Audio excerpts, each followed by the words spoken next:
Alright, welcome back to Silent Hill 2 Remake, continuing this story playthrough. Just made it into Woodside Apartments.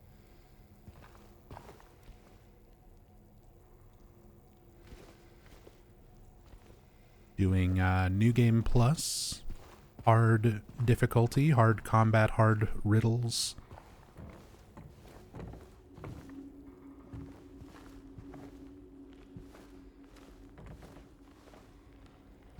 And this is my third playthrough of Silent Hill 2 Remake. So I have spent a lot of time outside of just playing it myself, but also watching playthroughs, learning a lot about it. But I don't have everything committed to memory, completely memorized the way I do with the majority of the franchise yet. But that's kind of what makes these playthroughs fun. Really interesting. We'll come back to this when we have coins. Because yeah, eventually I'm gonna play this game hundreds of times, memorize all of the item locations and every last little detail, bit of information that I like to share, but during these first playthroughs,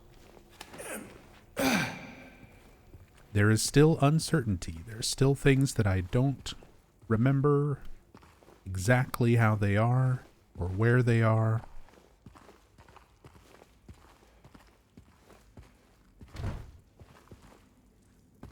And it's something I know people had asked me about, like, when I played Silent Hill 2 Original, I used to have people kind of ask, like, if I ever play the game casually anymore. And it's like, you can't really go back to playing a game casually once you've spent time, like, learning every little thing about it. So these first few playthroughs that I get, I'm really just enjoying them. Taking my time and enjoying them for what they are. Because you only get so many playthroughs before everything is just sort of a route, you know? Dear Madam, in response to your complaint regarding the gunshots coming from apartment 217, we have paid a visit to the tenant and he assured us that he does not own any firearms. He was fully cooperative and granted us access to the apartment.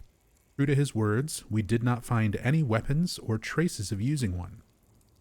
Should the noises persist, please inform the janitor. Sincerely, Woodside Apartments Administration.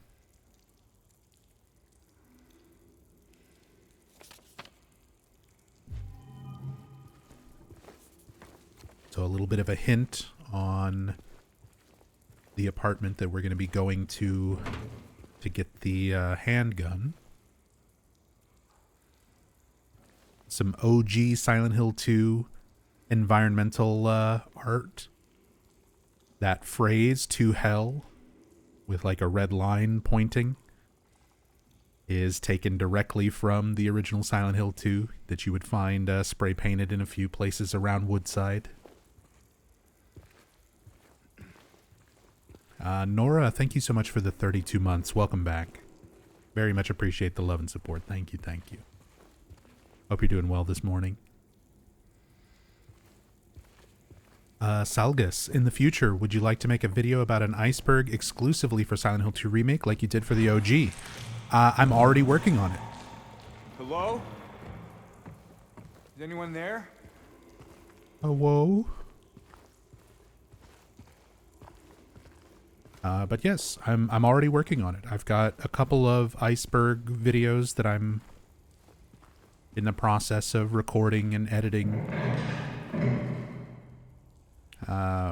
Mainly I'm working on a Silent Hill 1 Iceberg, just to start from the very beginning of the franchise, but also a Silent Hill 2 Remake Iceberg. Although a lot of what will be in the Remake Iceberg are things that also apply to the original.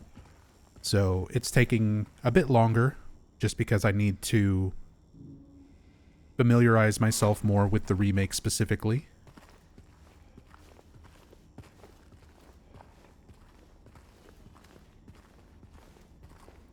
Because I don't want to just repeat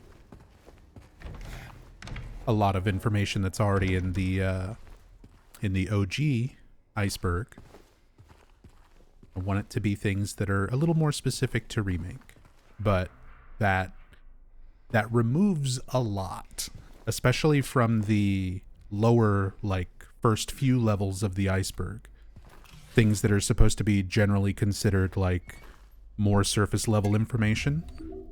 That's usually kind of explaining core elements of the story, the plot, the characters, and all of that is basically the same as the original. So I'm kind of trying to figure out how I want to approach the remake Iceberg.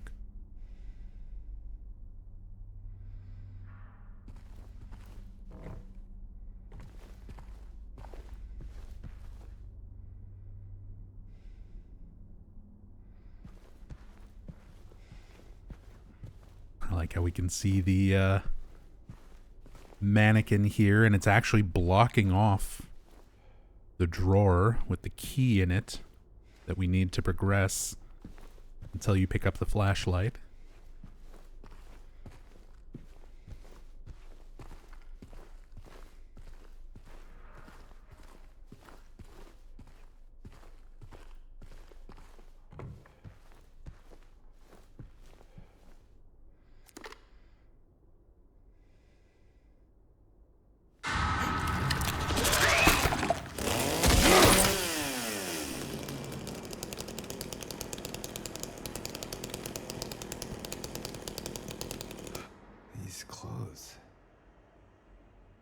Ease closed. Just like the original, we find our flashlight on a dress form mannequin wearing Mary's clothes. You can go through and look at the photo of Mary in your inventory just to kind of compare. Again, these elements of James's memories all shaping the way reality is around him. Everything that he perceives is essentially being painted with his memories. It's a way for him to come to terms with what he's blocking out. Shoot courtyard key.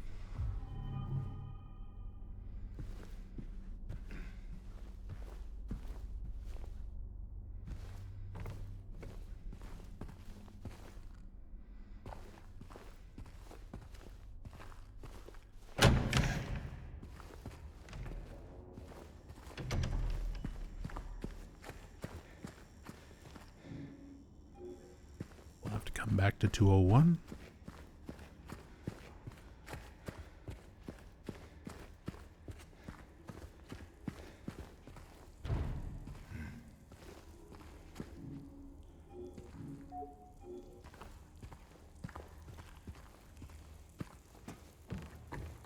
And before we continue on, use that key. There's a little Easter egg up here at the top of the stairs. Again, some more graffiti and stuff that's from the original Silent Hill 2 that they like recreated for the remake. The Heavy Viper graffiti tag here. A lot of these environmental things that that were also in the original. Just great attention to detail, right down to keeping the same like graffiti and stuff. And right up here, you can find a box of handgun ammo on this little table next to these spray paint cans. And again, without a cam hack to like break the camera and zoom way in, you can't really tell the significance. But this green spray paint can right here is the hyper spray. one of the unlockable New Game Plus weapons from the original Silent Hill 2 that was cut. It's actually not in the remake as anything usable or anything like that. But this was a New Game Plus weapon in the original Silent Hill 2. So here is the hyper spray, just now for the remake used as a little background prop. Just as like a little Easter egg.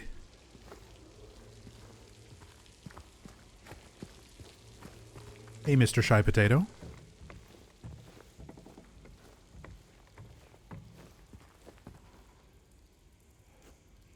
Mateus Linart said this past week that there are still some secrets that weren't found yet. Oh, absolutely. I mean, there's a lot of detail. There's a lot of things that are really, really well hidden. Things that require, you know, cam hack to look at places and look at things in ways that you can't, you know, see them normally just through regular gameplay. Considering the depth of like the You've Been Here for 2 decades, the mysterious photo, Easter egg, and everything that was needed to sort of solve that, then yeah, I absolutely believe there's still going to be some details that people have missed. Pretty sure we'll find them here. I would love to say that I'll find all of those things, but I have I don't know. I have a tendency to focus on things and then miss other things entirely because I'm focused on something else.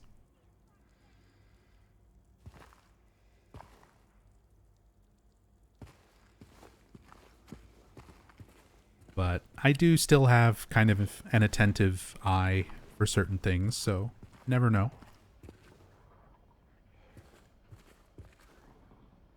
Hey Tassadul, good morning.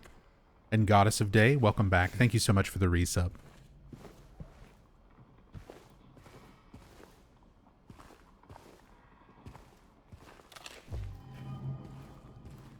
Or handgun ammo. This is locked for now. It'll open up when Laura runs through here.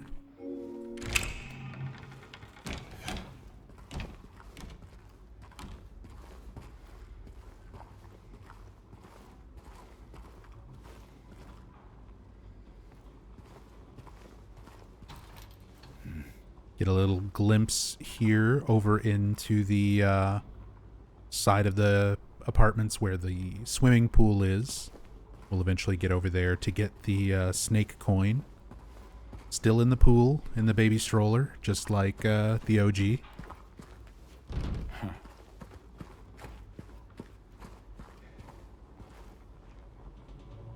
Warning, garbage chute out of order. Please do not use until problem is resolved.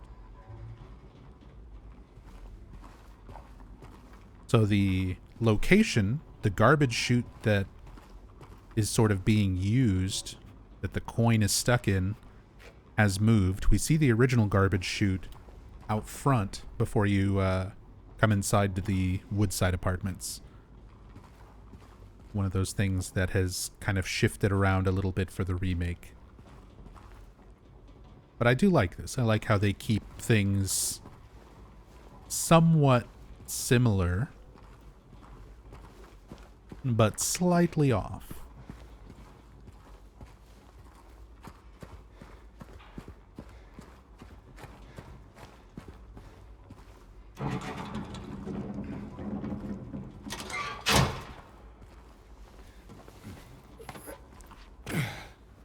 Also still hoping for a Born from the Wish DLC. Fingers crossed for that, because it's a crucial part of Silent Hill 2. I wouldn't necessarily call it a crucial part of Silent Hill 2. I enjoy Born from a Wish with the original. But I think the main context of the story, like playing the main game, getting the different endings, and just sort of being paying attention to Maria, how she behaves, you're able to figure out anything that you learn from Born from a Wish through the context of the main scenario. I mean, I still would like to see it, just to have more Silent Hill 2 remake stuff to enjoy. I would still like to see a DLC, but there's no word that that's going to be a thing. Bloober Team, like I said, is in the last stream, they're working on Chronos New Dawn. They've moved on to like other projects and stuff now, so I wouldn't get my hopes up. It would be cool to see, but I wouldn't sit around and like expect it.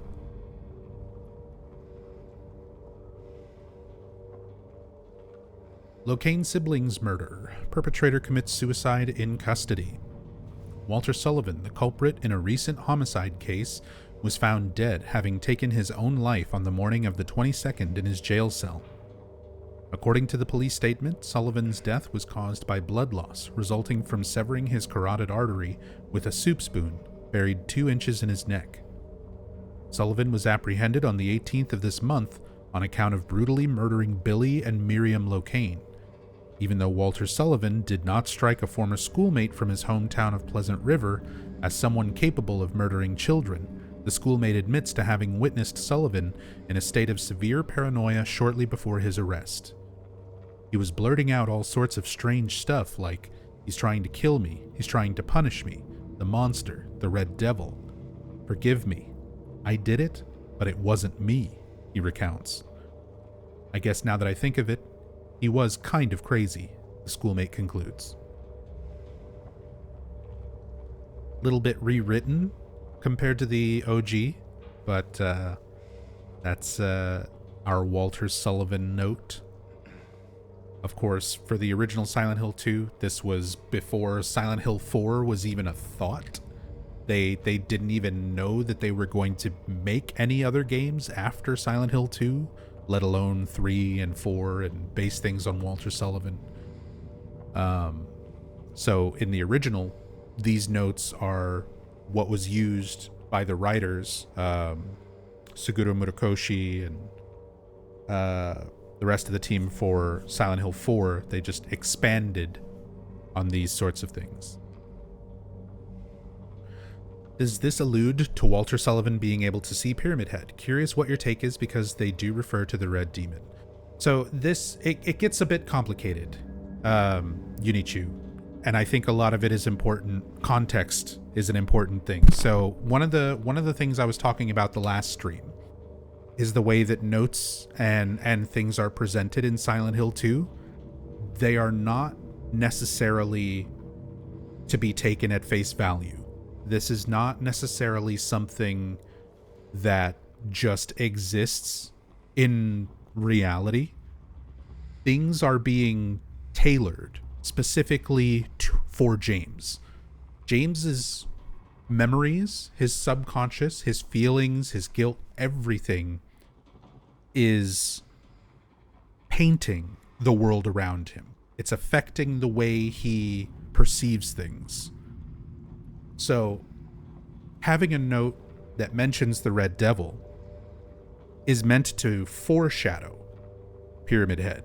I don't think it's meant to literally say, here is this character who also experienced this thing, who also sees what you're seeing.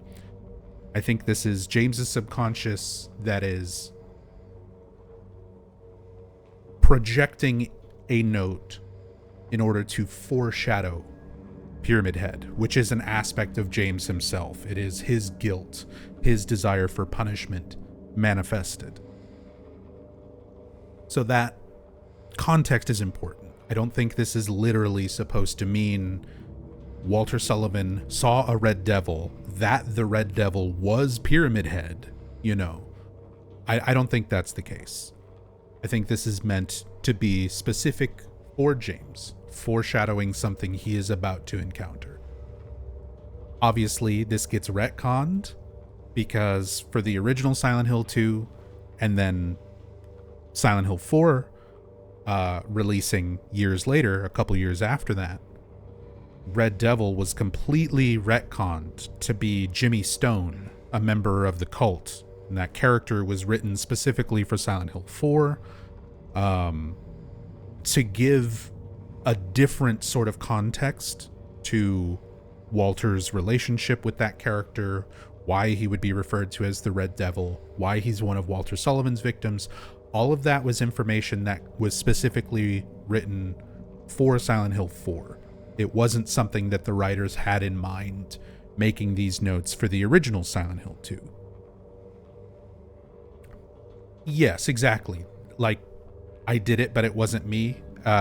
Reflecting James's denial of what he's done. The idea that someone could do something horrible, in Walter's case, murdering children, in James's case, murdering his wife, but then put that blame on something other than themselves, like not able to accept that that was something that they did.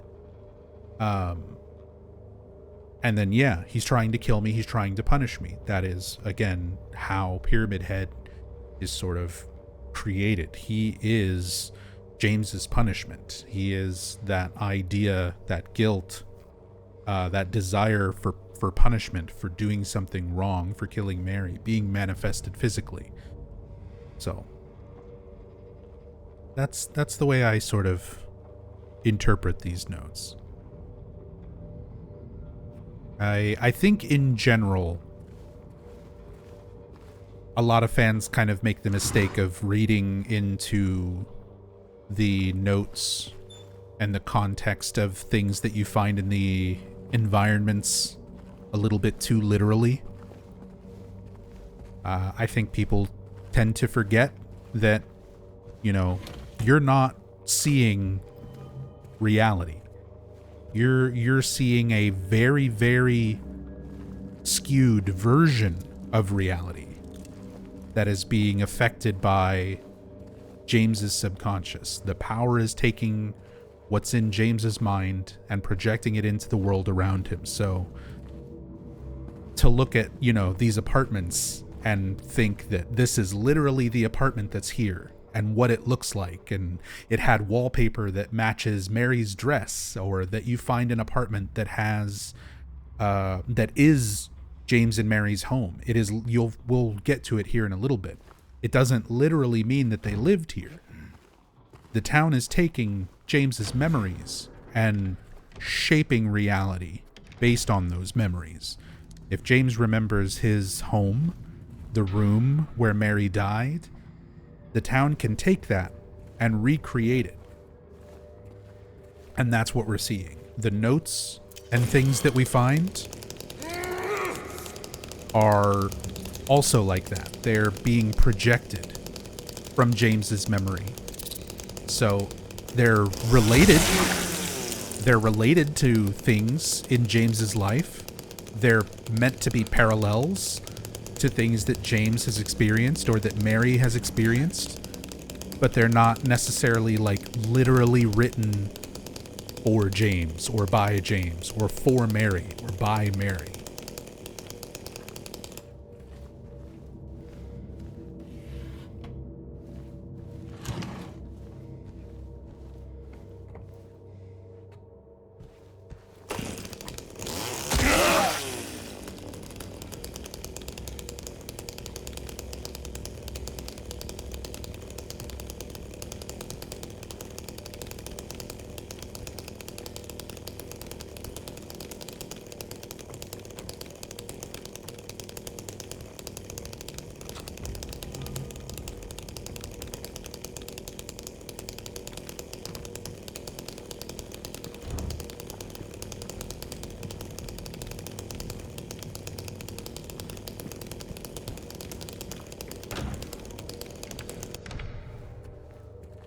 Definitely guilty of that mistake. I mean, I think everybody is.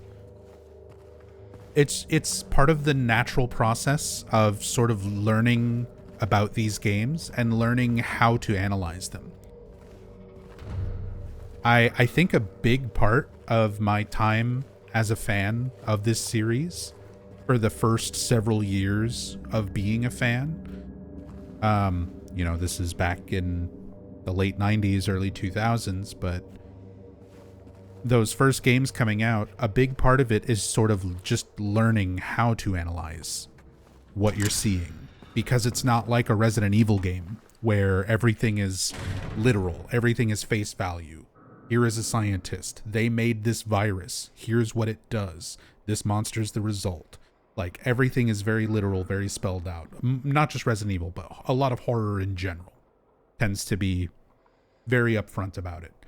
Whereas Silent Hill, if you play it the first few times with that sort of mentality, it makes sense in a different kind of way, but you're not really understanding the true story, the full intention of the developers, until you start kind of reading between the lines, looking at some of the subtext of it, some of the imagery. It takes a little bit more. It takes kind of looking at things beyond just a literal surface level. And that takes some time. That takes a lot of just playing the game and looking into things further. You have to look at stuff outside of the game. I feel like a lot of my mentality of how I analyze these games changed the more that I researched the developers and learned sort of their perspective and insight and intentions. So it comes with experience. And just kind of having the right mindset to not believe your eyes, not just think that things that are being shown to you are literal.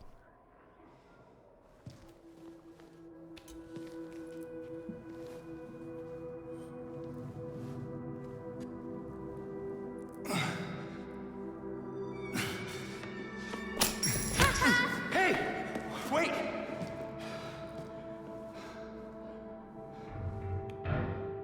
Damn it. Baka. What's a kid doing here?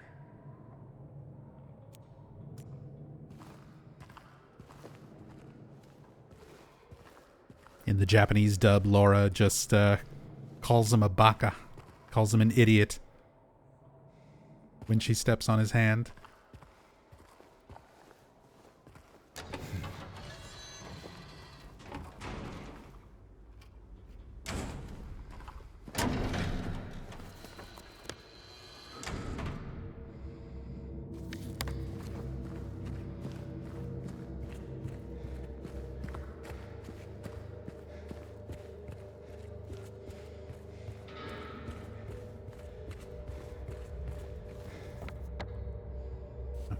That's all good. Just need to go around and follow Laura to that one hallway that I pointed out earlier that was locked.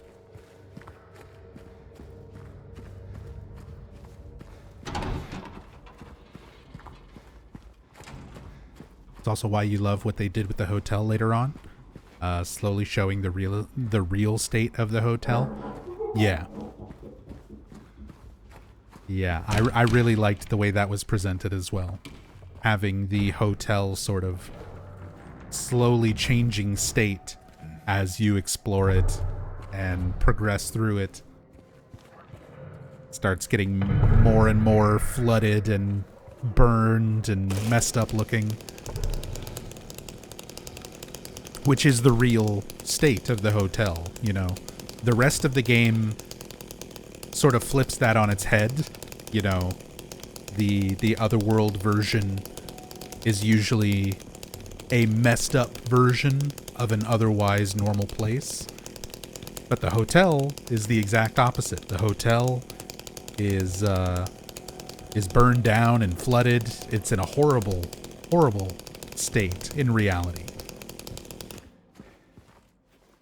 But James, still kind of clinging to his denial, starts off seeing it the way he remembers it from 3 years ago.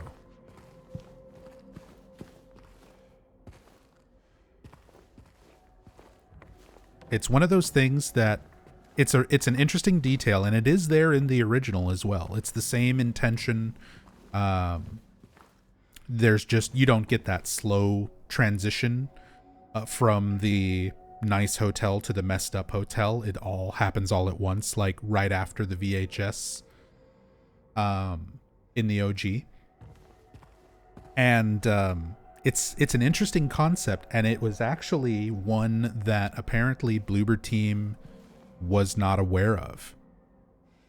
Masahiro Ito, from the original Team Silent, who was also a consultant on the remake, and helped the art team and everything as well. Masahiro Ito commented on Twitter that they took steps to make the transition of the hotel at the end a little bit more obvious, and drive home the point that the otherworld version of the hotel is the nice version and the real world hotel is the messed up version, because Bloober Team themselves did not realize that when they started the project, and they started hashing out ideas. Ito said that they had a fundamental misunderstanding of the way that area was presented, which is why they changed it and made it a little bit more obvious, doing that gradual changing of the state of the hotel.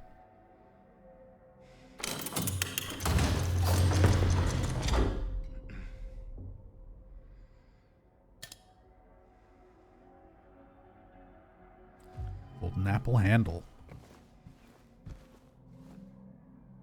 That opens up, revealing a wedding dress. Again, things like this, they're meant to invoke those memories. It's taking those ideas and concepts from James's mind. His wife, Mary, and seeing the wedding dress, it's supposed to invoke that idea. Remember your wife, remember your wedding day, remember happy things. But it's still forcing him to remember. It's forcing him, even in just somewhat subtle ways, to confront what he's done. And everything in reality, for James's perspective, is sort of being shaped around that. Hey, Hawk. Good morning.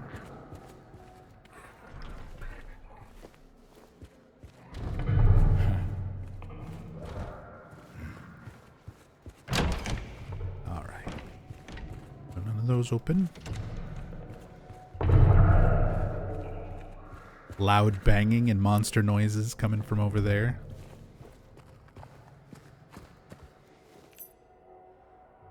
Our second floor hallway key. Where Laura was.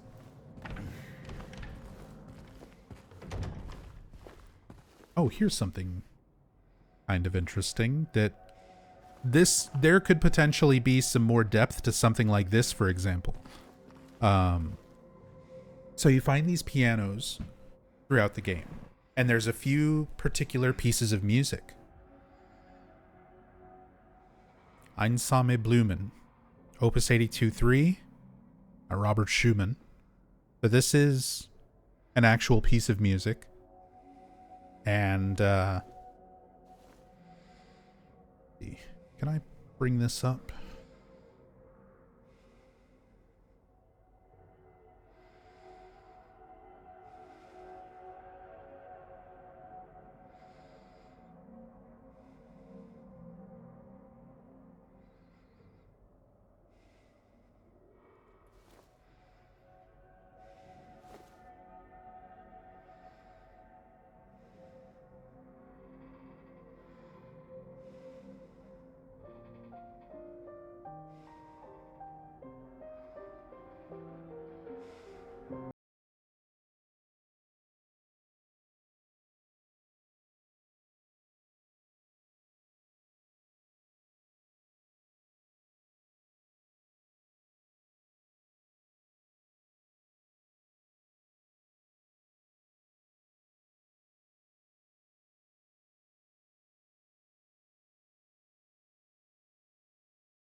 So, just to play a little sample of that.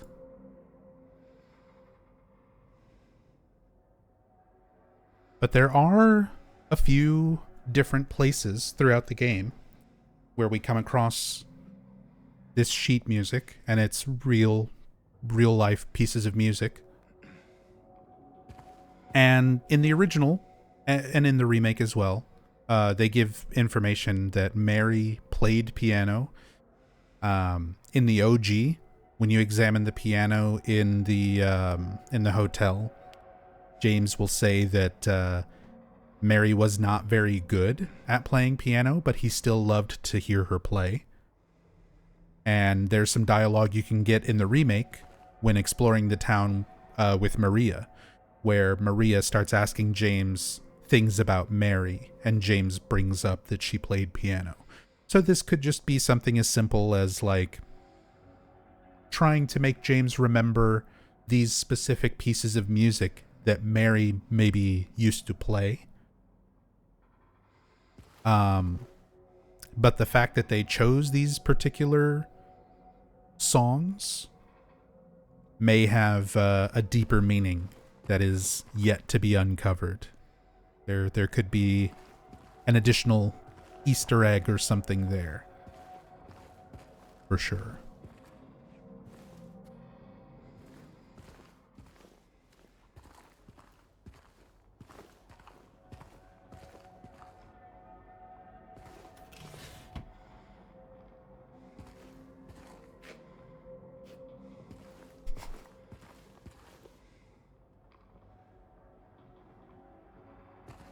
I think it's funny, somebody, I remember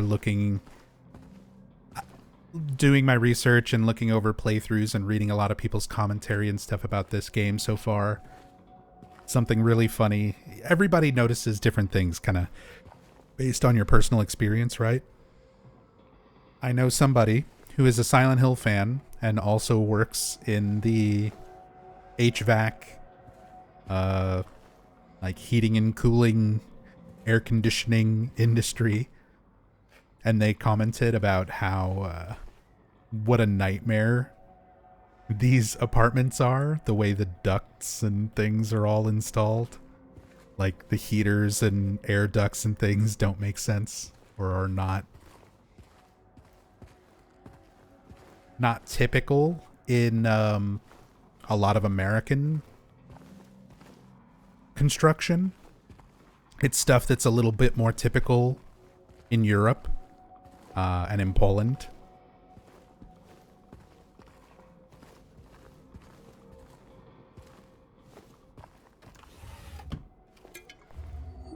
So it's always interesting seeing those sort of things where, you know, because Bloober Team are Polish developers, it sort of affects how they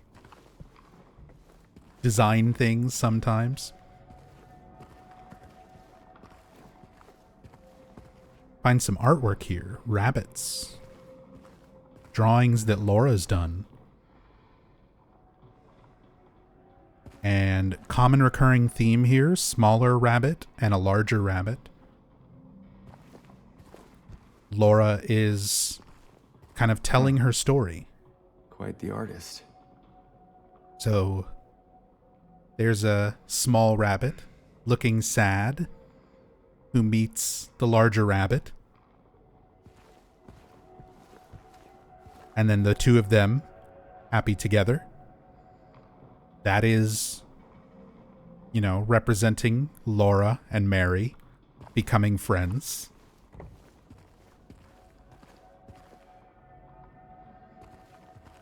And we'll see the way that Laura depicts James once we get to Brookhaven Hospital. She draws him as a wolf at first, and then towards the end of the game starts drawing him as a friendly dog the more she starts to warm up to him.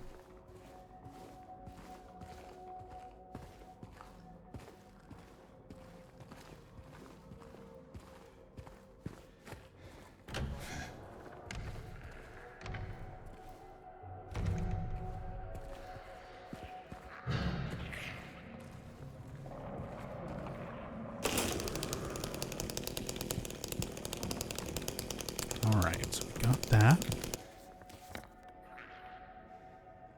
Got our key. So we can open up the second floor hallway.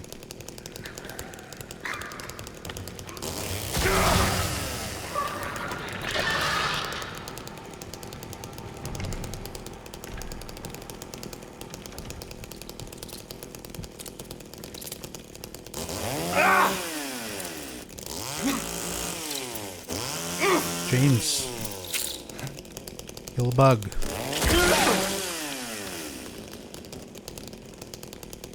Here's that janky lock-on I was talking about last stream.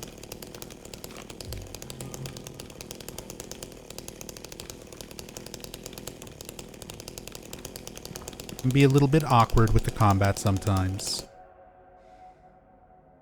Please deliver these to Mrs. Millie, or Miley, from 102. I'm really worried about her. She's been cooped up all alone with his belongings for days on end.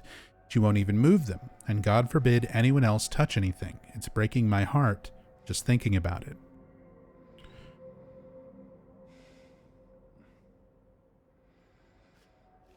And you can see there's some flowers and canned goods, maybe a note, letter, basically some small gifts for Mrs. Millie in 102. And again, all of these things are sort of being created with James's subconscious. So the idea of somebody who has lost their partner and is struggling to go on without them, cooped up all alone with their belongings.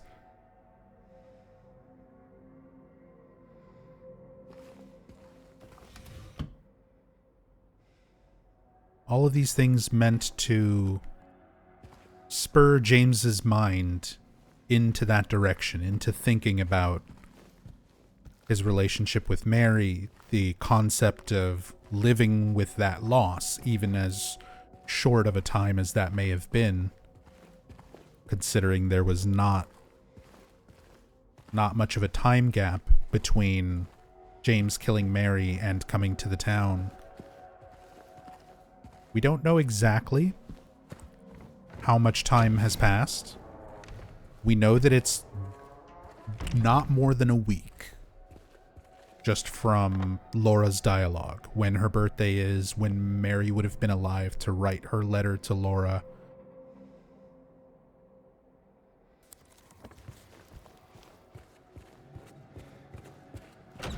But we don't know if it's like the same day, you know, a day after, 2 days after.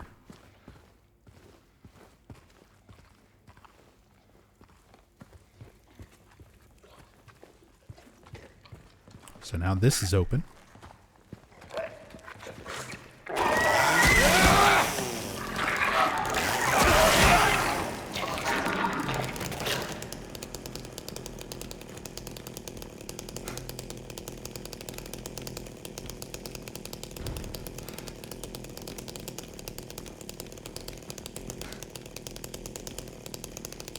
Okay, that's not that one.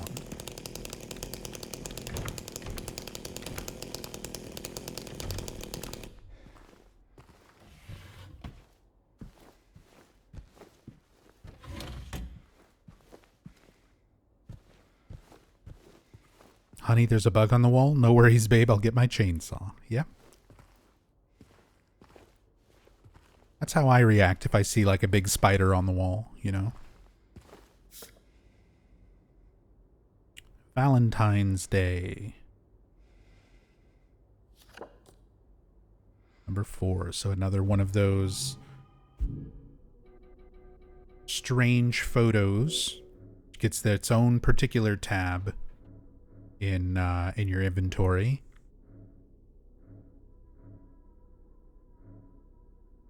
And this, we were curious about this last stream, just to confirm. This is the way the inventory works. It does not put the photos in any sort of numerical order. It just puts them in order that you find them, that you pick them up.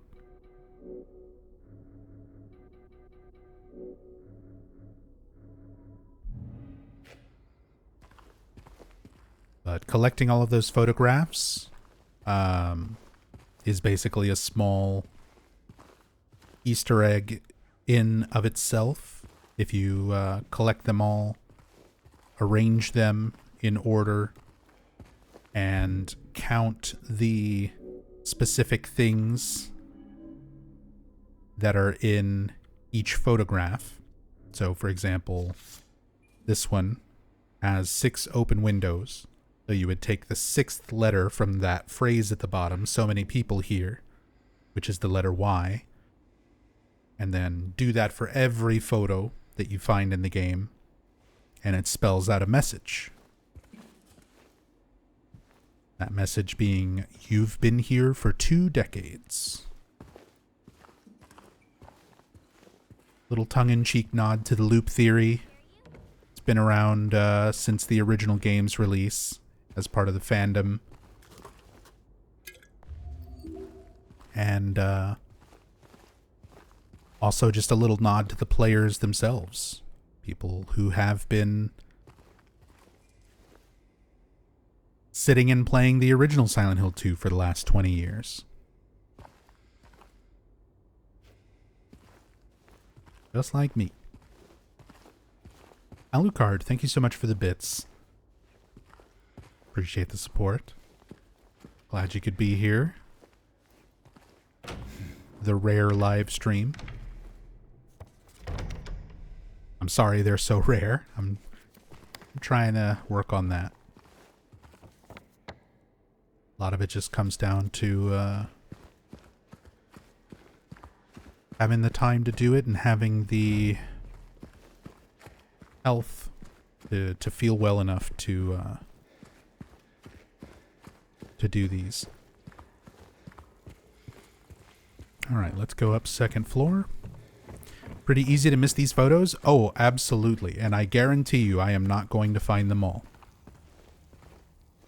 I guarantee you this playthrough, like, this is not an in-depth playthrough. Let me start that. I am not familiar enough with this game yet for me to comfortably call this an in-depth playthrough, because I don't even know, just off of memory, I don't know the location of, like, every single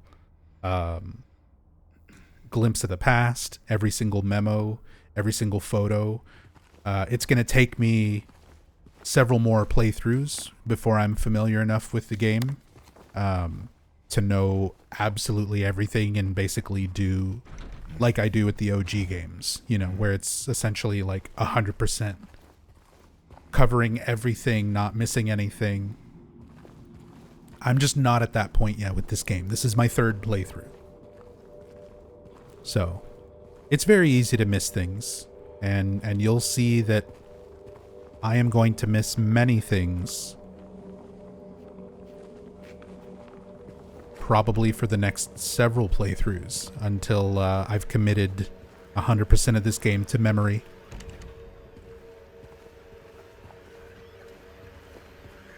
There he is, our Red Devil. Again, I feel that the purpose of the newspaper... Yeah, tell him, James. But I feel that the purpose of the Walter Sullivan newspaper and the mention of the Red Devil, it's more so just meant to foreshadow this. You're supposed to sort of expect this to a certain degree.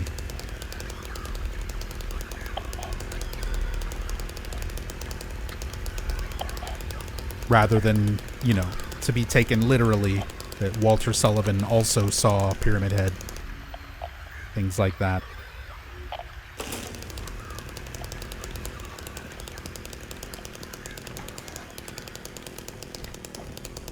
James looks like such a goober doing that. He really does. I like the chainsaw scream and the idle pose in the original more than the way they're done in the remake. I'm glad they still included it for the remake. They didn't just leave it out entirely. But Yeah, the original James yell is so much better. Yeah, it's more of an aggressive grunt, a closed mouth grunt in this. It's not a full on scream. Here we go, glimpse of the past here. The original location of the grandfather clock puzzle. You can even see sort of the shape of where it was, where the hole in the wall that you went through in the original has been patched up, walled over. But the wood paneling, for instance, is still missing. The scratch marks on the wall and the floor where it was pushed to the side, which is exactly what you do in the original Silent Hill 2. You solve the clock puzzle. It removes the nail that stops time, the way the puzzle phrases it, and then you push it from this side in order to go through the wall. So, little glimpse of the past there, just referencing that original clock puzzle.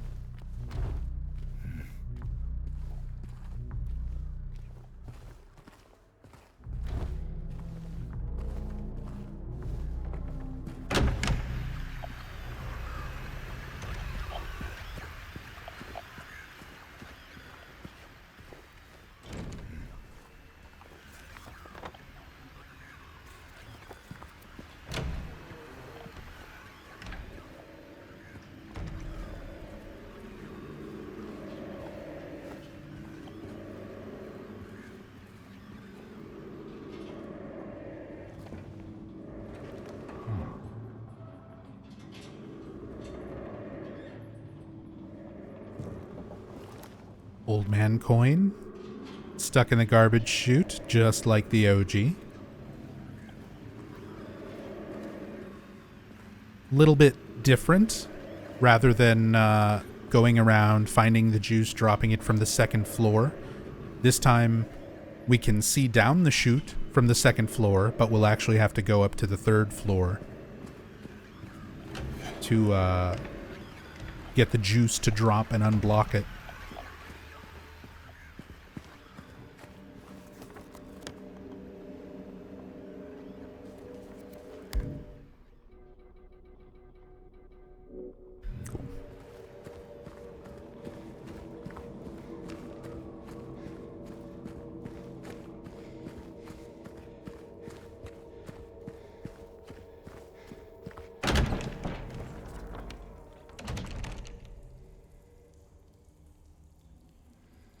Through there.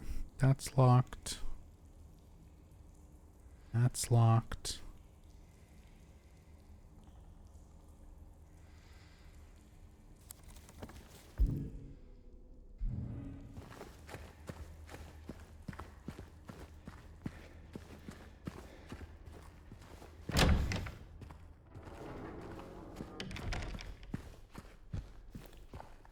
Got that key. Shouldn't have anything new to say about the mannequin. But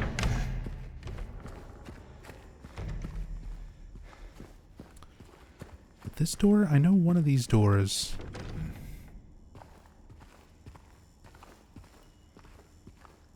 There's a few doors in the apartments where when you examine them and walk away from them, the door handle will like rattle as though someone's on the other side of the door, like shaking it.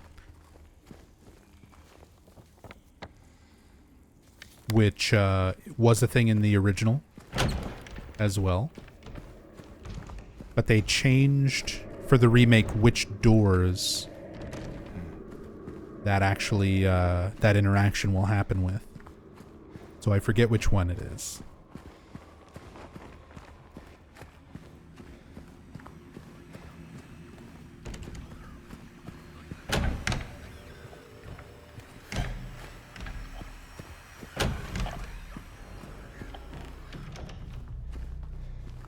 Clock puzzle. Here we go.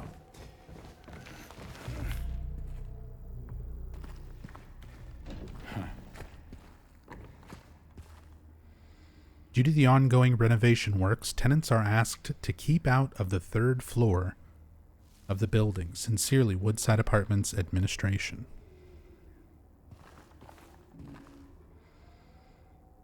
The Toluca Renovation Company lock.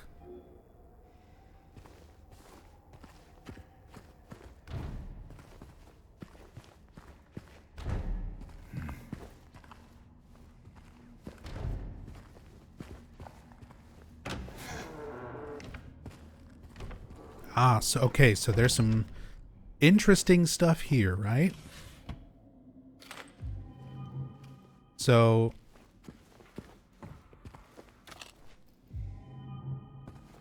this is the apartment where 217, we found a note where somebody was complaining about gunshots, hearing gunshots going off in this apartment. And they said they came and they checked out the apartment, couldn't find any guns, couldn't find any evidence that somebody was in here shooting guns. Yet, we see it, James perceives it, all run down, all very obviously full of bullet holes. So, this is again one of those situations where it's like, okay, how would you interpret this? Was there a tenant actually living here, actually shooting off their guns, actually bothering their neighbor who filed a complaint, and people came and checked out the apartment and legitimately somehow didn't find anything, or lied and said they didn't find anything? Or is this something that is being, just like I mentioned earlier, sort of painted for James's sake? Sort of projected from some aspect of James's mind. Which would explain, imagine this other world being a parallel to the real world. And sometimes in Silent Hill, it crosses over. You get little moments of reality and unreality intersecting, as a note in the original Silent Hill 2 phrases it. And it's probably my favorite way of describing kind of the phenomenon of what happens to reality in Silent Hill in general. So imagine you have this otherworld version of the apartment where there is a gun and the gun's going off, and somehow that sound travels into the real world. The neighbor complains, people come and check it out, but they don't find anything, because the reality of this apartment is there isn't a gun. There isn't any shooting or anything. But in the other world, in James's reality, it is. And there's some bleed over into the real world. So now, let's take this a little bit further. Even though I'm personally not a big fan of the loop theory, I think it's less of a canonical explanation for the story and more of a tongue-in-cheek kind of thing for fans. But let's take loop theory into consideration here. Let's assume that because there were multiple complaints about multiple gunshots, that in the otherworld version of reality, James is stuck in a loop. He's visited this room, picked up this gun, and accidentally fired it off multiple times over the course of multiple loops. And in reality, the neighbor is hearing that, complaining about it. Administration comes and checks out. They don't find anything, because it's happening in the other world, not in actual reality. So, and I very specifically mean James accidentally firing this gun. So I'm going to pick up the gun. Hold L2 to aim, press R2 to shoot. My right hand right now is not on the controller. I only have my left hand on the controller.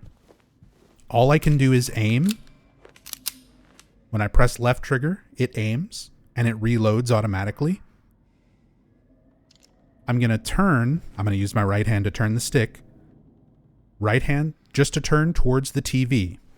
My right hand is now off the controller again. If you aim the gun several times here, there, specifically at the TV, it might also happen with some other things in the apartment, but I know for sure it works on the TV. I did not pull the trigger. I did not pull the right trigger. It automatically will fire off one shot once you've picked up the gun, reloaded, and aim at the TV. So a lot of times for players, you're going to come in here, you're going to pick up the gun, it tells you how to aim, you're going to practice aiming, and you're going to get a little bit of a jump scare when the gun goes off without you pulling the trigger.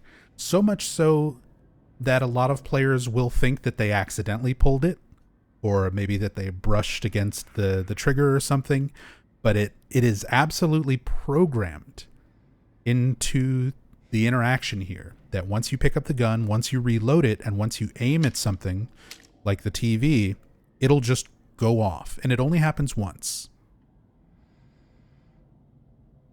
Now, assume that James has looped this many, many times over the course of 20 years. That James comes in here, picks up the gun, reloads it, practices aiming, whoops, fires a shot, and that every single individual one of these shots are a different time that James came in here, picked up the gun, it went off. There wasn't a tenant living here firing off the gun. The note tells us that much.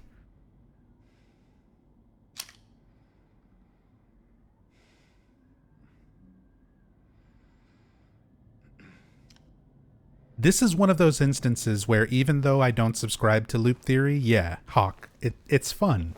It's fun to think about it in those kind of contexts. Like,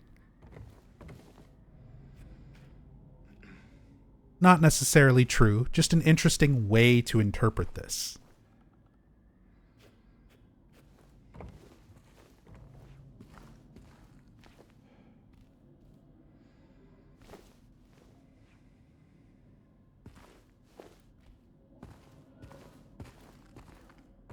Oh yeah, and of course the shopping cart itself, 8 Mart logo. Little reference to the 8 Mart convenience store in Silent Hill 1. How little time must there be between loops, though, for only one investigated complaint? Time doesn't really have any sort of bearing on the other world.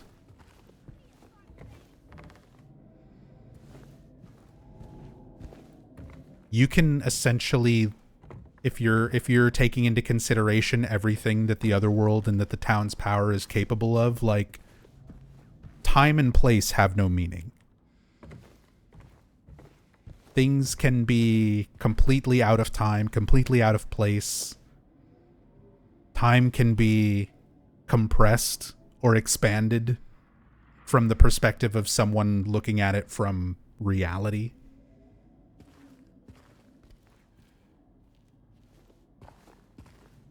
Maxi, thank you so much for the 95 months, my man.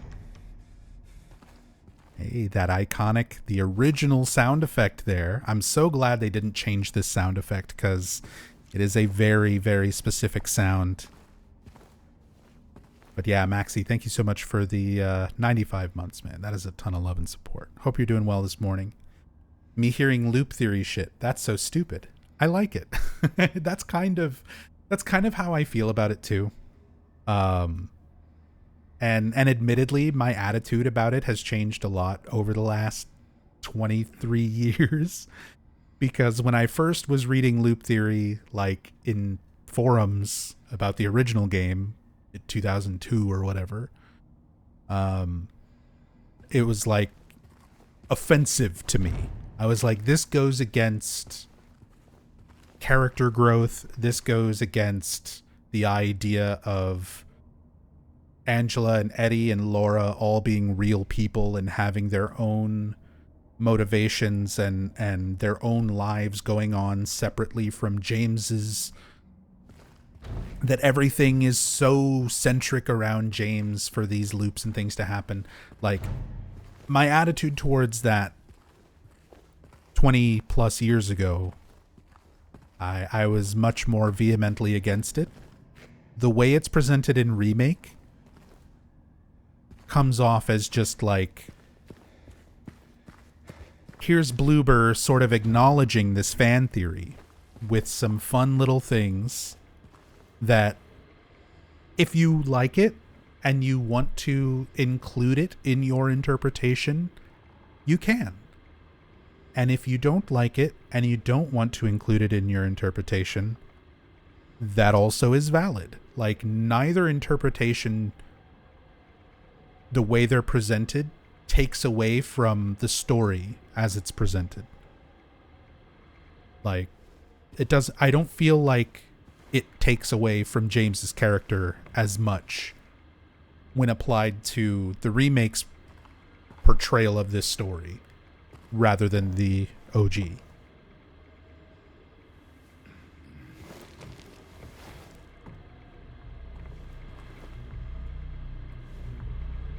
Hey, Unicorn. Hope you're doing well.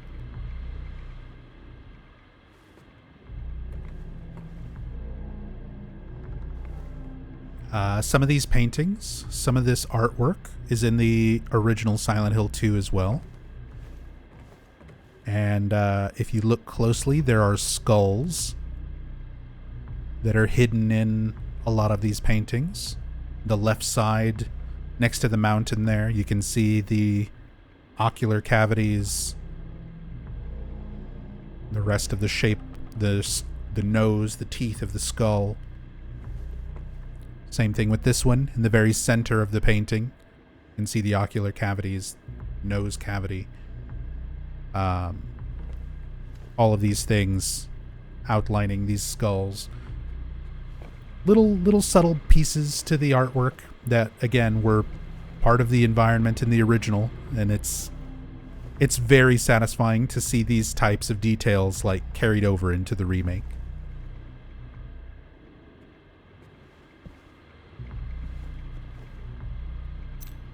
People at Bloober were paying attention.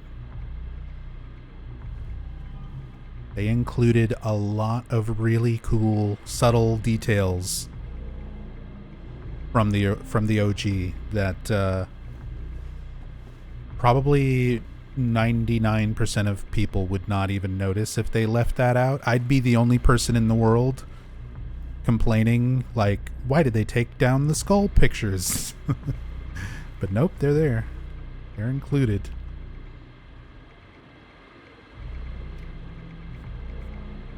What does dead James in front of the TV mean? Same thing that the dead Jameses that you encounter all throughout the game mean. James is suicidal. He came to Silent Hill to kill himself over the guilt of killing Mary.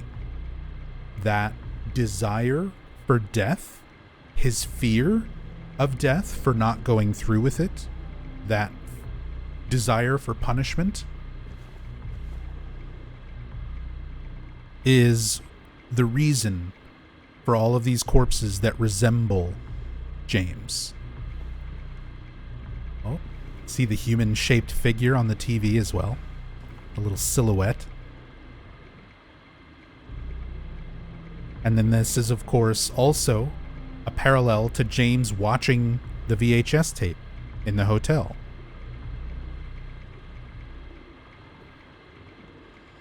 So we have foreshadowing to that event on top of James's mental projection.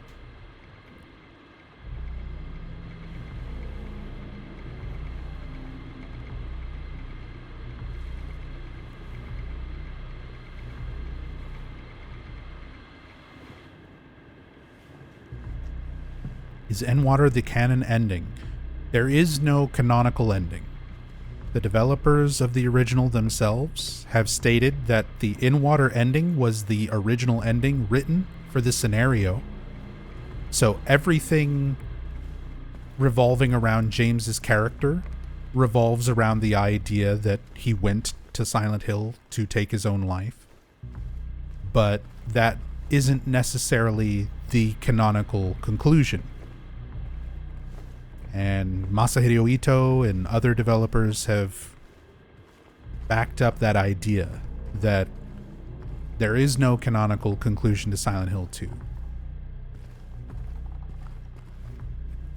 In-Water was just the ending they had in mind first when writing the story overall.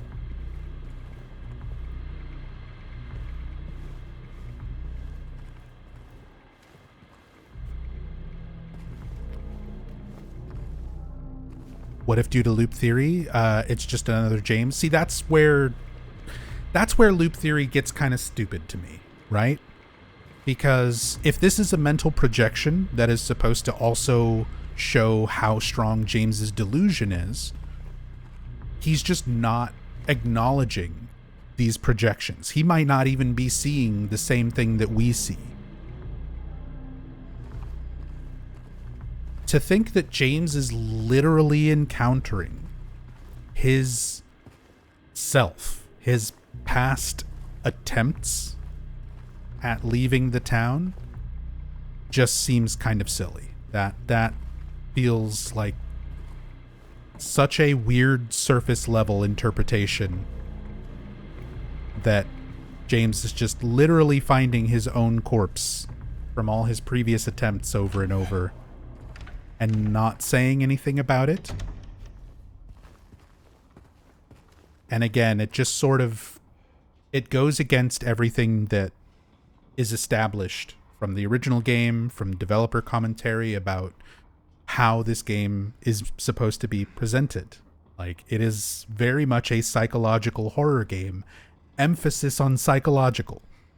Things are not as they seem. Things are not literally what they are in front of you, the way you see them.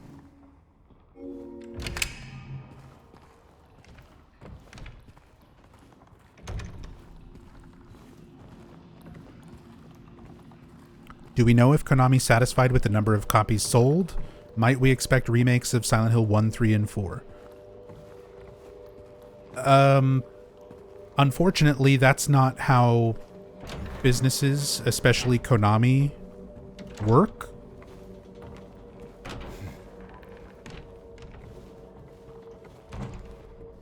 Konami in the past has been notorious for completely missing the point on why something is successful.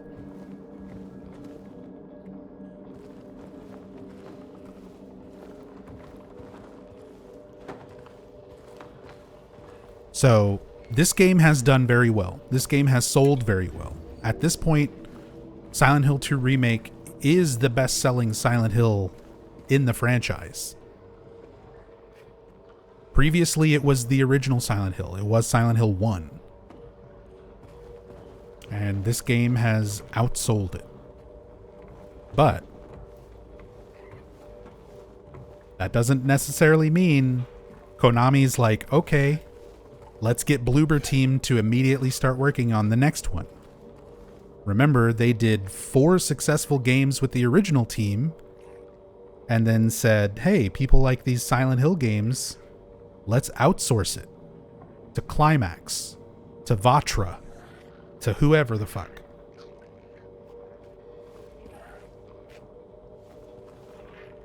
So I'm trying to be the realist. I'm trying to be the grounded in reality.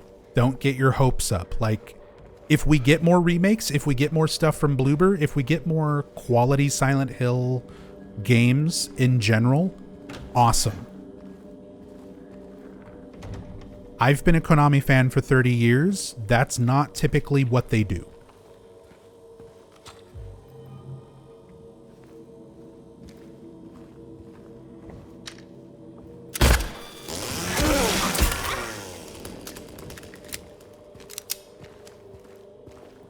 Just because Konami made something successful, don't anticipate them to make a quality follow-up.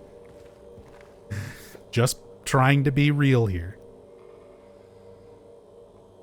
Bloober has stated that they want to move on and start doing their own projects. They've said that they want to move away from psychological horror. They're working on their own project, big project right now, Chronos the New Dawn. So, like, expecting Bloober to come back to more Silent Hill, it could happen. But, you know, not guaranteed. It's not... Nothing is guaranteed. Just because sales numbers were good, just because a dev team did a good job, does not mean that the stamp of approval is there for them to do more.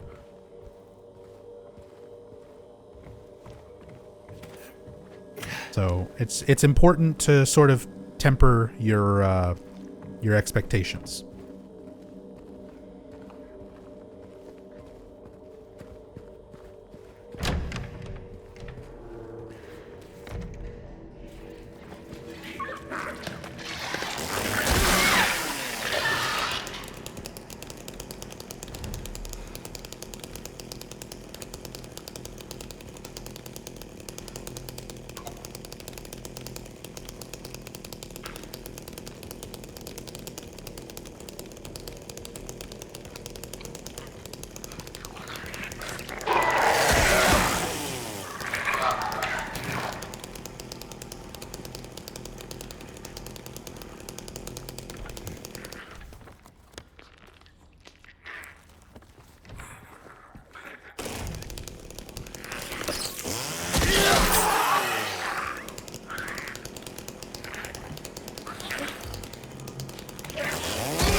Welcome home. This is another recurring thing that is in the original, just only in a few very particular moments, like the welcome sign on the blocked road where you very, very first start the game. But they really, really emphasize this aspect in the remake, where the town is essentially constantly welcoming James back. We see it here. We see it in, like, there's little signs when you get to the Lakeview Hotel that say welcome back.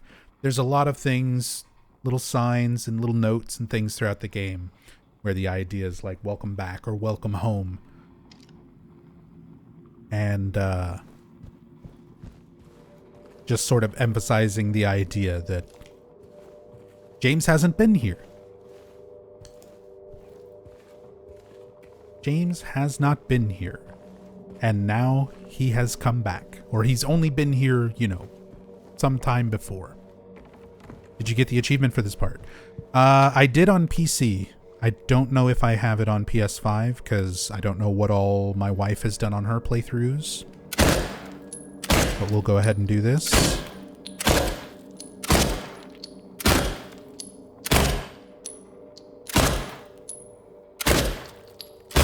Whoops. Hey, there it is.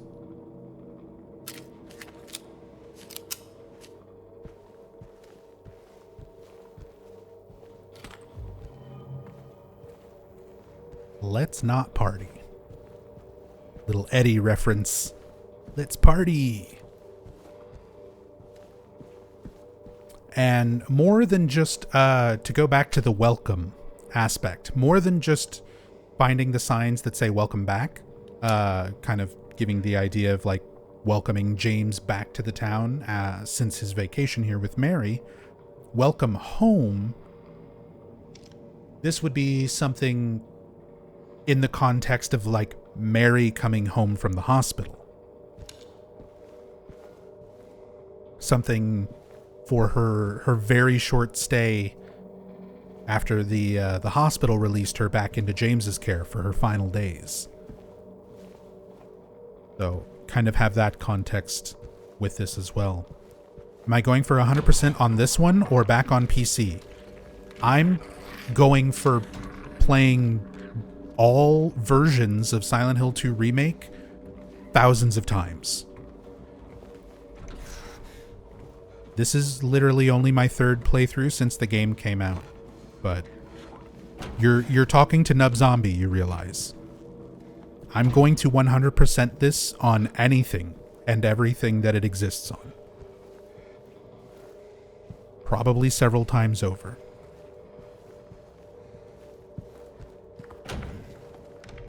With one hand, possibly with no hands. I did, for a charity event, I played Silent Hill 1 mostly with my feet. Again, you're talking to Nub Zombie right now. I need everyone to understand. I need everyone to understand the depths of my obsession for this franchise are unmatched.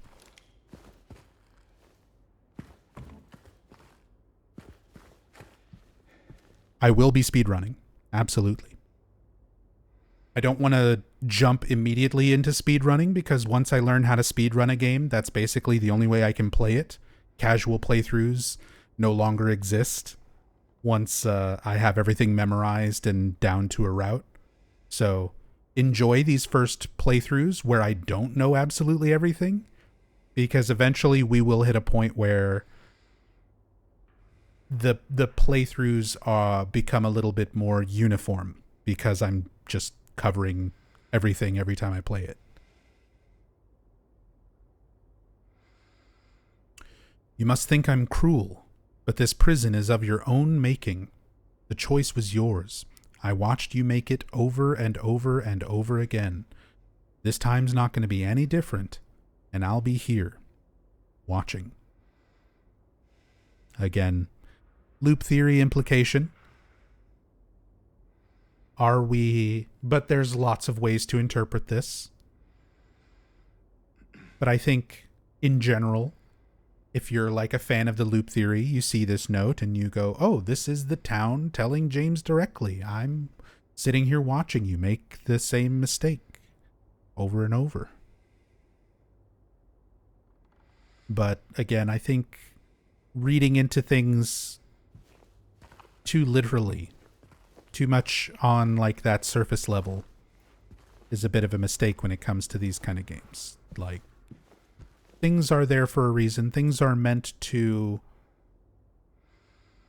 be from James's subconscious. That, again, I'm broken record here, but everything you're experiencing in this game is not reality. It is a lens of James's issues, his guilt, his memories, just his life experience in general. Reality is being filtered through that lens.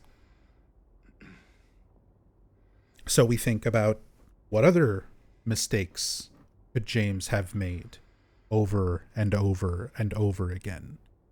Over the context of Mary being sick, the context of James stopping his visits, no longer visiting Mary once she got into the worst parts of her illness. She became verbally abusive towards James.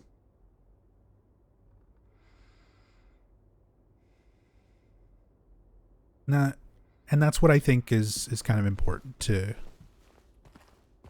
keep in mind.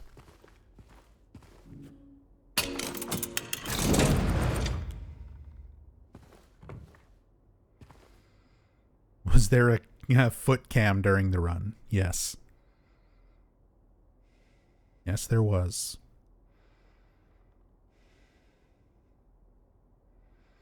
Now we have the jigsaw trap room.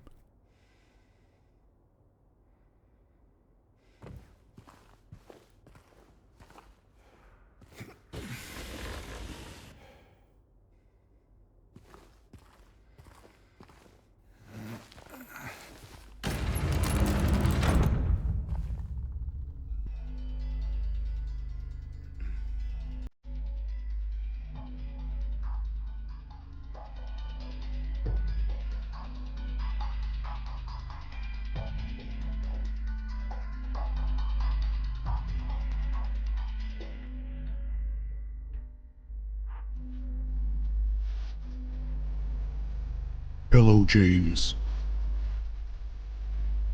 I want to play a game. During your wife's illness, you kept your emotions locked in a box. Now you too, James, are locked in a box. The key to the door is in the safe, and the combination is on the walls. Light is the key. Live or die, James. Make your choice.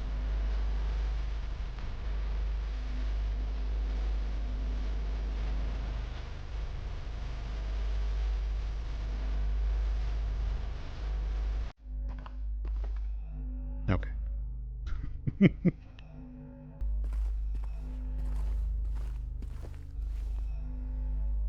Right where the rooftops pierce through the night, left our homebound footprints with no owner in sight.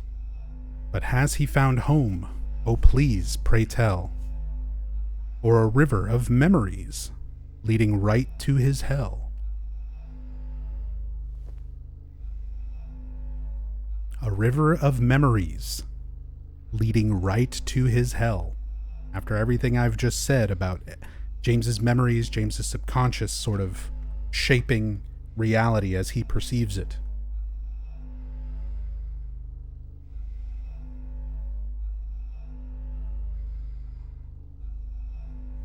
Default, I'd like your take on this nub. Is the other world here just the real Silent Hill all rusted down and decaying, since it's abandoned, and the good-looking Silent Hill is the hallucinations? So the developers have been very, very specific in saying that the actual state of the town is unknown. It is not something that is meant to be known. It's something that we can contextually sort of pick out bits and pieces of.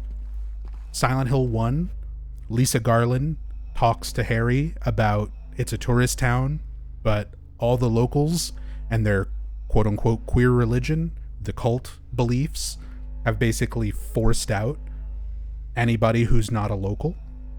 The tourism starts dying off, so the town would go into a little bit more dysfunction because of that. Obviously, strange things are still happening. People are still going missing on top of, everything else. But no, I think it's more than just here is this version, here is the other version, and that's it. Like, the other world is an easier way to sort of describe it, but it is constantly shaping. It is not something that is static. It is not a static plane of existence the way reality is. It constantly is shaped and altered and changed, even in completely unrealistic ways. Like the prison. When you get to the prison in Silent Hill 2, the prison historically existed. Physically, in reality, it does not exist anymore.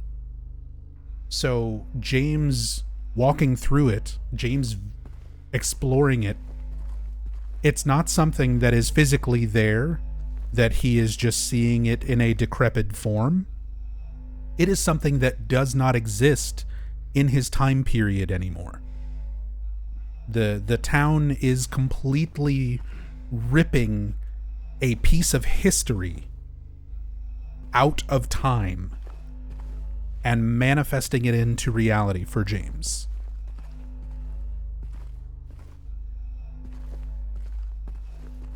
No, it doesn't exist deep underground. If it did, yeah. It was built, like, the historical society was built on the former location of that prison.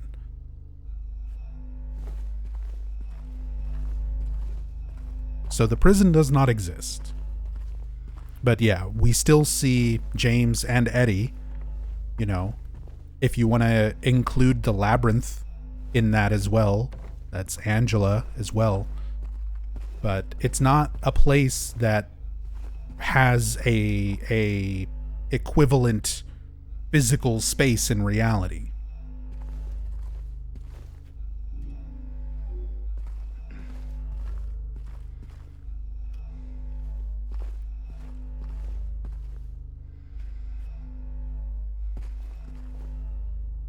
Hi Nub, have you done a hard riddle playthrough yet? That's what we're doing right now. How many playthroughs have you done that weren't broadcast? 0. This is my 3rd playthrough. You've all seen my first playthrough, or if you have seen my first playthrough, it's the one that's on YouTube. My 2nd playthrough was the no commentary Japanese dub, which is also up on YouTube. This is my 3rd. And this is my first playthrough with hard riddle. Hard combat hard riddle.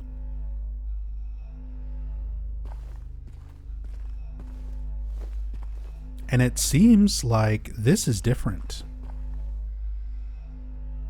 So before, on standard riddle, your flashlight would like highlight some of the stuff on the walls to give you the combination to the safe.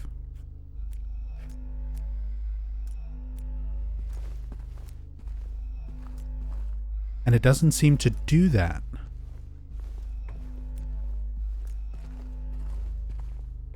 But that's okay. While I look around, there's something else I do want to bring up because it's pretty interesting.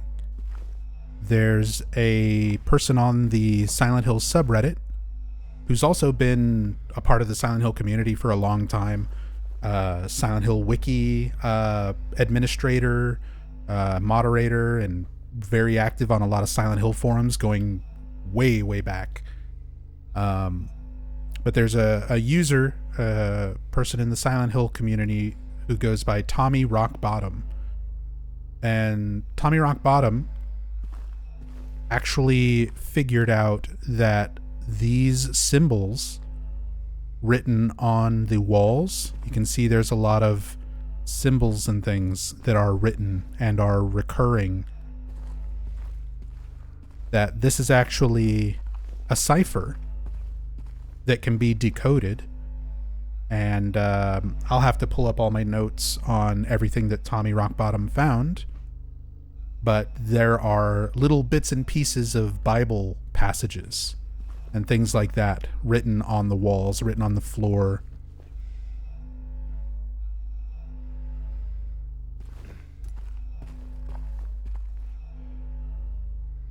Using these symbols, using this little cipher.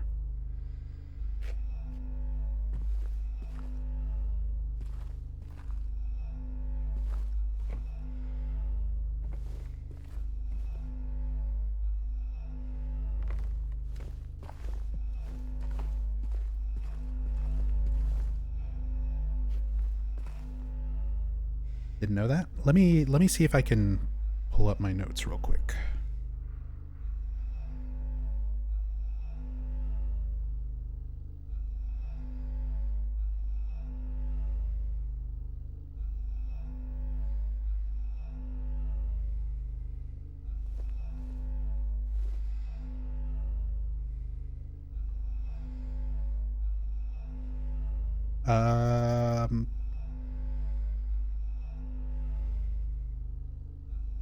So yeah, Tommy Rockbottom posted on Reddit, I cracked the code of the glyphs drawn on the walls of the safe room in Woodside apartment.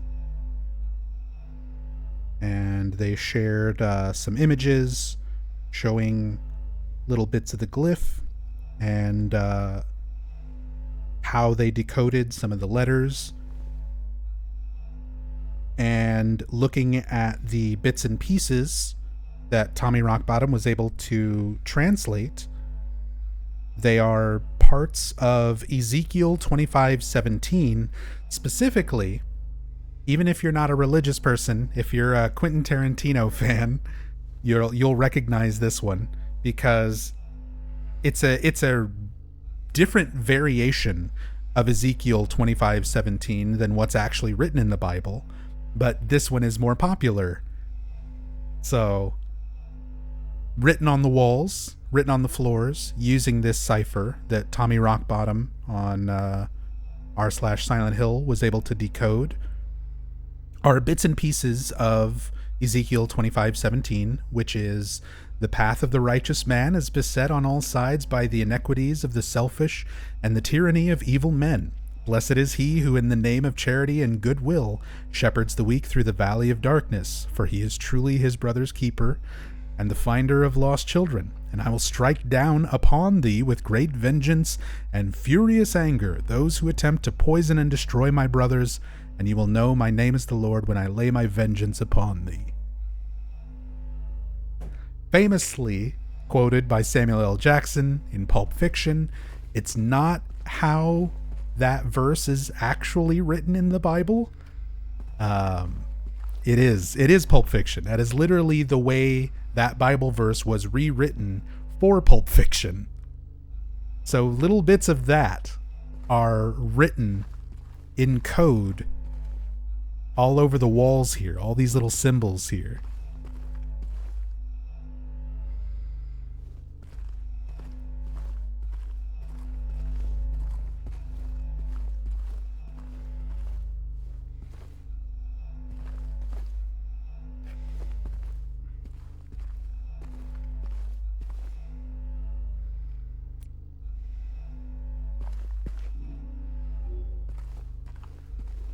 Okay.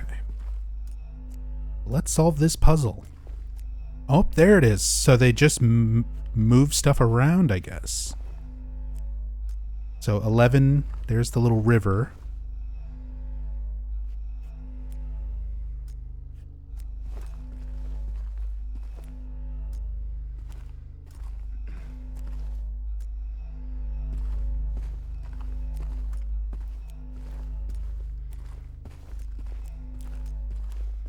I really like just the effect that they managed to use for this. Yeah, there's the houses. 13. Also, I joke about this being, a jigsaw trap. But we also have, like, the Saw bathroom, like, toilet here in the corner, too. Like, there's no way this is not a Saw reference. And I kind of like that as well. The original Silent Hill games are absolutely chock full of horror movie references. And the fact that Bloober would also include some more modern horror as well. Here we go, 7.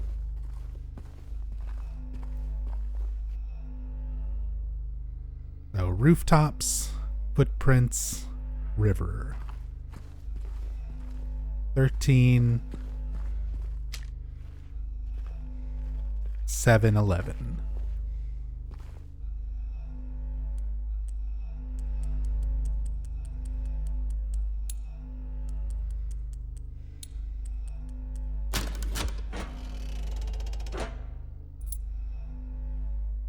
There's our old man coin. I misspoke earlier. I said that the old man coin was the one in the chute. I forgot. They switch all that around because you don't get that's the prisoner coin now. You don't pick that up after meeting Angela anymore.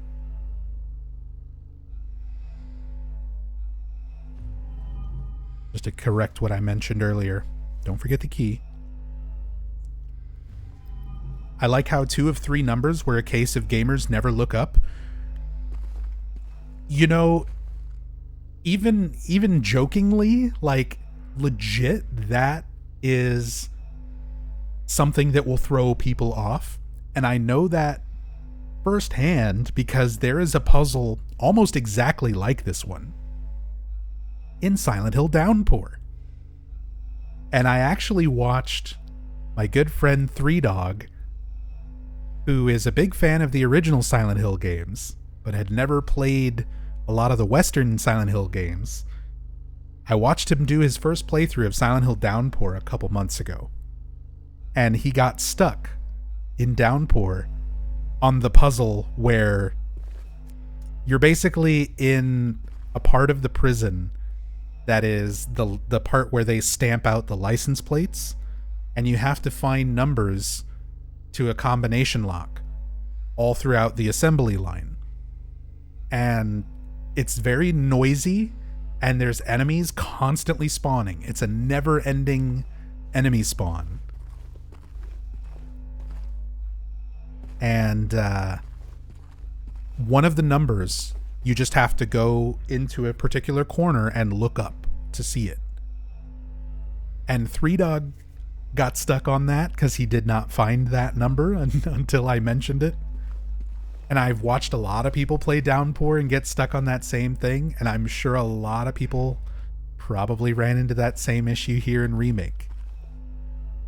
Like, gamers legitimately don't look up. You gotta look up. You gotta look at every little corner. Look at everything.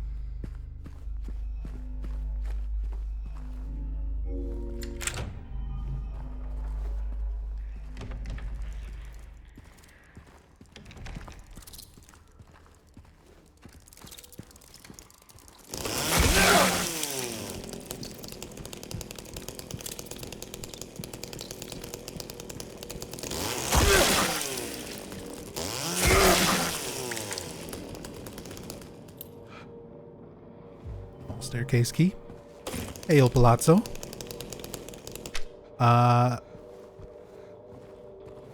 Did I turn off past broadcasts intentionally? No. Twitch changed some sort of setting. It used to be by default, when you finish a stream, it automatically publishes.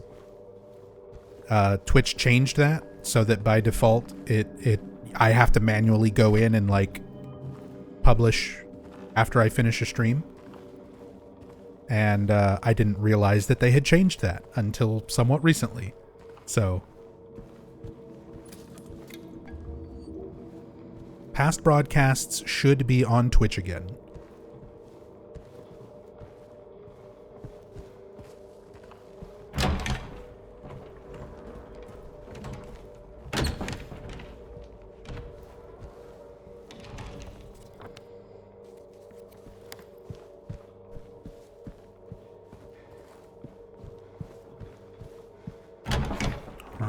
Goes back that way. Make sure there's nothing else here. That hallway's locked. I need to unlock that.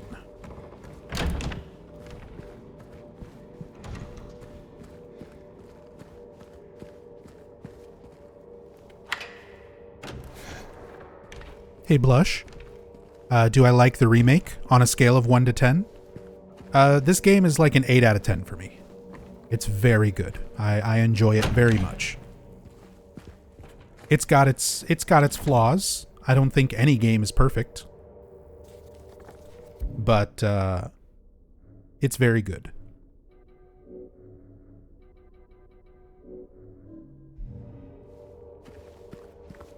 Not a 10? I wouldn't even give the original a 10.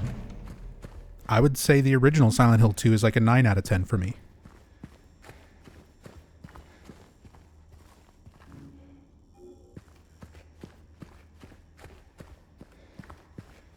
No, I just said I don't consider any game perfect. Like I don't think any game is a 10 out of 10. It would take something really, really incredibly, like, I don't know, flawless. That's what we're saying. It would have to be completely flawless, and I don't think there's any game that meets that standard.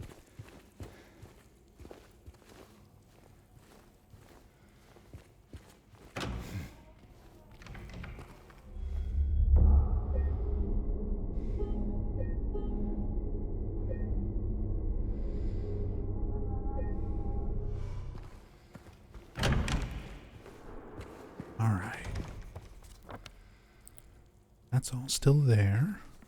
We've got the second floor small staircase key.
Sorry about that, everybody. Needed a real quick break there. Uptime? Yeah, sorry everyone. There's no chat bot. I haven't had a chat bot in a pretty long time. We've been live for we're just now coming up on 2 hours. Is this going to be an in-depth playthrough or just a casual playthrough? I'm hesitant to call this an in-depth playthrough. I've just been calling this a live story playthrough. This is only my 3rd playthrough of the game. I've spent a lot of time researching it outside of those 3 playthroughs, of course, but future playthroughs will be more informed. I'm still learning things. So we're talking about the lore. This is probably going to be more in-depth than most other playthroughs out there. But for me personally, for my standards, I'm still learning. I don't have absolutely everything in the game memorized for me to comfortably call this an in-depth story playthrough on par with like the ones that I do for the rest of the series. Because all of those in-depth playthroughs that I've done for everything else, that's after years and years of experience and hundreds, if not thousands of hours playing the games. This is only my 3rd playthrough of this game. Like, I'm still a relative nub or noob or whatever in the grand scheme of things. So we're talking about the story, we're talking about the lore. I'm trying to talk about all the details and everything as much as I can, but future playthroughs of this will be even more information, even more informed than this one.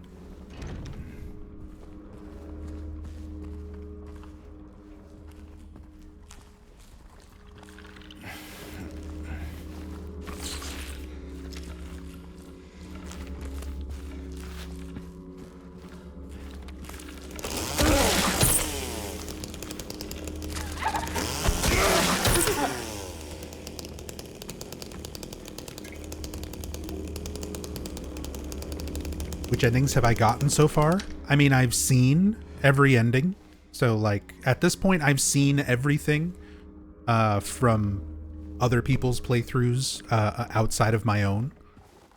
The only ones I've personally gotten are Leave and Rebirth. But I am aware of every ending. I've seen every ending.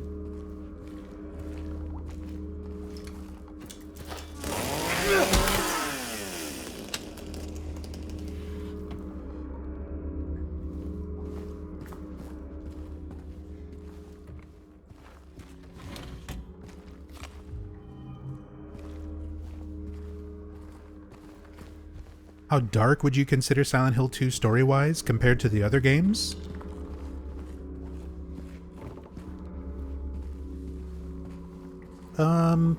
I mean, it's one of the it's one of the more deliberately depressing games,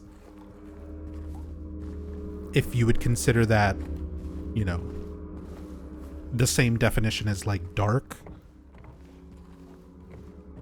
I would say it's definitely one of the darker ones in that sense. Silent Hill 4 is also, I would consider, a very dark game. There's like Silent Hill 2, think about it in the entire experience of the game, beginning to end. You have like little moments of levity.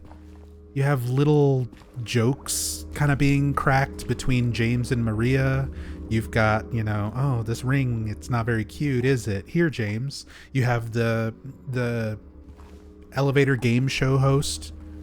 Silent Hill 4 never gives you a break. It is dark and depressing. It's all about child abuse and trauma, like Walter being manipulated and abused by this cult to believe what he believes, to kill the people he's killing.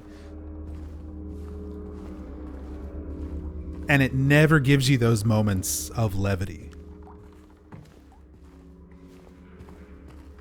So, I mean, 4 is incredibly dark in that regard.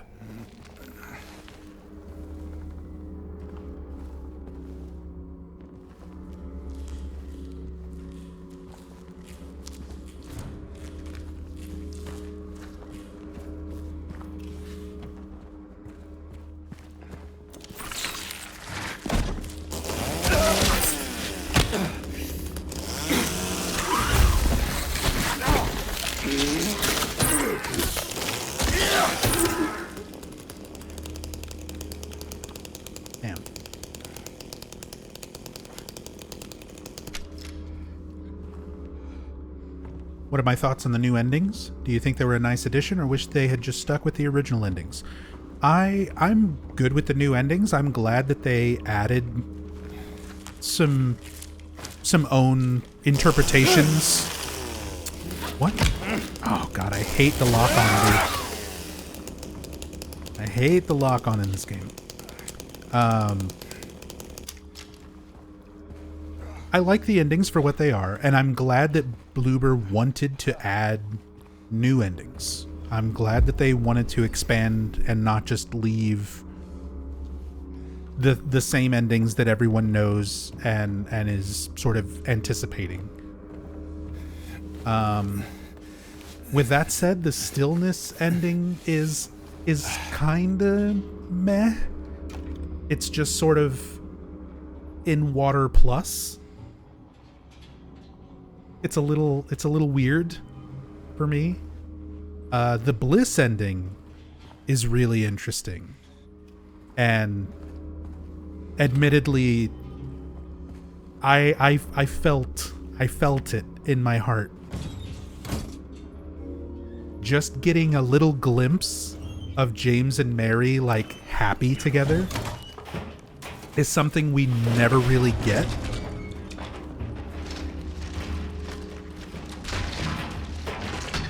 And the bliss ending just kind of showing you a little bit of that. It's very sad. I definitely felt that one.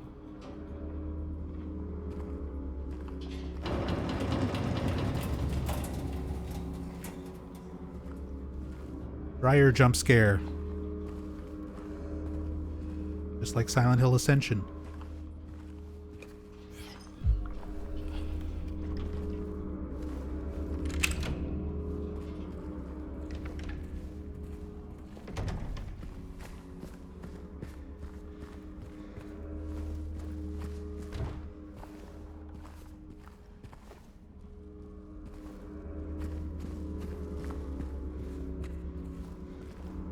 Bliss ending feels like a Twilight Zone episode in a good way. Yeah, that's a good way to describe it.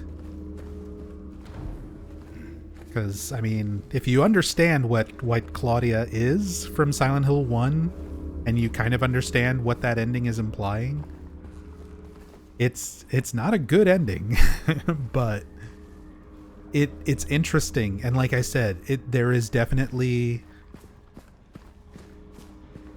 something about seeing the what if scenario, like James and Mary just sort of happy together for a bit as a, like, this is what they could have had. Oh, it's heartbreaking.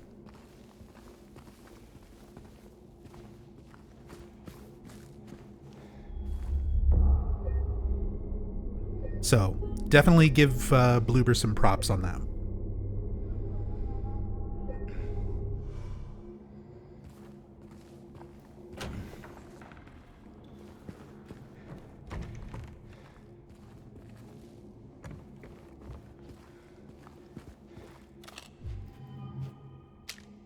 Look at that sweet bike.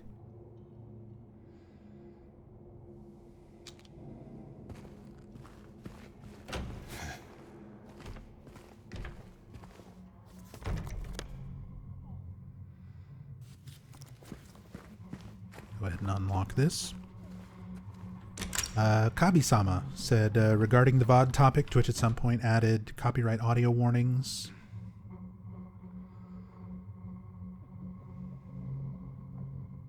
Okay. Yeah, I mean, that makes sense. Makes sense that things don't automatically publish just to avoid copyright audio and stuff like that. People were probably getting their channel flagged before they had a chance to delete the VOD or mute the music or whatever they wanted to do. For me, it never really affected my channel very much. And especially now, I don't rely on Twitch VODs for, like, my YouTube re-uploads. I do a local recording, so even if Twitch is going to mute something, it won't be muted for YouTube now. Oh, we can hear Eddie. I like that you can hear Eddie, like, down the hallway, like, as you're approaching the room. You're so far from him, and you can already hear him puking.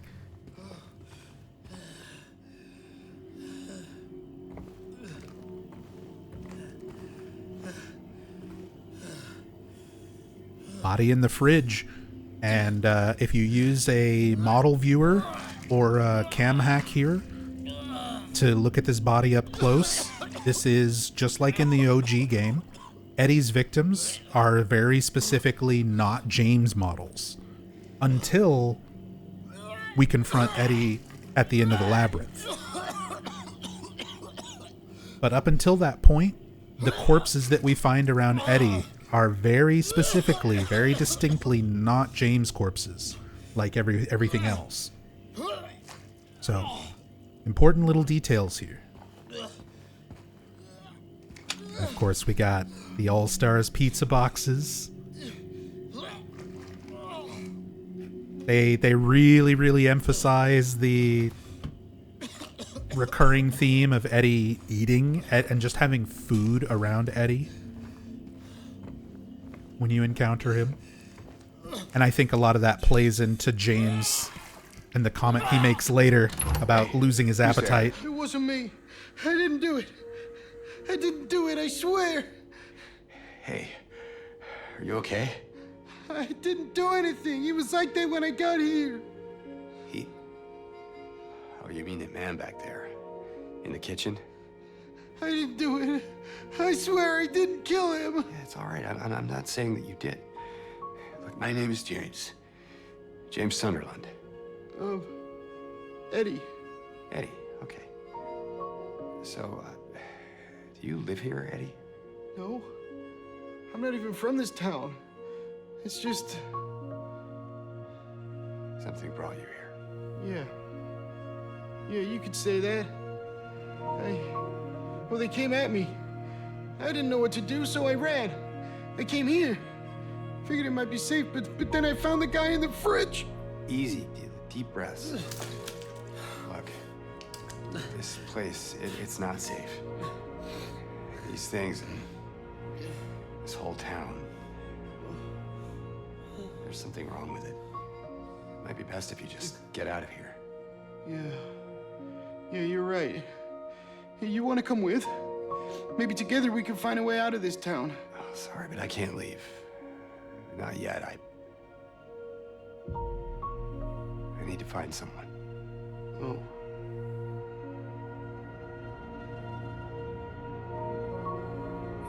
Eddie. Be careful. Yeah. You too.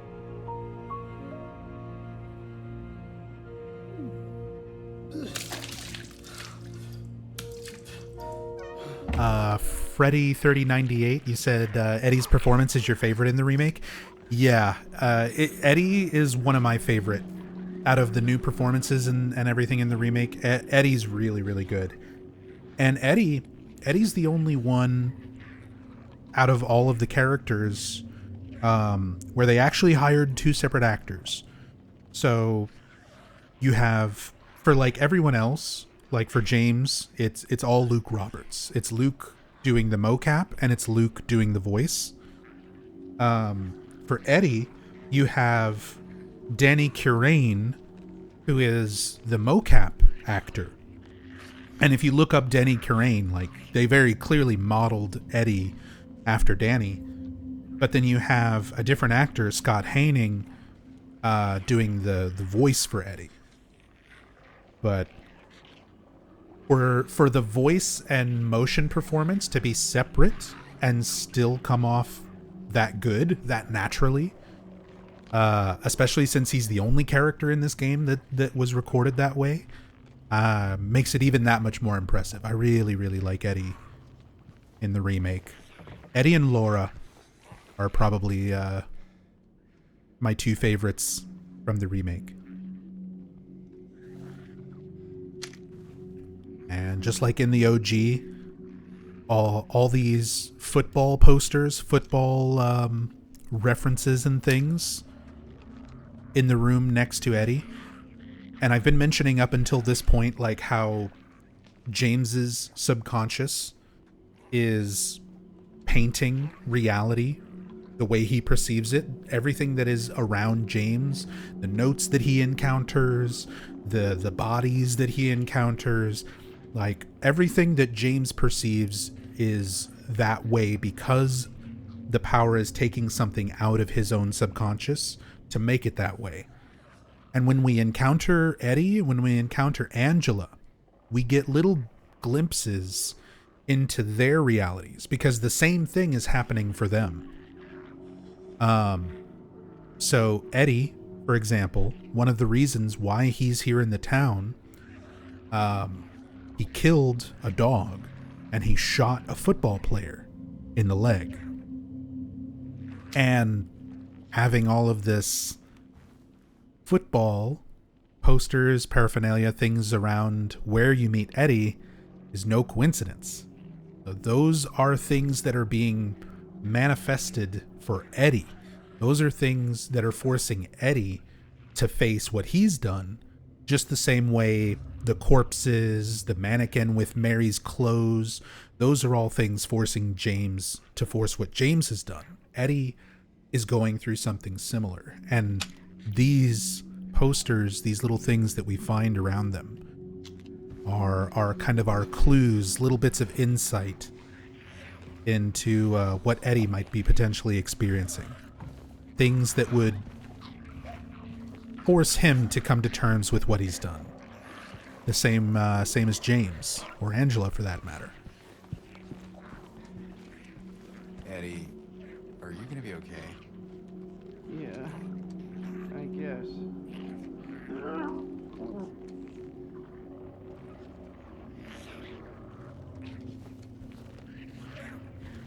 Little extra dialogue there. The green gun reticle isn't default? No, it's not default. I think it's white by default. But just makes it a little bit easier to see.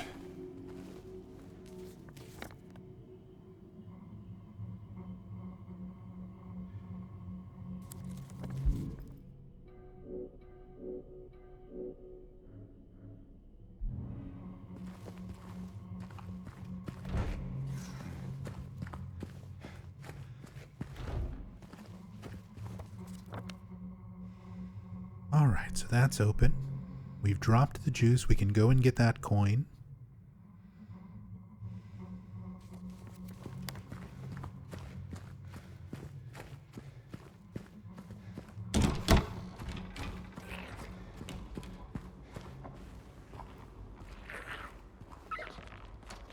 Like, we got the broken juice there with the can that rolled away.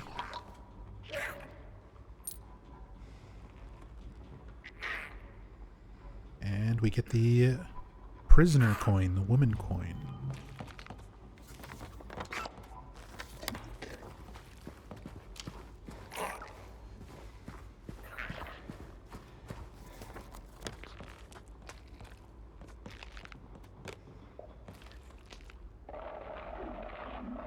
I like the way Rosewater Park, even though it's not like immediately out that way, they still have it like marked and highlighted. Kind of show your goal there.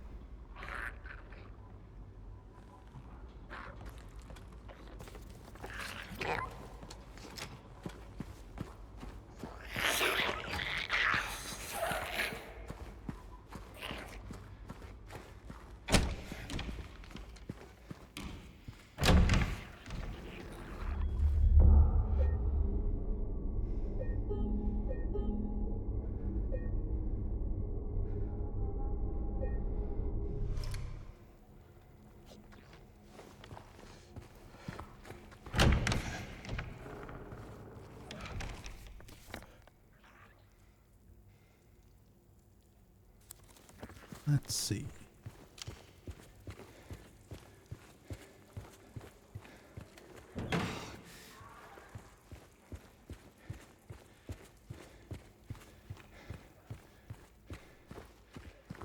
My way into the courtyard over there by Eddie.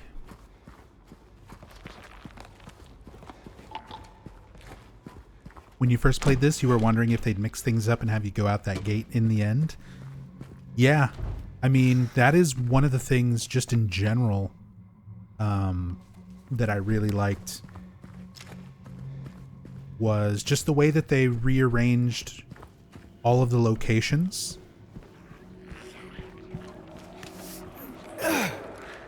Because it does give you that sense of like familiarity, but you're not quite sure if things will progress the same way.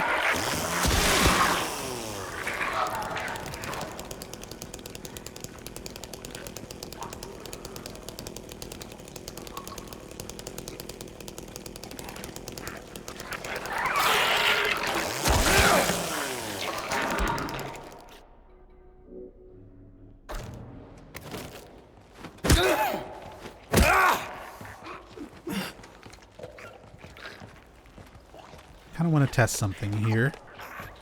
I was like only 2 or 3. I was checking achievements earlier, and I think I'm only 2 or 3 finish enemy off with a stomp attacks away from a trophy. Let's try to do that.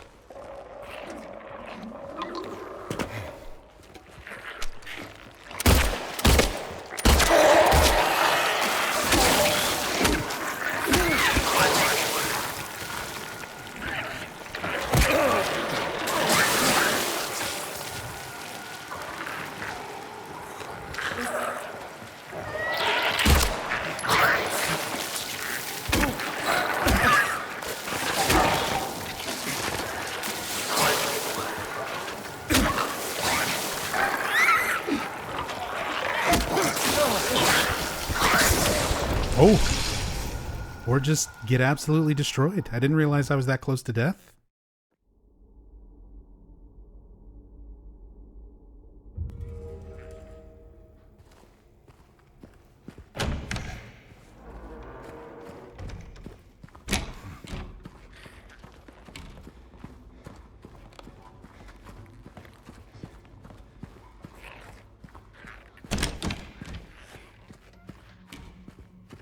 Actually kind of unsure how finishing off enemies works in this. Focusing on attacks, like locking onto stuff, is a little jank in the game in general.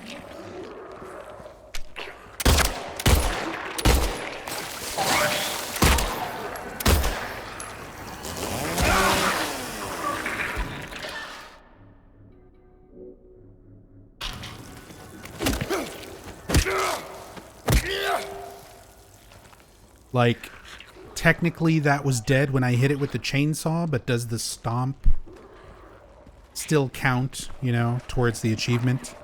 That I'm not sure of.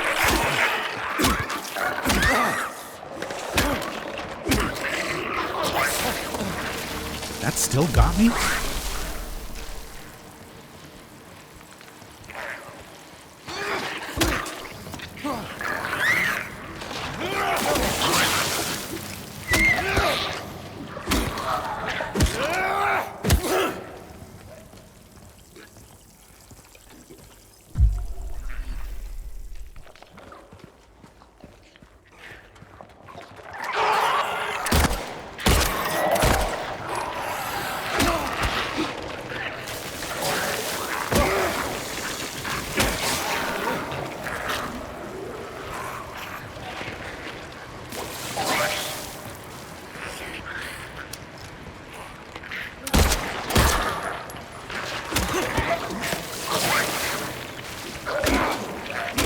God damn it, James. Stomp. Stomp, you fucker.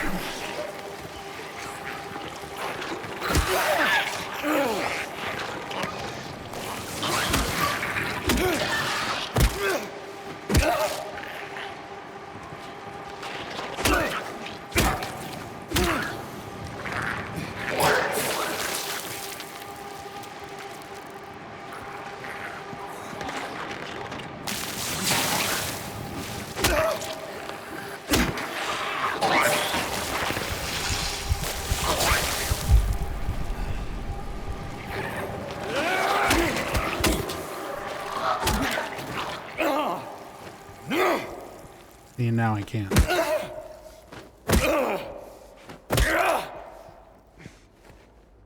See, I feel like that's not counting, because I should have gotten the achievement after those 3.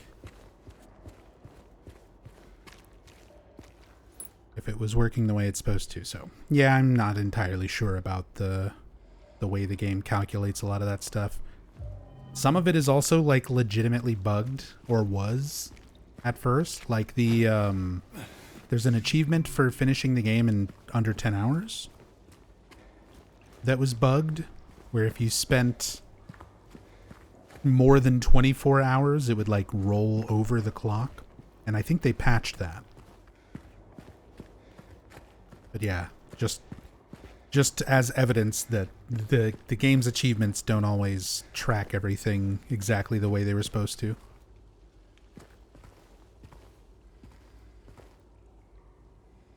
This gate is open from 8 a.m. till 7 p.m. Outside those hours, request assistance at the reception.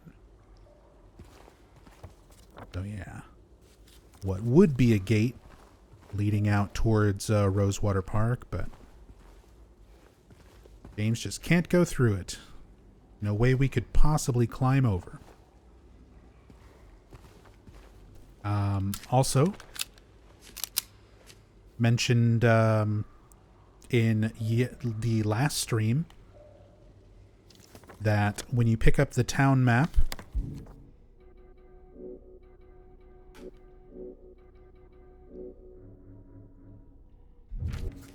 you have a new layout for the way the town looks and the way the map looks for the remake. But here in the courtyard, you can find the original Silent Hill 2 map.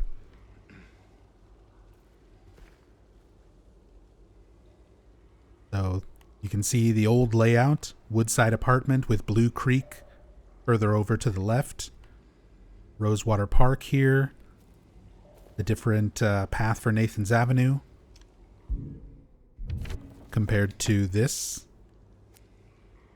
You can see Woodside and Blue Creek are merged. Blue Creek is not as far over to the left. The direction of Nathan Avenue along the water line, a little different. Wiltz Road is a little different. So, really cool little Easter egg. Just, there's your OG Silent Hill 2 town map.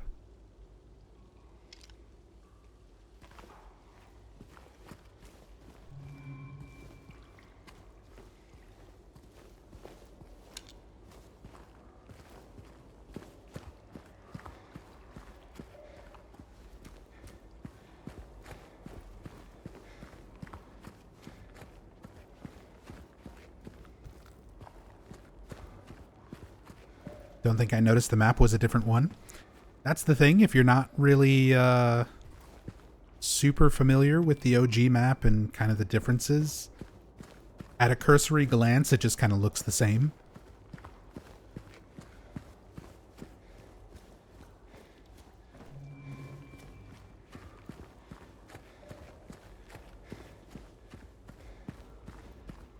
See, that doesn't open.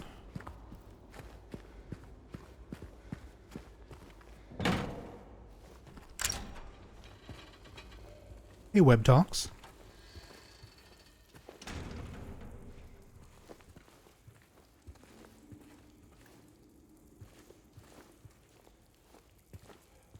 Watching the in-depth story playthrough of Silent Hill 4 where you mentioned the secret UFO ending. Yeah, it was a joke. It was a joke. The reason it cuts off abruptly is because there was a audio copyright flag, because the joke was some fan art of Walter flying through space, and I was playing the NES DuckTales game, the Moon theme, if you know what that song is. But yes, there is no Silent Hill 4 UFO ending. There's unused assets in the game code, like the blue gem and stuff. But yeah, there is no actual ending for me to show. So the stream abruptly ended because I just showed a stupid joke thing.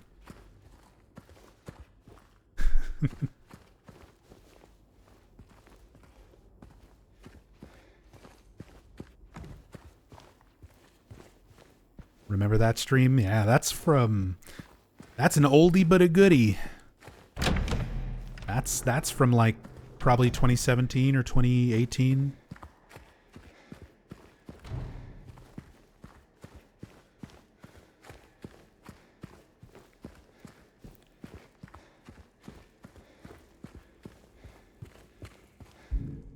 Okay, what am I doing? Using coins.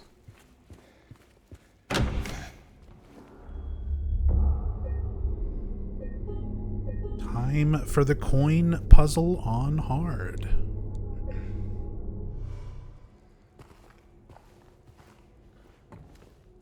And this is my first time playing on hard riddle.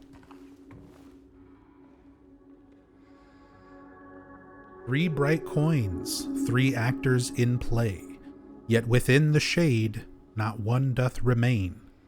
The one once so gallant has fled from day's sheen, as far as he could from the icon of sin. Kind of a slant rhyme there. The one whom he swore to shield in her life now lays in a grave away from his sight. I don't like the way that's written as well on hard mode. A little more awkward. 3 actors in play. None are in the shade, so none under the tree. The one once so gallant has fled from day's sheen, as far as he could from the icon of sin. Old man on one side, snake on the other. Old man's gonna be far away from the sun, which is on the right. So old man on the far left, snake on the far right. The one whom he swore to shield in her life now lays in a grave away from his sight. So it's going to be flipped over to the grave. The woman coin will be flipped over to the side with the grave. But it won't be in the shade of the tree. So, old man furthest away from the sun. Snake furthest away from the old man. There we go.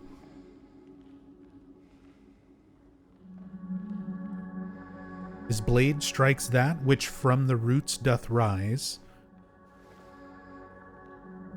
So, other side of the old man coin is the sword. Roots doth rise, so sword under the tree. Followed by guilt and the mark of demise. The life he once had he has left behind, where once there was love, now a stone resides.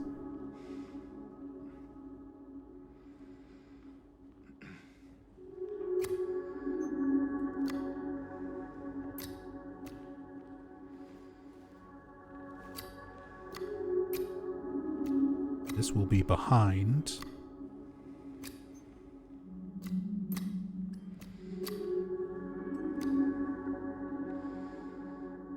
His blade strikes that which rose from the roots. Okay, so that would be the flower.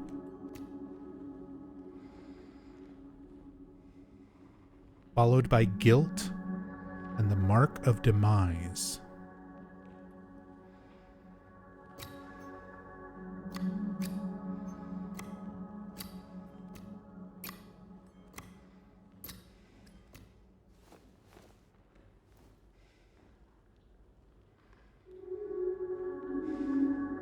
Roots possibly under the tree with the flower.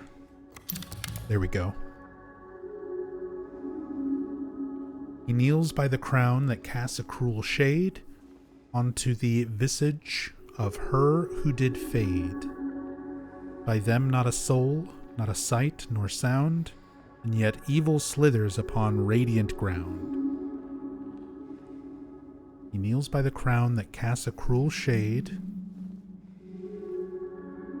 onto the visage of her who did fade. So we're going to flip that back around. He kneels by the crown.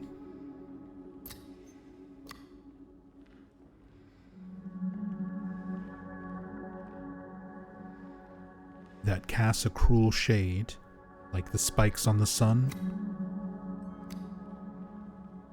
Casting light, casting shade onto the visage of her who did fade. By them not a soul, not a sight nor sound, so nothing next to them. Snake slithering on the ground somewhere.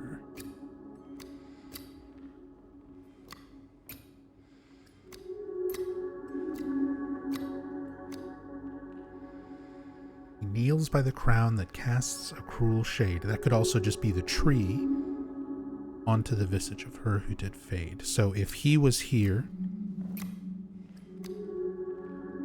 and the sun was casting towards the tree this way, and the snake was nowhere near them,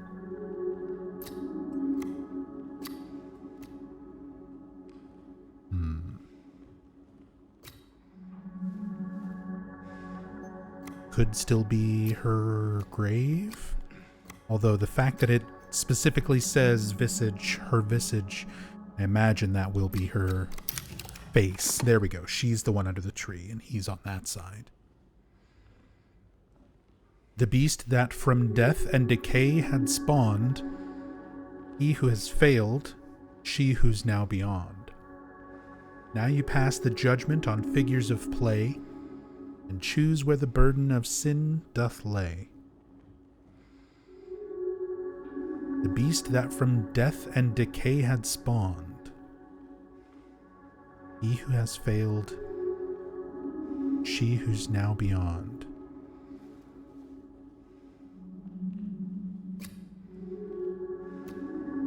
Oh, this is just the part where we pick the last coin. I actually need to check notes for this because ideally we're going to be getting multiple New Game Plus endings as well as in water. And I'm trying to remember, or I'm going to check my notes, which coin gives you in water.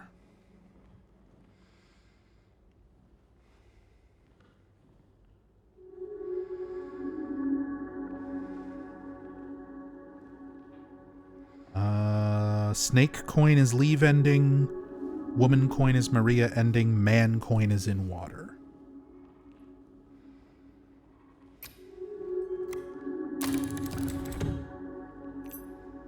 Yeah, the coin affects your ending. It gives you points towards a particular ending. So if you want to go for in water, you want to use the man coin there.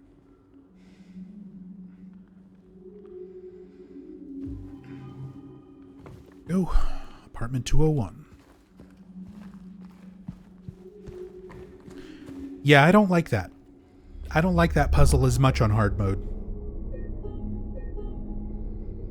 I feel like it's better written on standard. It's not bad, but it's not as well written.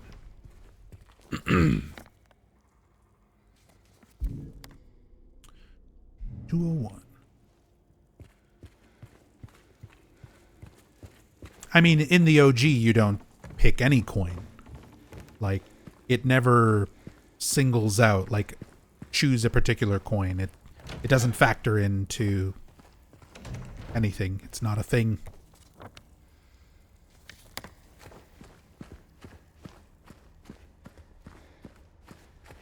You always choose the woman coin as it's the one your cursor's already on. Okay. Speed run.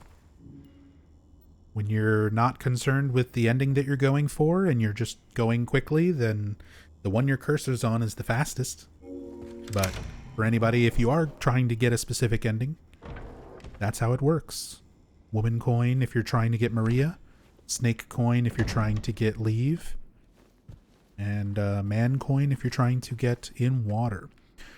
So this apartment, now that we've gotten into apartment 201, this apartment is fairly significant. And I mentioned that it's important that you don't take things literally at face value the way that they are presented in Silent Hill 2. Things are being projected into reality. Reality is being shaped by James's memories. James's subconscious is affecting the way he perceives reality. And this is a big one, because this is not an apartment here in Woodside Apartments. This is James and Mary's home. They didn't live in Silent Hill. They came here once for vacation, left, and James never came back until the events of this game. But James's memories of his home with Mary, and there was Mary's gasp. I mentioned that during the last stream as well. Periodically, throughout the game, you'll hear Mary's gasp. It's a very, very brief breath gasping sound that is taken from the VHS tape of James killing Mary. You'll hear that gasp periodically throughout the game, and we just heard it again there. But this is Mary's room. This is the bedroom where you see Mary laying sick in the endings. James sitting in the chair looking over her. These photos, you see how they're all dark and smudged out? You can barely see these darkened parts where there looks like figures, human figures here. This is a photo of James and Mary together at Rosewater Park.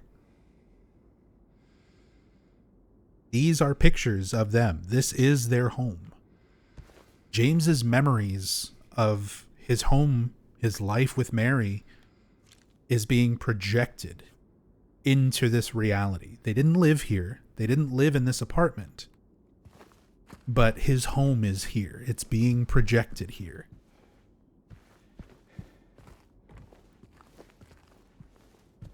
Yeah, it's very easy to miss the pictures, and again, with a cam hack and ripping the assets directly from the game, you can see everything more clearly. There's actually like cleaned up versions where you can see this photo clearly without the smudge effect in front of it as well.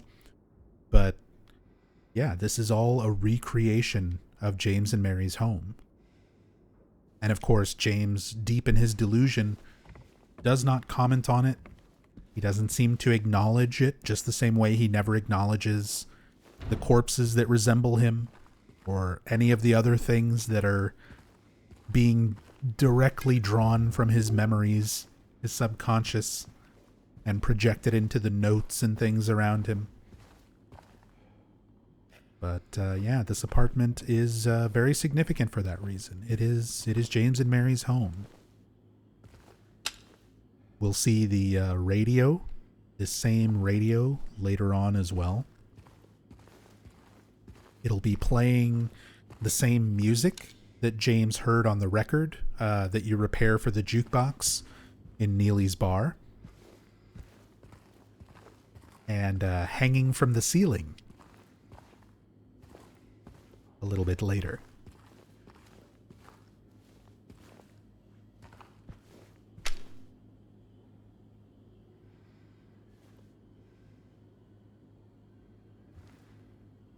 I like the little paintings here. Sailboat out on the water where a storm is moving in. Each one sort of a rougher storm than the last. Kind of giving you a bit of foreshadowing to our first real foray into the other world coming up here. Same thing, I like the design, this very unique, specific design of this door that is a recurring thing as well. Very reminiscent of the 9 red square save point, just that grid sort of look to it. The red color of the door. I like how it looks like something has just been dripping here, eroding the paint away.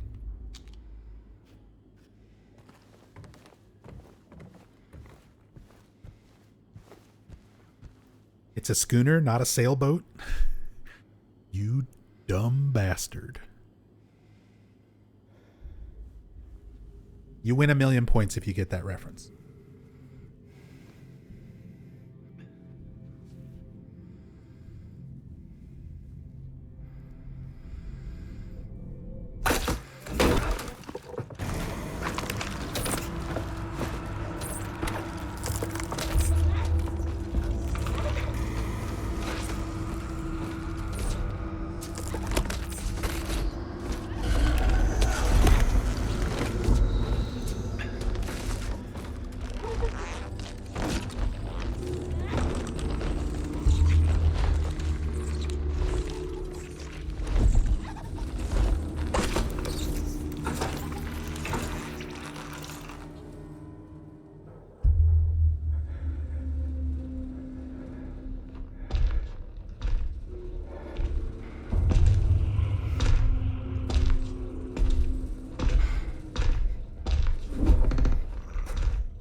I'm so torn on this scene. There's things about this compared to the way that it's depicted in the original that I like, and there's things about this that I don't like. In the original, Pyramid Head, you don't hear him enter the scene. You don't hear him leave the scene. Like, he just shows up. And then he's just gone. You hear him like stomping away. You don't hear him like open the door and like the door creak open and leave. Here, you actually hear Pyramid Head like open that door and walk out. Things like that are a little, I don't know. It was more strange and eerie when you didn't really know where Pyramid Head came from and where he goes for all of this, and this sort of makes it like, oh yeah, he just comes in through the door and then he leaves. Although I like the more stoic reaction when Pyramid Head gets shot. I like when James shoots him and he just stares it down. In the original, Pyramid Head sort of bounces, like he sort of reacts. You see his head move during each bullet connecting. I like emphasizing him just like completely unfazed by James's bullets. I thought that was a nice little change.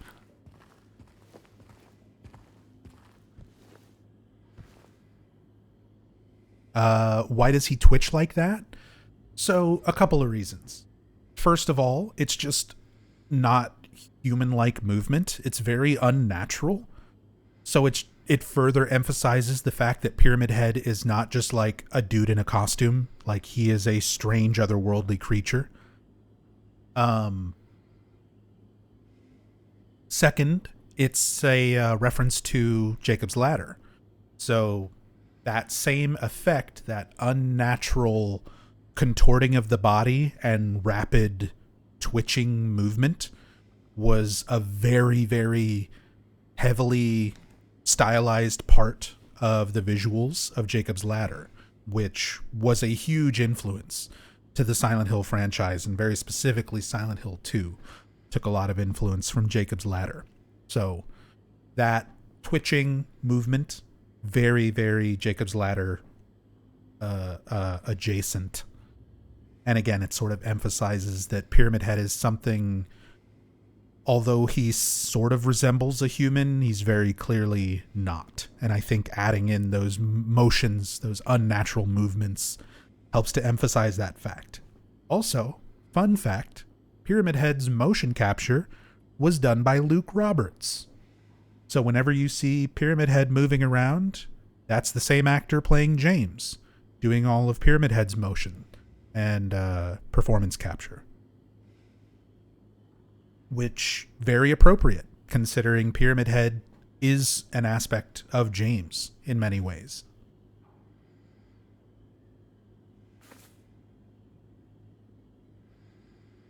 And then, of course, we get Mary's handkerchief.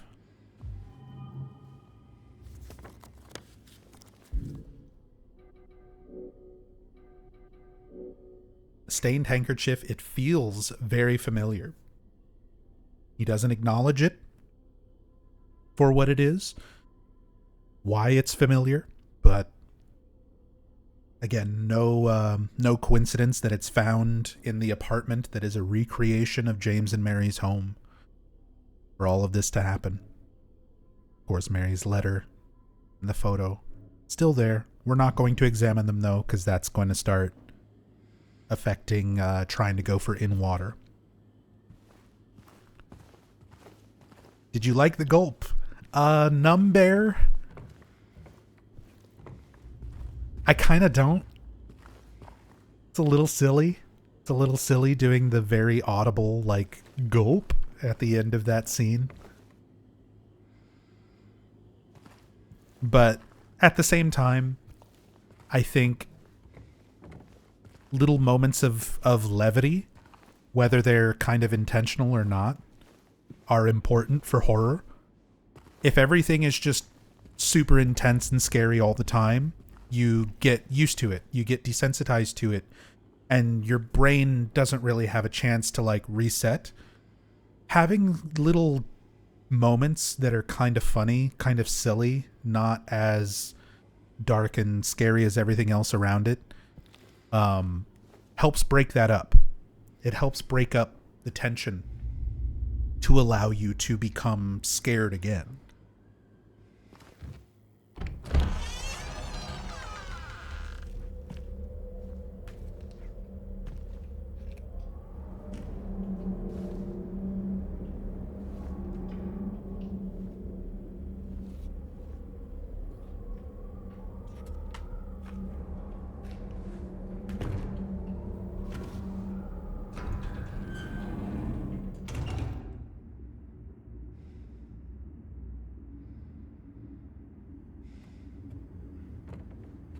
We step through into what's supposed to be the Blue Creek apartments. But if you'll notice, this is the exact same room. This is the recreation of that apartment, James and Mary's home, just mirrored, completely flipped. As opposed to the original Silent Hill, like original Silent Hill 2, where Blue Creek and Woodside were very specifically different apartments. They weren't like mirrors of each other. This one, they really emphasize like this is a mirrored version of the place you were just in, just to kind of like show you you're in the other world now. Maybe it wasn't as obvious in the original, since you're just in a completely new area that's like more flooded, more falling apart, that you've made that transition to the other world. So now they've got the same environment, just literally mirrored.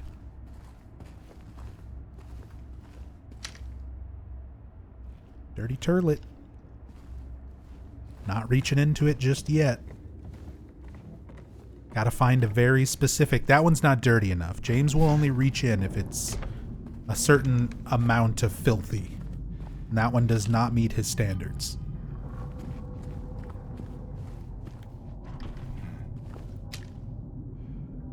So now we're in 208. Oh, there's the rattling door handle sound effect I mentioned. There's a few places where you can get that effect to happen in the apartments. And there's another little interesting detail. I think you need a cam hack to be able to see it. But if you run around the corner from this, I think it's this door. Some of the doors, when you're a certain distance away from them, like the numbering on them changes. That could just be an aspect of like the way the game is programmed to kind of cut down on how many assets are being rendered all at once. Just moves a door, you know, a door texture or a door sign from one place to another. But this will actually change from like 208 to 201, I believe, which is the mirrored version we just came from on Woodside. Also, yeah, I can't go back in there, but the closet that James was in, yeah, that was all slashed open. Since you brought that up, orange sodas. You said, does James know that Pyramid Head uses a greatsword? I asked due to the wardrobe being slashed. No, we don't see the sword yet. We don't actually see the great knife make its appearance until confronting Pyramid Head at the very end of the apartments. But again, if you subscribe to Loop Theory, if you imagine James has done all of this, that these are reflections of James having done all of this before, and tried and failed, basically, to get through his trials, to get through the town, you could imagine a potential version of James where Pyramid Head just killed him in that closet, in that wardrobe. So we're seeing the remnants of a previous loop, right? Where things went differently.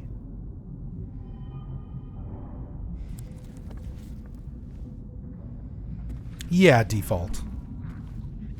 It is designed to be a large half, or a half of a pair of scissors. The great knife itself, but the item description for it in the original game is the great knife. So if I refer to it as a great knife, it's because that's what they called it. They didn't call it the big scissor. Ito confirmed that's what the design was based on. But that's not what the item itself is referred to.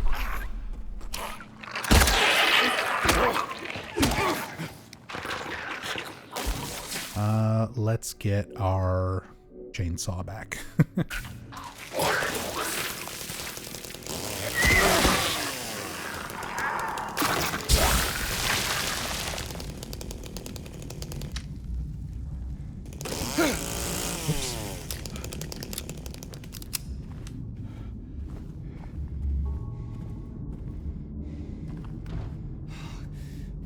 Utility room. Hey, Hirimi.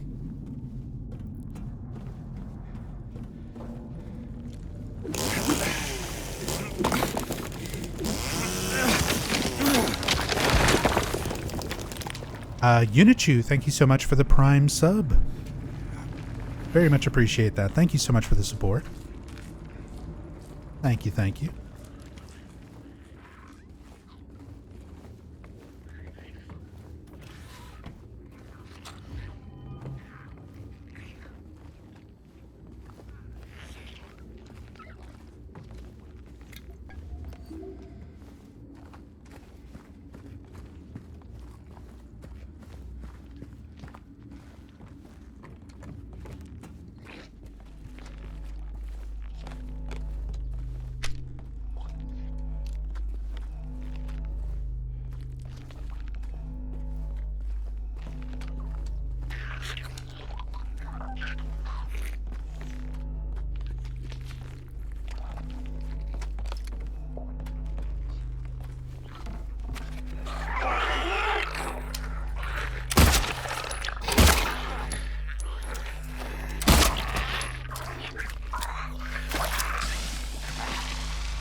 Can't wait for the movie. Yeah, hopefully we should be hearing some more information about Return to Silent Hill soon. They did some test screenings back in December. Some early audience screenings.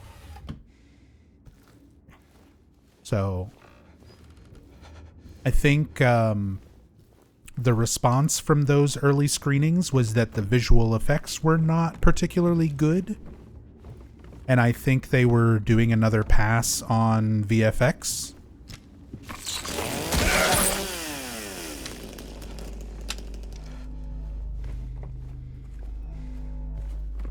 But hopefully should hear some more news. Get a release date or a trailer or something relatively soon, sometime within this year.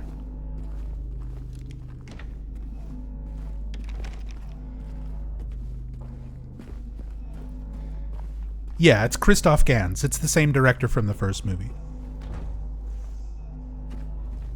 He doesn't have Roger Avery co-writing with him. He doesn't have as much of a budget as he had for the first one. And he has said in a recent interview that a lot of the things like the sets and the big crane camera shots and things from the first movie are not something that he wanted to include in Return to Silent Hill. He was like, oh, it's a lot more handheld cameras and stuff like that. I'm like, oh, okay. So no release date or quarter or anything like that. The movie, I think, was originally intended to come out towards the end of 2024, and it got delayed, and then they did the test screenings and got negative response, so it got delayed again to like go over VFX again. So it's, I think the movie's kind of going through a difficult post-production.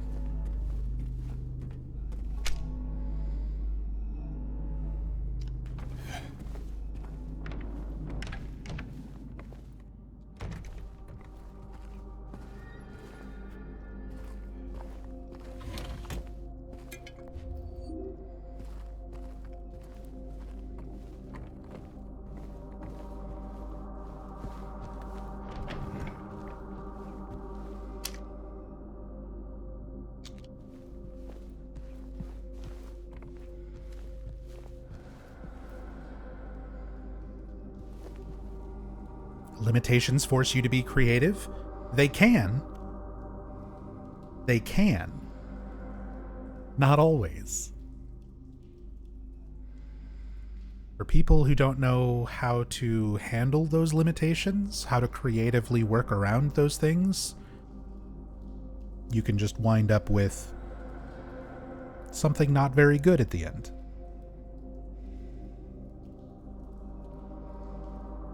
First comes their leader, most crucial, his quest.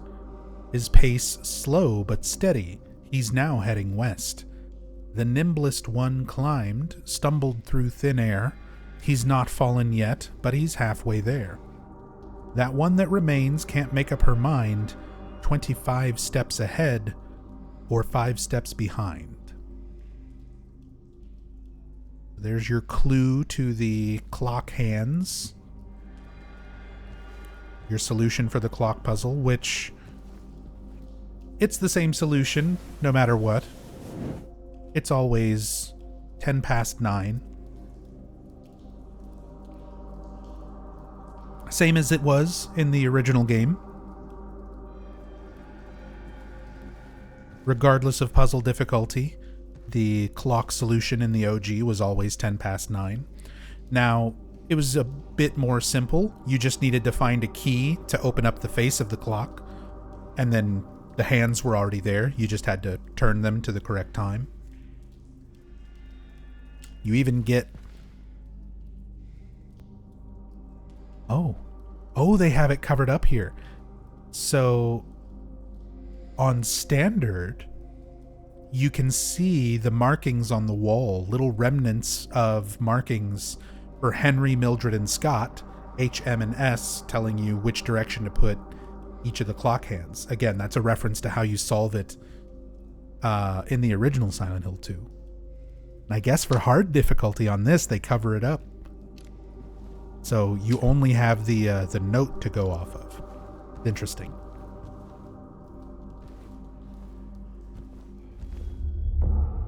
Been a long time since the last 2 Silent Hill movies. Christoph Gans didn't have anything to do with Silent Hill Revelations. He only did the first movie. The second one was an entirely different set of people.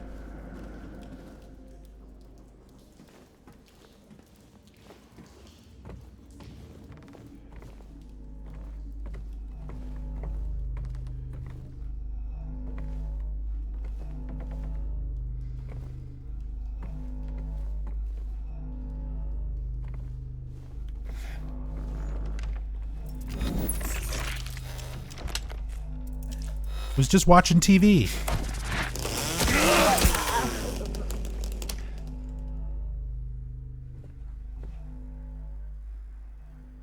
I don't know why, but there's something cute about the mannequin just like sitting on the floor watching TV.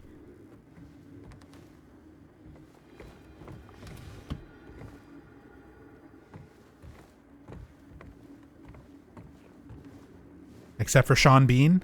They got Sean Bean back. They got Rhoda Mitchell for like half a day. She recorded the green screen footage in the mirror for like the opening scene, and that was it. But what I mean is none of the production crew, the director, the writer, like none of that carried over from the first movie.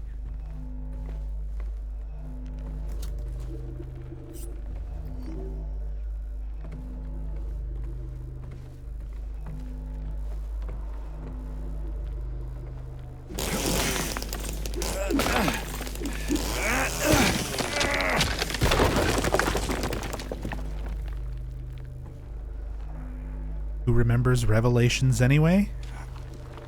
I do. My wife and I watch it every year. Just to remind ourselves. Also, we just like watching bad movies.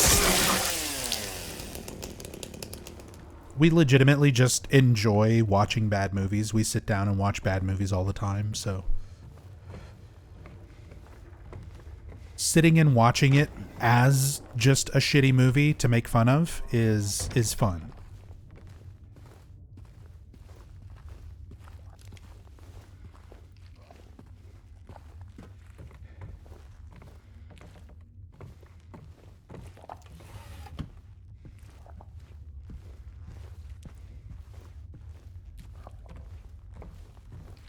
would rather sit down and enjoy a good movie. I mean, we do that too.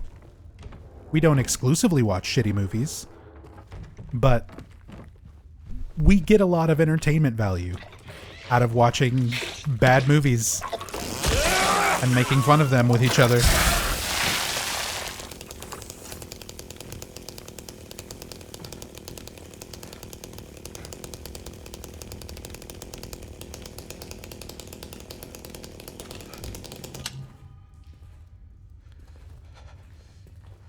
And yeah, Katmek, Rachel and I got married not last November, but the year before. We didn't make like a big public thing about it, but thank you. And Yoshio, what's up, Yoshio? Thank you so much for the raid.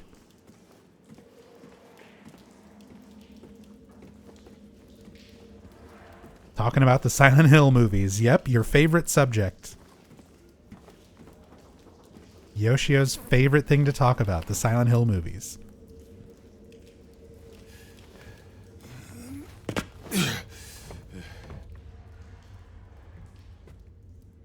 Notice that the second Silent Hill movie is one of the free movies on YouTube to watch with ads. Huh. I wonder if that was just like recently added to their movie lineup.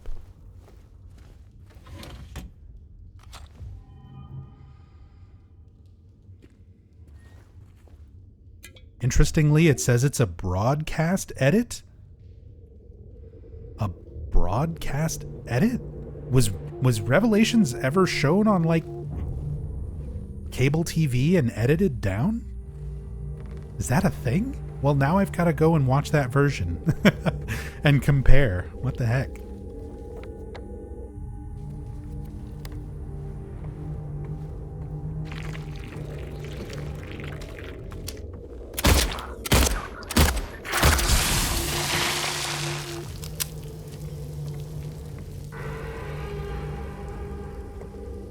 What do you think the chairs in this room represent? Mary sitting down with her doctors. Sitting down in like a doctor's... These are like the most doctor's office, like lounge chair type setup.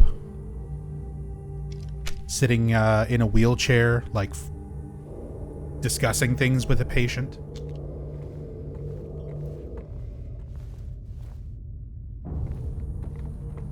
Something that Mary would have gone through, James presumably, you know, would have gone through these moments, these meetings, sitting down with Mary and her doctors, figuring out exactly what her condition was. In the original Silent Hill 2, there was audio of James... there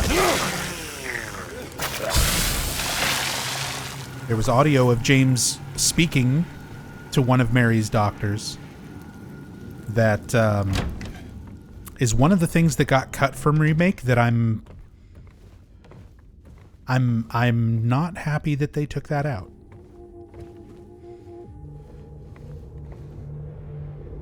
I really wish they would have kept some of that audio from the original of James speaking with Mary's doctor and learning the severity of her condition. I'm a little disappointed they cut that out of the remake. It's worse. It's made even worse because you find the tape recorder and headphones in the remake, but it's just a glimpse of the past. You don't actually listen to it.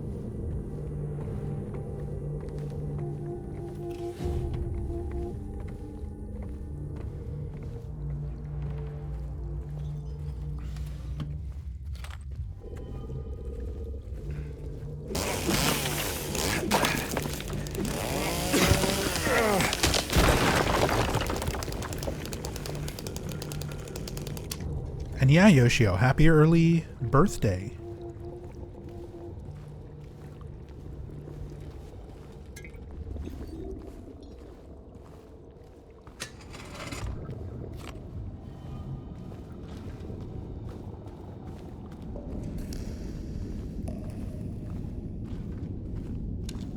See this little area here, just kind of these types of chairs and little tables.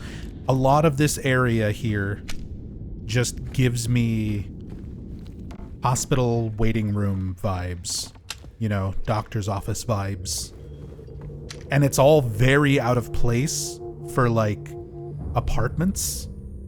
None of this looks appropriate just for like a normal apartment.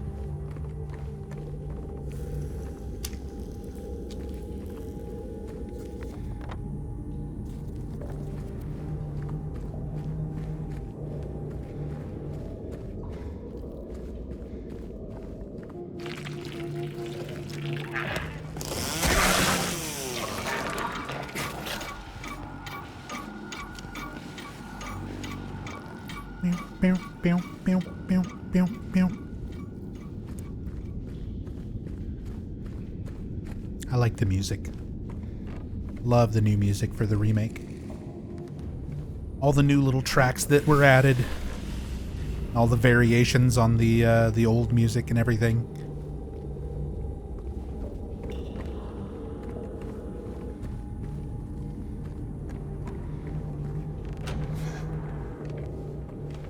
Ah, there's the radio I pointed out in the apartment that is like a recreation of James and Mary's home. So now we see that same radio playing the same music that James heard on the jukebox record that triggered his memories of Rosewater Park and Mary. So same thing happening here. He's being forced to experience these things that will remind him of these key moments in his life, remind him of Mary and just his past, what he's done.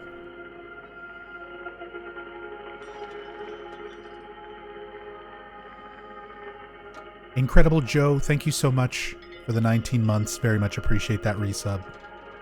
And Hawk, thank you so much for gifting a sub to Yoshio. Very much appreciate it. Thank you so much, dude.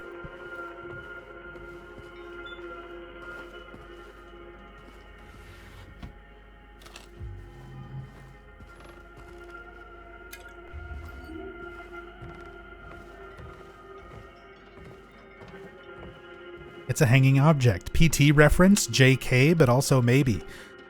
I mean, they do a full-on PT reference with like a big hanging object later on in Brookhaven, where it's much more reminiscent of the hanging fridge.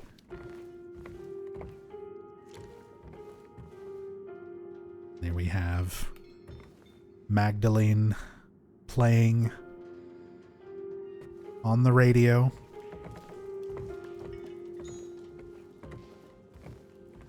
Really? And I was just being a goober? Oh no.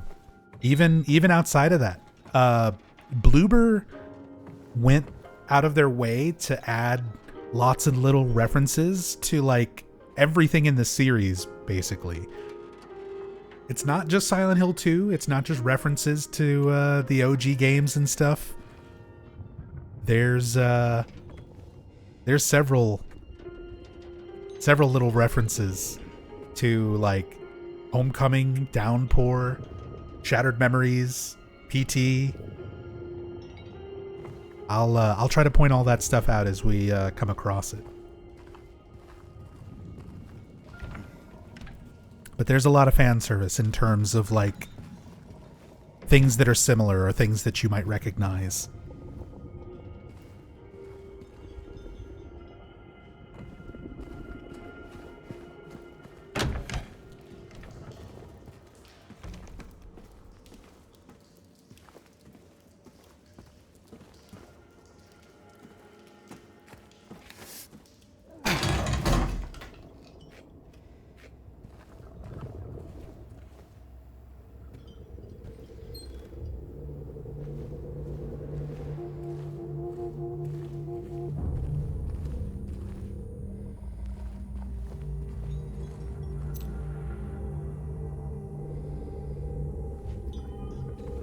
Apartment 306.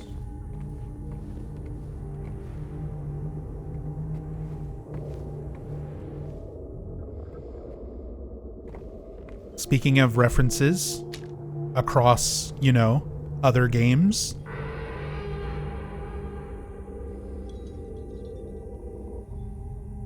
Silent Hill 4. There's a few visual parallels to Silent Hill 4. We get chained doors where the chains are like hanging and attached to the door in like the exact same places as some of the chains on Henry's door in Silent Hill 4. One of the apartment layouts very, very closely resembles Room 302 in Silent Hill 4. In the apartments on Saul Street, when you get the jukebox button, the number 2 button, that bathroom that James has to stick his hand into that hole in the wall, that bathroom is laid out exactly like the Silent Hill 4 bathroom, and the hole that James sticks his arm through is where the large hole in Silent Hill 4, the first one that Henry's able to crawl through, would be. So there's little references and things like that, visual similarities and parallels that are meant to like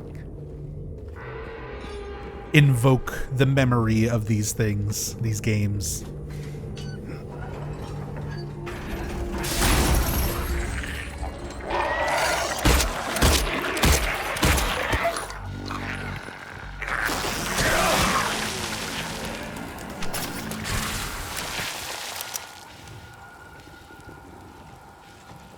When does the light appear as Mary in the apartments? Is it later on, or was that debunked?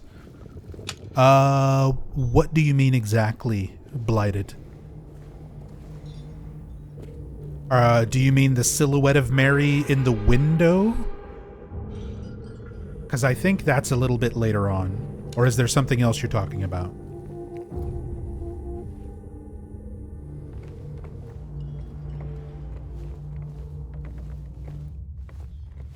Yeah, that? Okay, yeah. That's a little bit later on. I think that's after we use the first hand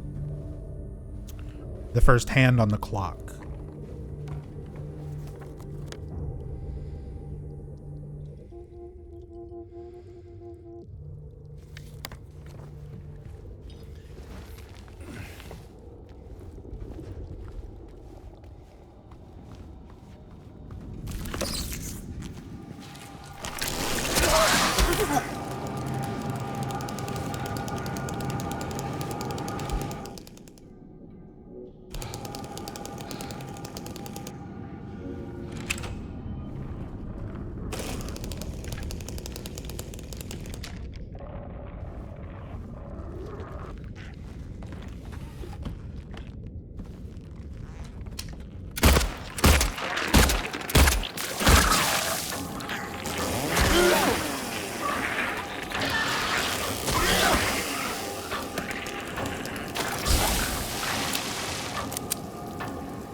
And eventually, like I mentioned during the last stream, eventually I will do a cam hacked playthrough of this.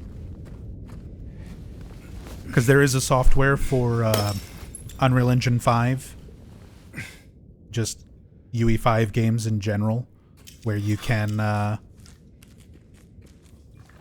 unlink the camera and take it wherever you want. So eventually we'll do a cam hack playthrough of this game, because there's a lot of stuff that I would love to break the camera and look at up close. A lot of little photos and textures and things in the environment that you can't quite see.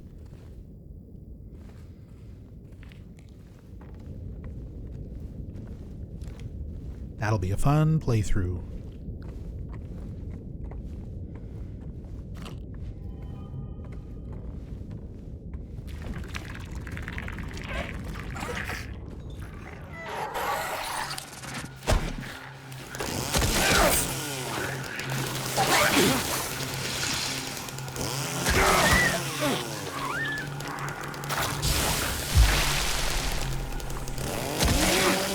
James, no.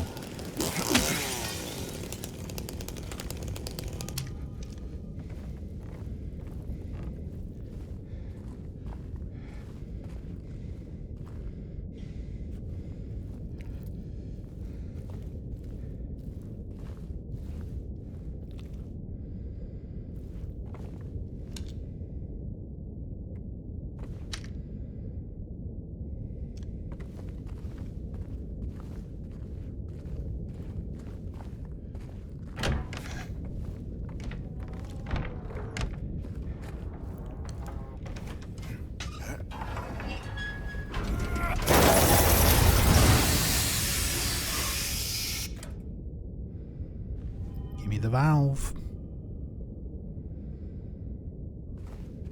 Don't know why you hadn't noticed all the mirrors in here.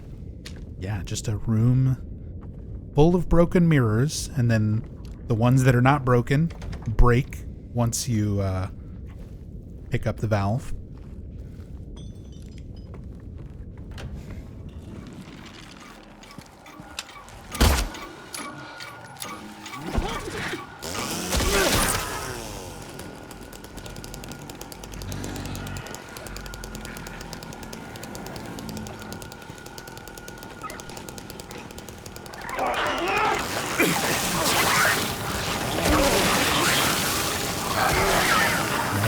No, James.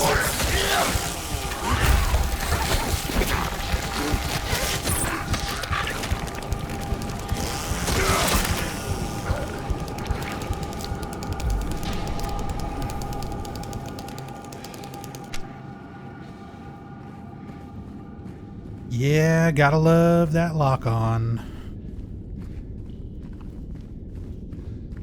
James targeting enemies that are already dead instead of active ones that are attacking. Swinging right through enemies that are like walking right in front of me. Just a little jank.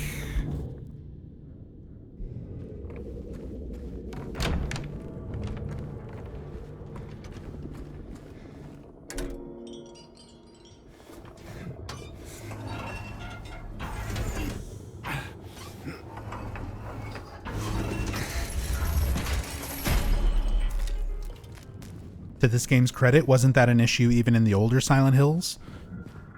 I mean, there were similar control issues, just because of the nature of how games controlled in 2001 for the PlayStation 2. Keep in mind that, like, things like directional analog control were still new, novel concepts. Back when the control scheme was designed for Silent Hill 2.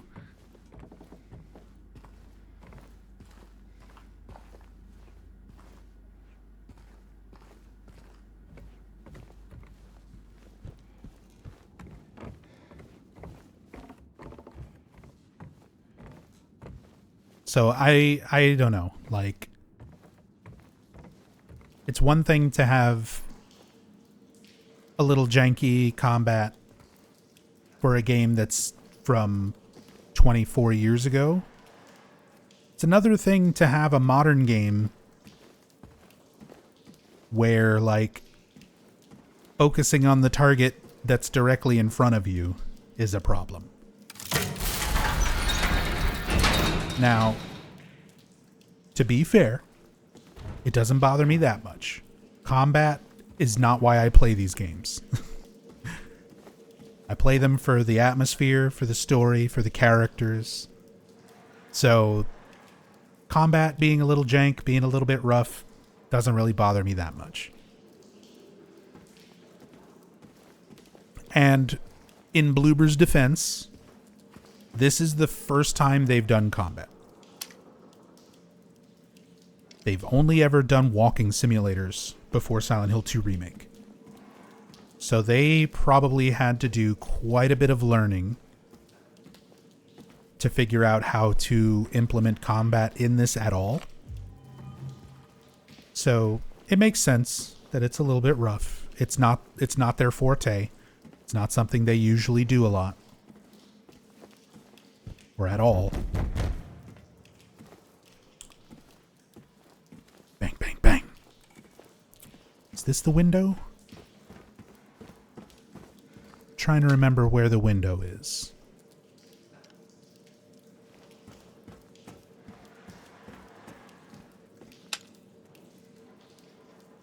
One of the times where you're out here in this like catwalk area, you'll get a view of one of the windows that's lit up, and you see Mary's silhouette casting a shadow. Yeah, it might be a little bit later on.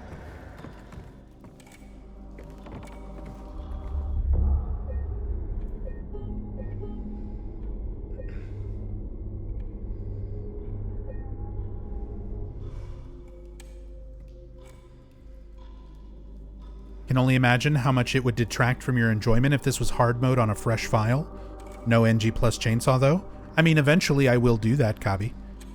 Eventually I will do a hard difficulty regular new game playthrough. Yeah, I mean, I'll have to engage in the combat more than just plowing through everything with the chainsaw, but it'd be alright.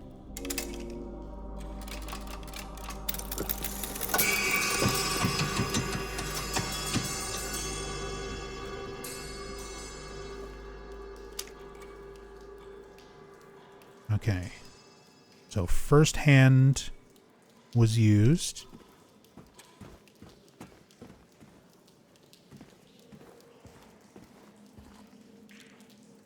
And I don't see any of the other windows lighting up. So yeah, it might be after you use the second hand.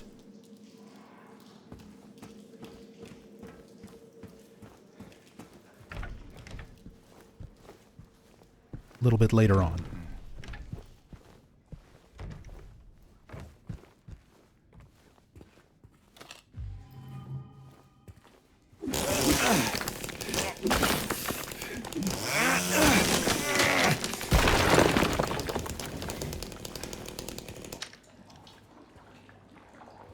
Toilet time. Now, before we go digging into the toilet, there is something cool I want to point out. So in the original Silent Hill 2, you reach into this toilet and you get a wallet. And inside that wallet is a code for a safe. And then you can open that safe using the code and get some ammo and some heals.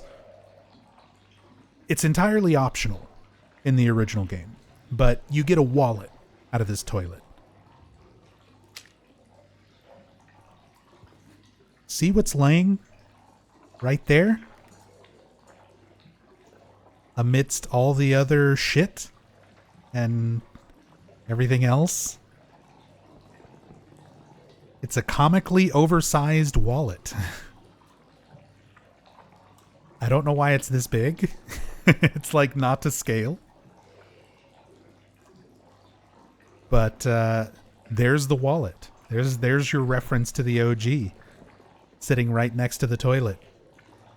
And this wallet is used again later on.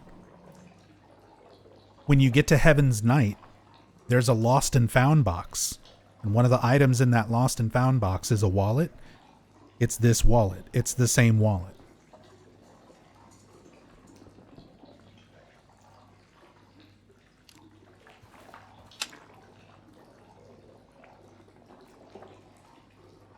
Can't even tell it's a wallet? Yeah, it looks like a notebook or something. Because it's like way bigger than it's supposed to be.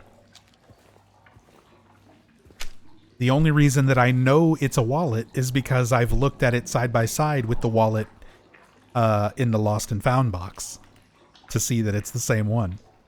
Because otherwise, just like this, you really can't tell.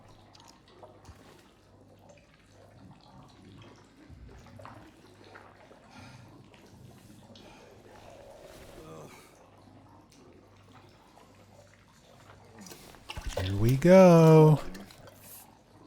Change my mind. I really wish there was more of an animation there.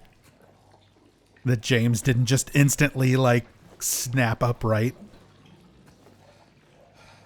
Oh, look, the ripples. There was ripples from where his hand was going to go before he reached in.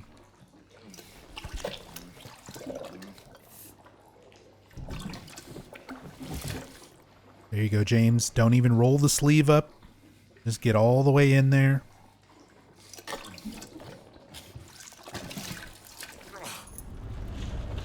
Anything in there? No solids.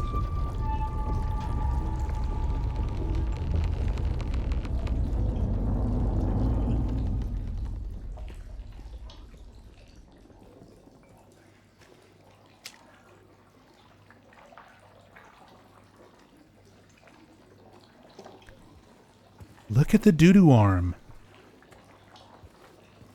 Look how they keep the doo-doo arm for a little bit. Oh, you can see it fade off of him, though. It fades off, like, instantly.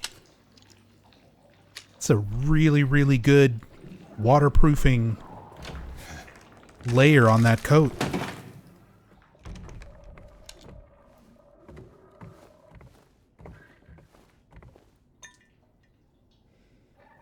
Bird. Birdie, birdie.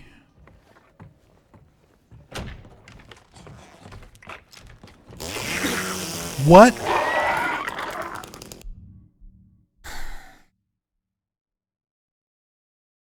Like I said, combat's a little jank.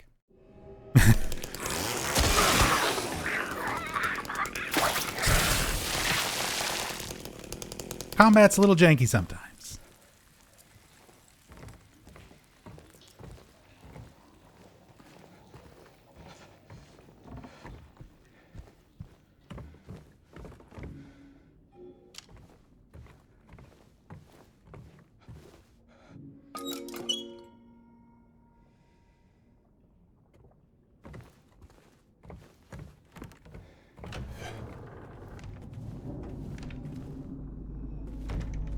I don't know why, but this puzzle, this bird puzzle, to me, this feels like such a Shattered Memories puzzle.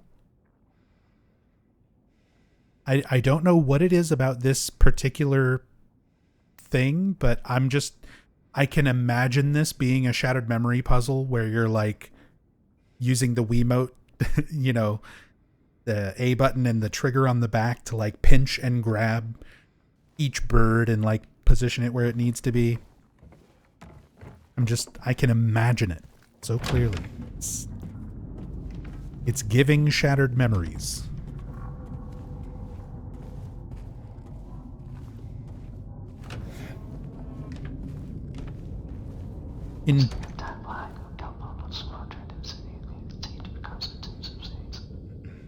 We got the subtitle before the whisper itself was went off.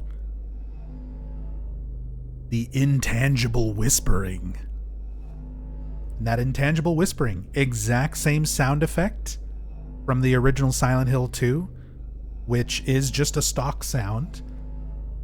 It was debated among fans for like 17, 16 years from when Silent Hill 2 OG released until people knew exactly what the source of that whisper was. Fans went ballistic, just like trying to decipher who is that speaking and what are they saying. And fans were like, oh, it's definitely James, and he's saying something about, you know, see my dead wife and go home, do some laundry and escape. It's a stock sound. It's a stock sound. It's a creepy whisper from a stock sound CD. Like from a collection of stock sounds to be used in TV and media. It is 100% the same stock sound effect. I have that sound effect. I can... Hold on.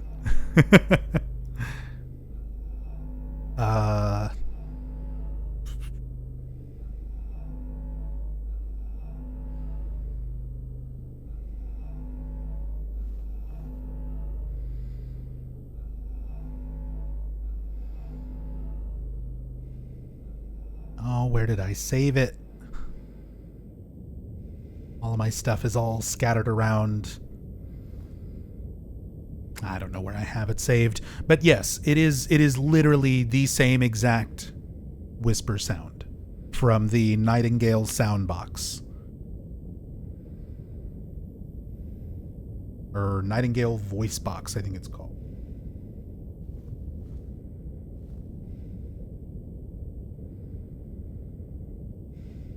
Yeah, the Nightingale Voice Box Sound Effect Library Volume 1 and 2 is where that whisper comes from.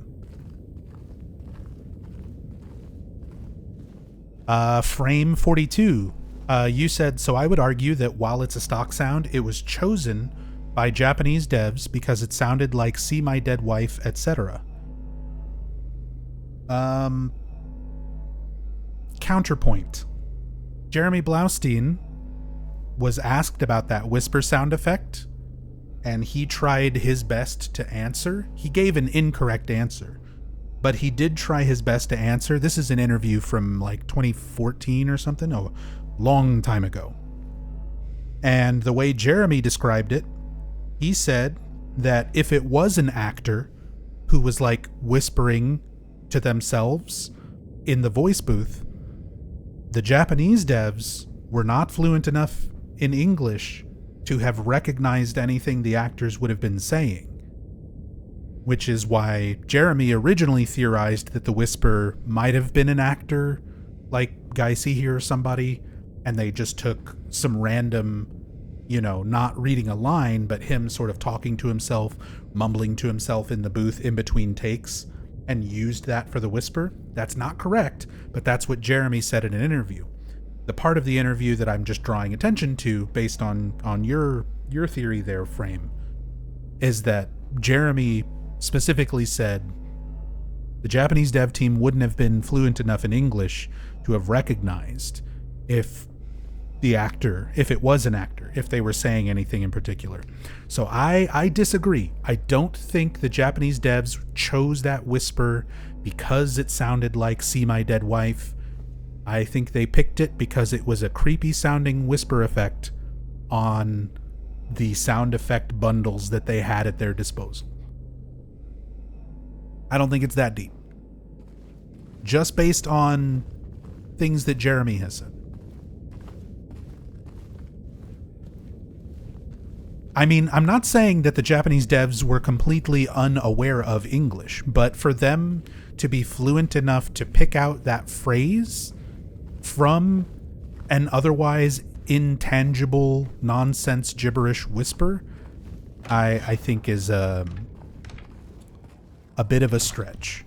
Because, again, they're using stock sound effects. It's not like they recorded it specifically for it. They probably didn't have a whole lot of whispers to choose from. And that would just be the creepy sounding one,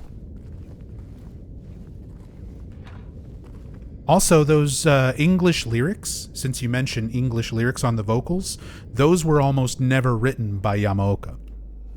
Lyrics were usually translated from Japanese to English by either Jeremy Blaustein or Joe Ramersa, who wrote a lot of the English lyrics for some of the later tracks, Silent Hill 3 and Silent Hill 4. Yamaoka composed the music, but he didn't write the English. He didn't write the lyrics.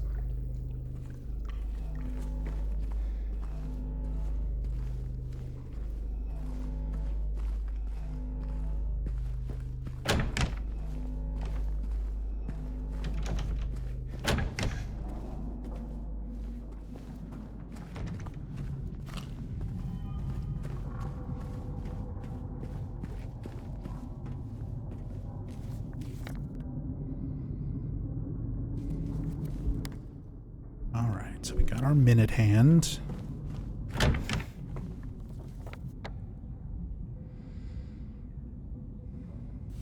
need to go check these.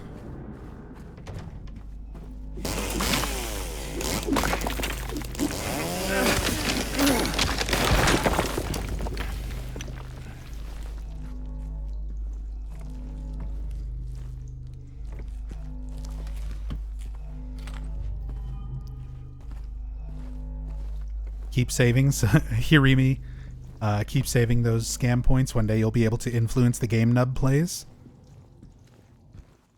Hirimi can already do that. Hirimi doesn't need scam points to do that. Hirimi's been my best friend for the last, like, 20 years.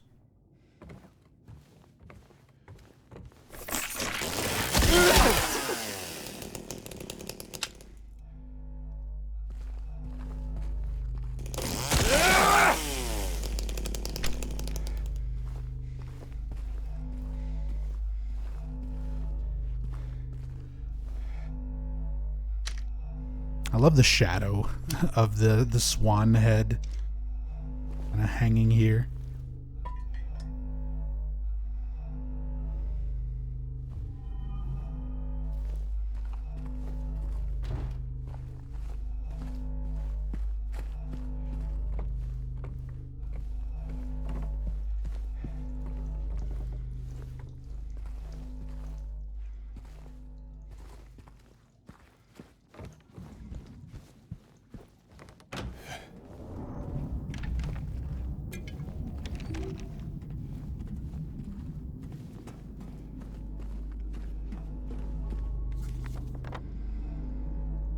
Go.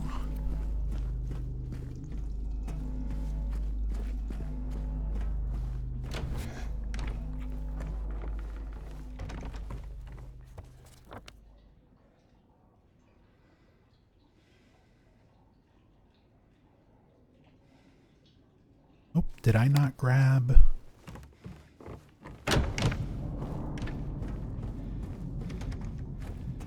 The gross bird body? Apparently not.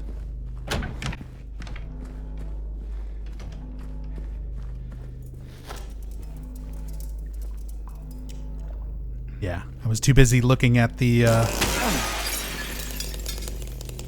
way they do this mannequin lying figure sort of silhouette here. And I forgot to grab the malformed figurine part. This is the thing that, like,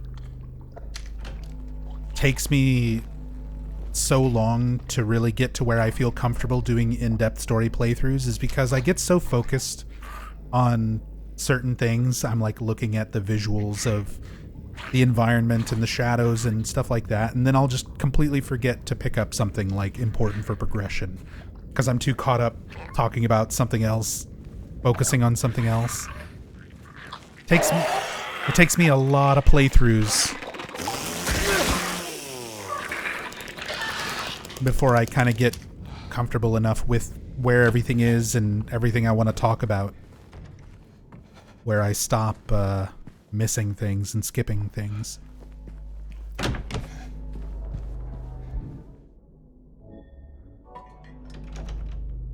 Here's our swan figurine.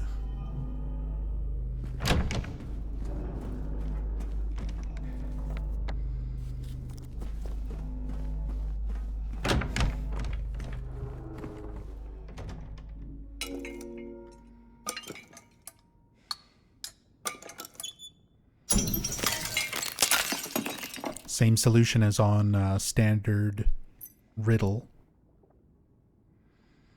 So a lot of these puzzles don't seem to really, these like smaller puzzles don't seem to really change. Sorry, my throat is starting to give out on me.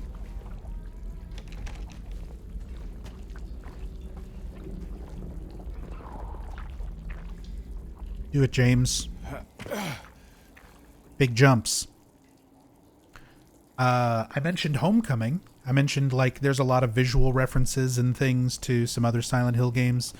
Going through the Grand Hotel in Homecoming, there are some rooms similar to this where you're very specifically, like, jumping down a hole in a bedroom or climbing up, like, a wardrobe to get to the floor above.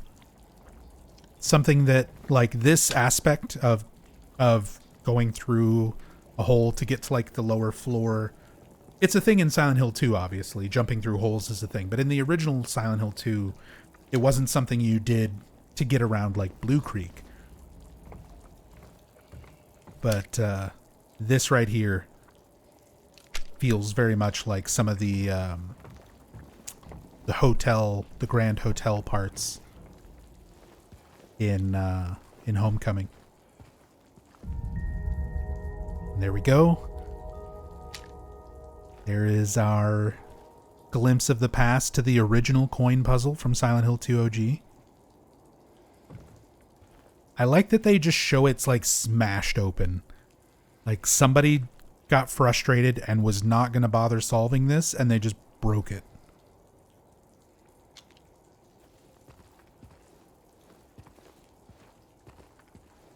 Just break the damn thing open.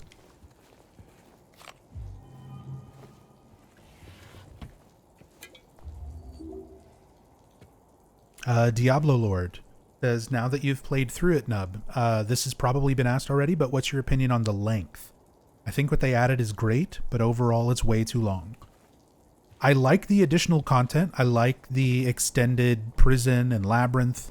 I like the new cutscenes that were added, like Angela in Rosewater Park and Maria in the Lovers Park, the Lady of the Light statue and stuff. I like those things. The problem with length comes down more to how much combat there is, kind of from one goal to the next. And a lot of that is going to come with experience, because I know you don't have to engage with as much combat as you think. So I do think that the game is a little bit long, but not as padded and not as stretched out as a lot of people might think it is.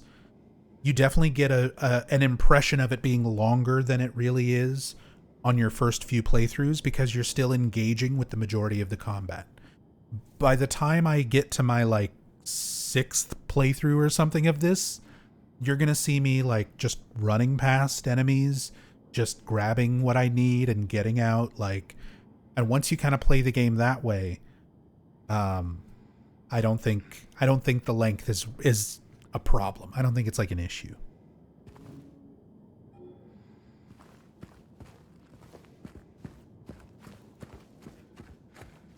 I think playing the game in a more standard casual way, the way most people are going to play it, especially first time or two, it's a little long.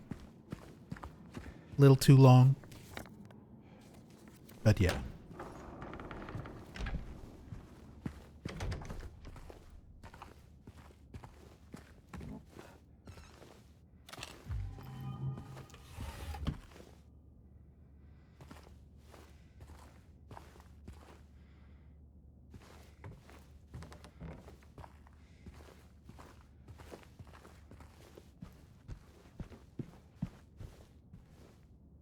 Of course, we've got the recreation now of Angela's home. Very similar to the way it's depicted in the original Silent Hill 2. And something that I've always liked pointing out during the Silent Hill 2 story playthroughs. Just the visual comparison of the doors in the environment. This door is basically bruise colored. It's like blue and purple with tinges of red or brown that could be looked at as sort of a dried blood. Some sort of white liquid staining coming out from inside of it on the other side of the door. The equally bloody, old damaged teddy bear, child's toy. Everything here, just like with Eddie, you find the football things that are around him when you first meet him, and they're little hints, little clues to what Eddie's done. Things that are on his mind, in his subconscious. He shot a football player, so you see the football things in the room next to him. Angela, she was sexually abused by her father from the time that she was a child. So we're seeing visual representations of that abuse just in the way the room around her before you meet her is portrayed. And that's something that was done in the original as well, and is emphasized even more in the remake when they include this environment as the overall part of the abstract daddy fight as well.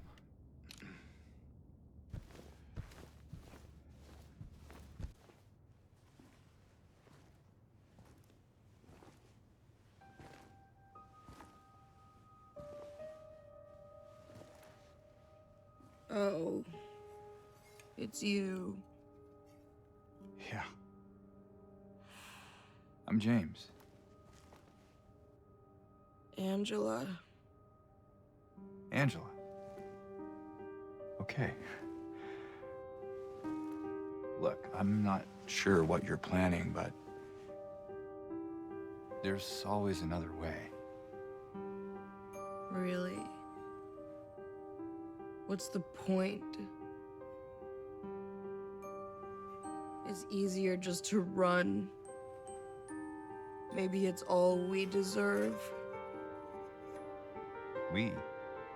Me. You. We're all the same. I'm not like you.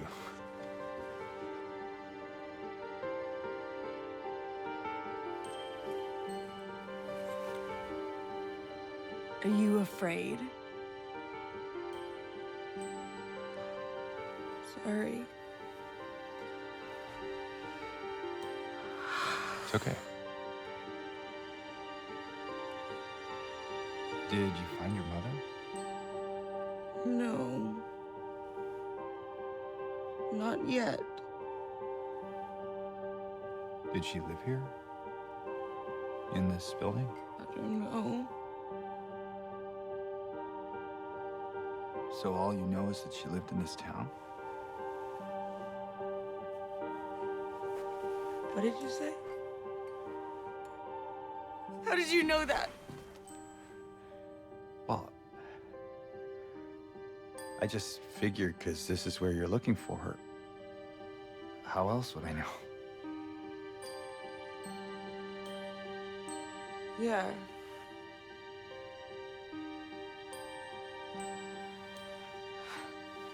Sorry.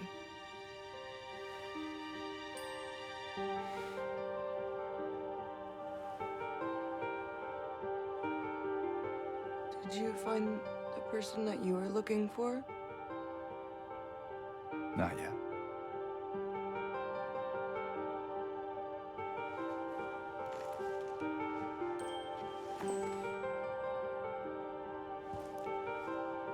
Her name's Mary. She's my wife. I'm sorry. Oh, it's okay. I don't know why I think she's here. She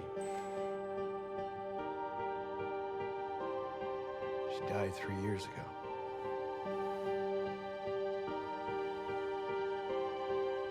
She's dead? But don't worry, I'm not crazy. At least I don't think so. I have to find my mama. Should I go with you? This town really is dangerous. Now I know what you meant back there in the cemetery. No, it's okay. Besides, I'd just slow you down. What about that?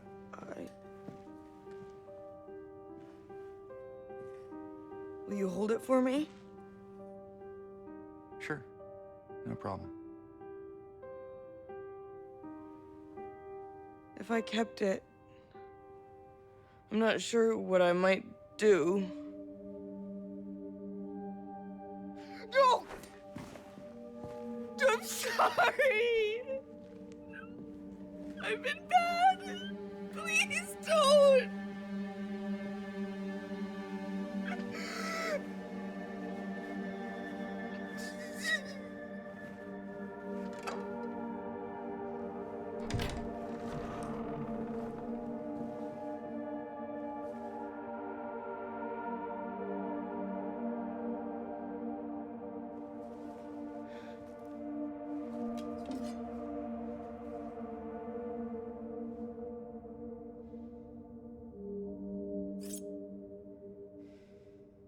and then instantly just right into examining Angela's knife just to like put a bullet point on the end of that scene. Really well done. Really, really well done. A lot of things with the remake, you know, now that I'm on my third playthrough, I've watched a lot of playthroughs and watched the cutscenes a million times over in English and in Japanese now. Yeah, I'm really impressed with a lot of these, and the performances, like Gianna Keel's performance for Angela. It took me some getting used to, for sure, because it is definitely very different in tone and direction compared to Donna Burke's portrayal, and it kind of took me a little bit to warm up to Gianna Keel's performance, but really, really like it. Really great performance by her in the scene. Her and James both. Her and Luke Roberts both did an excellent job on this. One of the only things I feel like is the cinematography of the scene is a little bit lackluster compared to some of the angles, some of the way that things are paced, and how it syncs up with like some of the camera switches. There's some very deliberate like switching from looking at everything through a reflection, looking at the characters directly, twisting the camera in very particular ways when Angela's voice tone shifts. Those are things with the original that I think meshed a little bit better.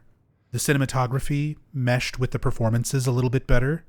It's not bad. It's, again, super, super nitpicky here, but I feel like a lot of times the performances in this are really, really good, and the cinematography just is a little bit more plain and doesn't quite match.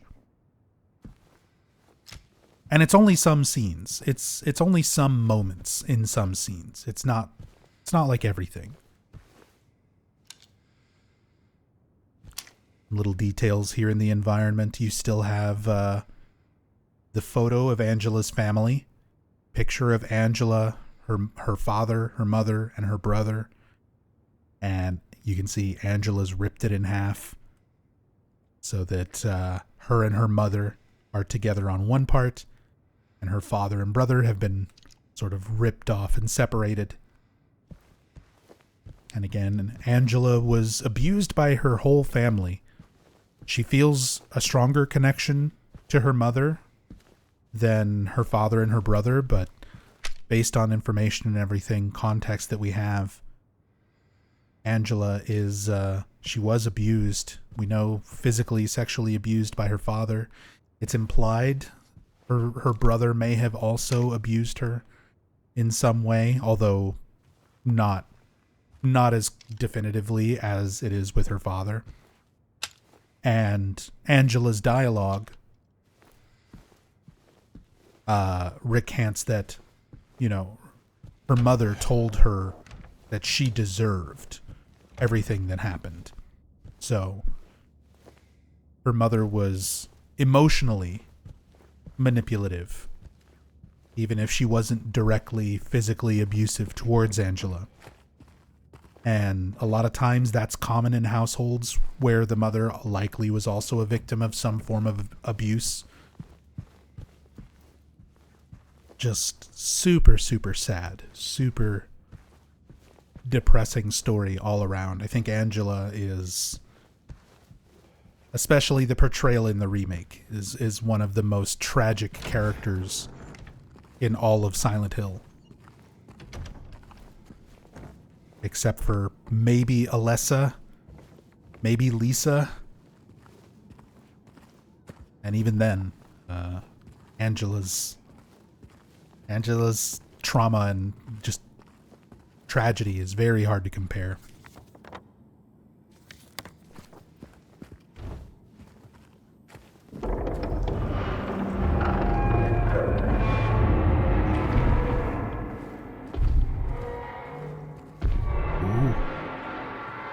metal scraping, and heavy foot stomps.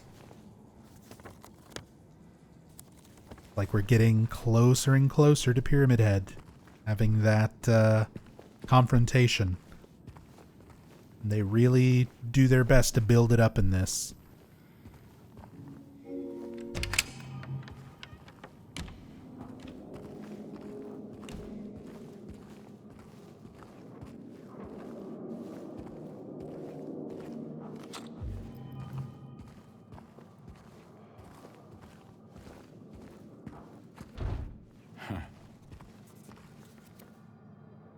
There is the door marked S for the second hand. Although we still need to go place the minute hand now.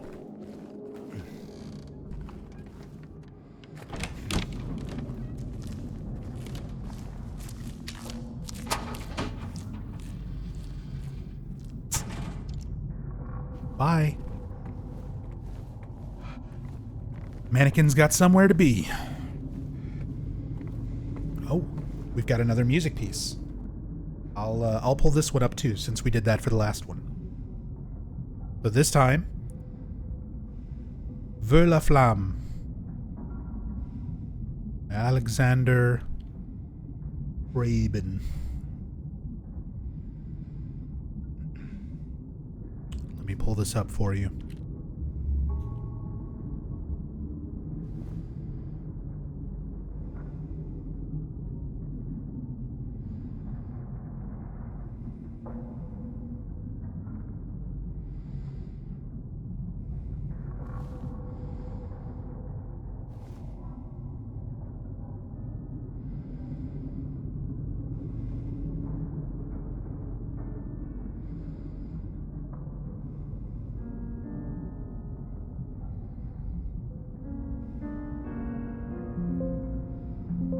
Oops.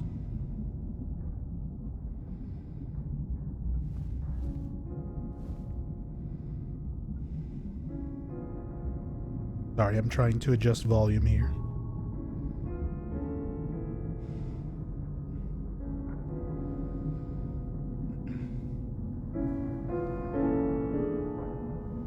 So this is Alexander Schreiben's Vers la Flamme.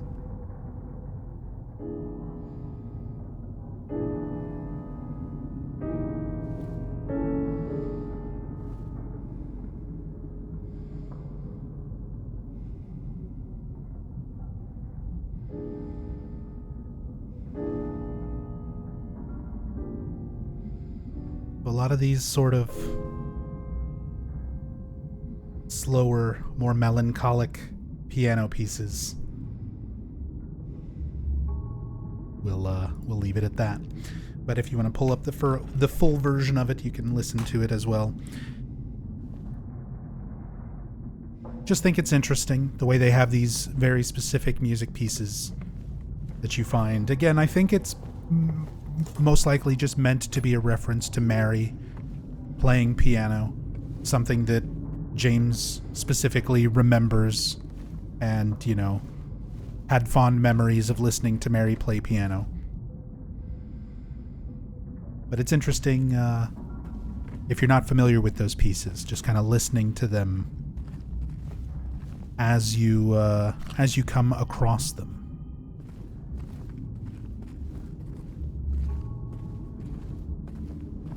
Is there a story to the composition or intention of Vers la Flamme? I'm not sure. So, well, I guess the direct translation, just from French, would be toward the flame. So, in the context of having just met Angela, and ultimately knowing where Angela's fate winds up, a burning staircase, it could also just be a reference to that. And I think just with that title, Towards the Flame, outside of a Silent Hill 2 context could potentially mean like approaching hell. Thematically, that works for Silent Hill 2.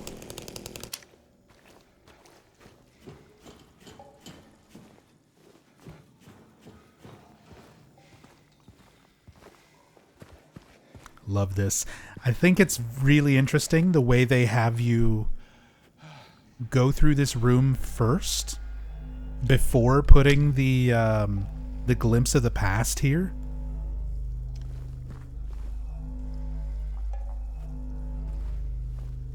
But this is the original boss arena. This is where you fight Pyramid Head at the end of the apartments in the original Silent Hill 2. Sit here and have your first fight with him, or avoid him until he decides to leave. And he walks down the stairs. It's normally flooded. And you can see there's even remnants of water and stuff still here on the lower steps.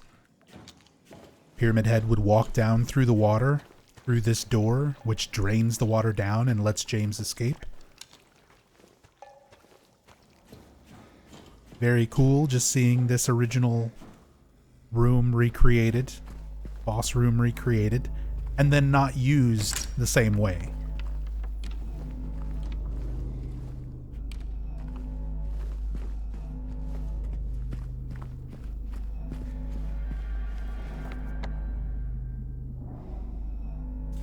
Alright, let's go place the minute hand.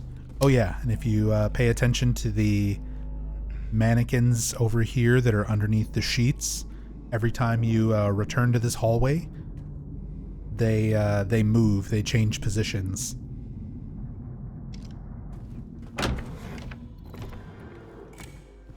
Just a little creepy stuff going on.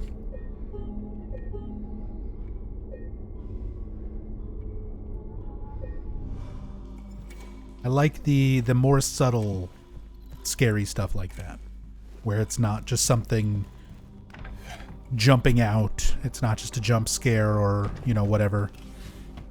Just some creepy shit going on. Here's some mannequins that move around. It's not random. They have like set positions that they will move to. They'll like move closer to the fence.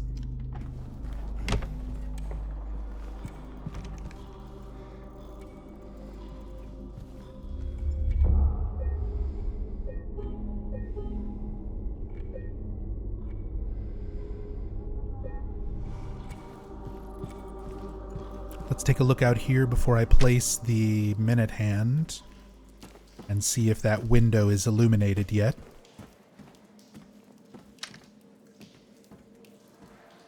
Which I don't believe it is. Yeah. We'll see if anything changes after the minute hand.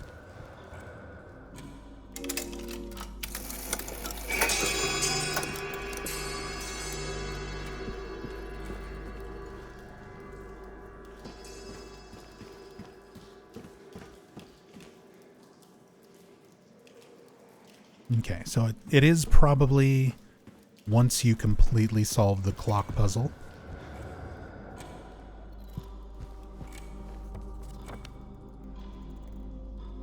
All right. To the Moth room.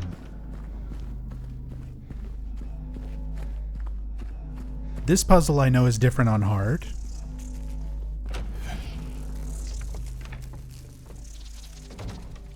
Fluttering sounds. This is another effect that I'm a little bit disappointed in the remake. It's a very minor thing, but there's an effect in the original Silent Hill 2 that was really impressive for the time. The bugs, there is a room that has moths in it. Not this many, but in the original you go into the room with the moths and they are attracted to your light. They'll fly over to you and stick right next to your flashlight. And if you turn your flashlight off, they all float away. So there was like a dynamic effect going on with the moths in the Moth room in the original. So they would follow you around the room, and they were affected by whether your light was turned on or off. For the remake, there's more moths, but they're not dynamic anymore. It's just a static effect. They don't really react to your light or anything. It's a little disappointing.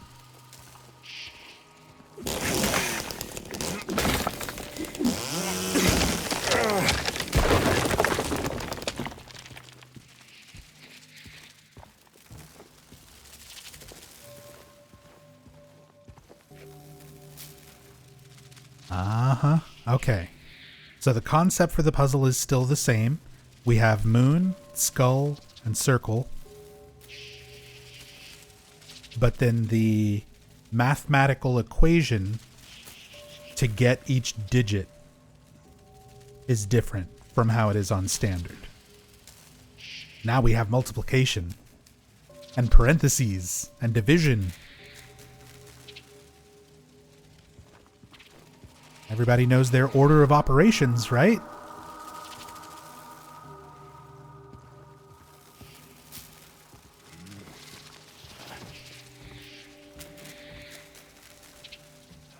Whoops.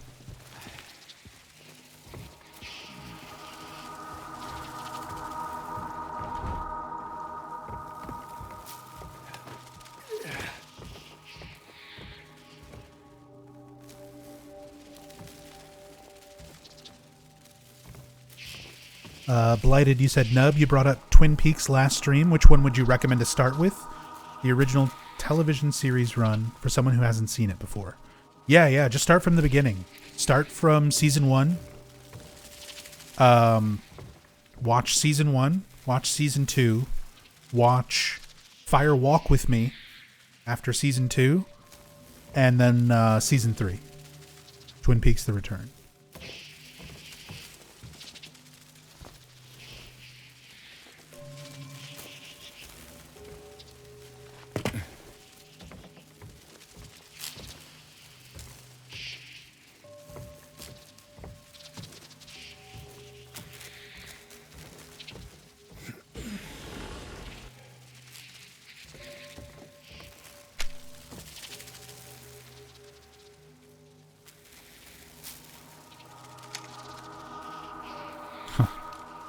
Those moons are like super faded. You can see it more clearly when you're not like examining. All right. Hold on. Let me take notes.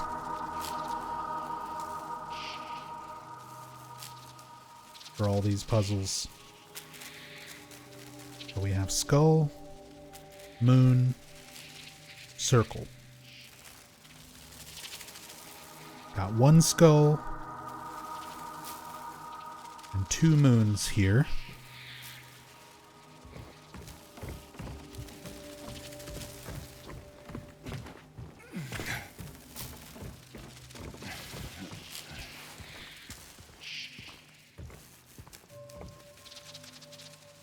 Then we have 1 circle. 1 more skull. 2 more moons.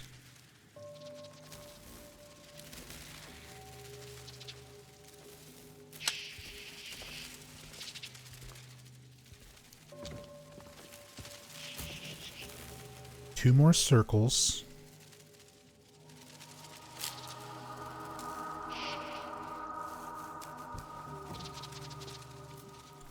Two more circles.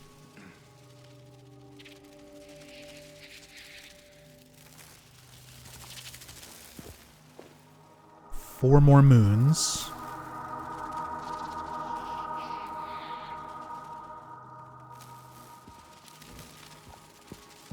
And I think that's it.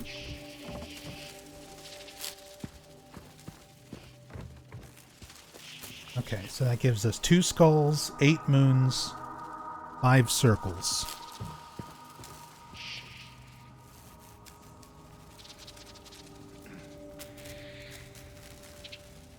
So moon and skull would be 10, minus circle would be 5. Circle times skull, 5 times 2 would also be 10. Minus moon, 8 would be 2.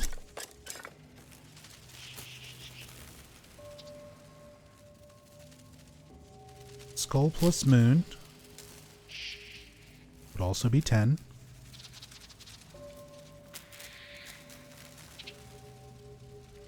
But then divided by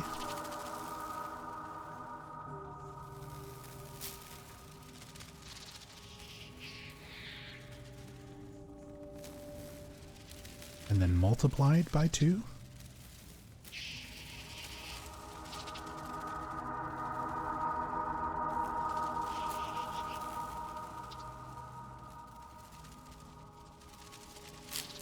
Did I write this down right?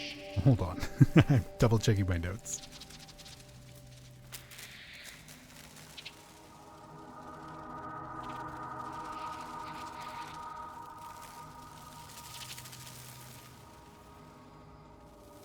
Yeah, that would just be another 2. Because you would add and then divide. Just making sure. Yeah.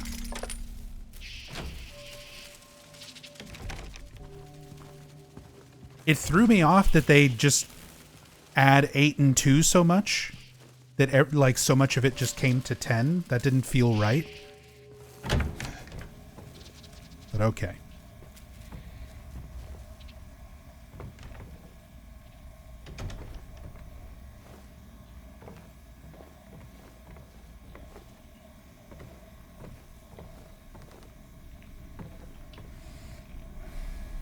We got the hole in the wall with the green ooze coming out, just like the Moth room in Silent Hill 2 OG. This is where you would have originally picked up the clock face key to open up the grandfather clock and move the hands to the appropriate time.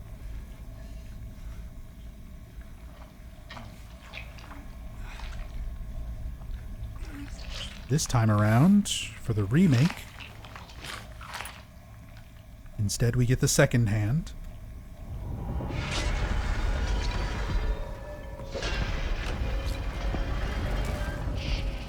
More Pyramid Head noises.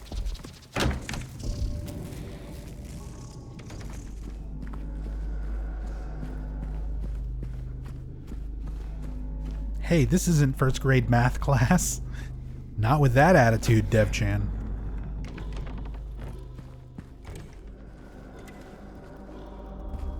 It's funny because I asked everybody, do you remember your order of operations? And then immediately started second guessing myself if I remembered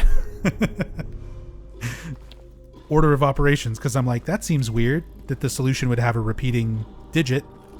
Maybe I miscounted. Maybe I'm dumb. Okay. How the time flies.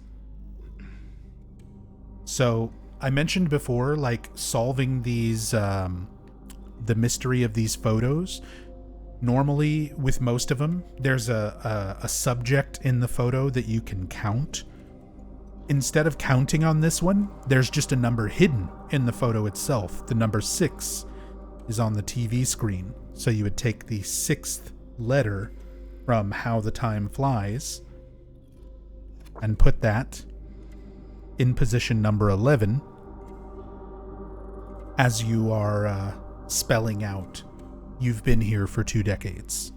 Also, I pointed out at the beginning of the game, James, his hands and everything get progressively dirtier as the game goes on. When we first looked at his fingernails, when we picked up like the very first map at the beginning of the game last stream, his hands, his fingernails were like perfectly clean. Look at the dirt now, up underneath the nails. So they're already adding in those little details James's hands and everything getting dirtier as the game goes on. We start to see it in his face. His face starts getting more worn. His stubble is like slightly more grown out. The bags under his eyes become much more visible when you're looking at him through the save points.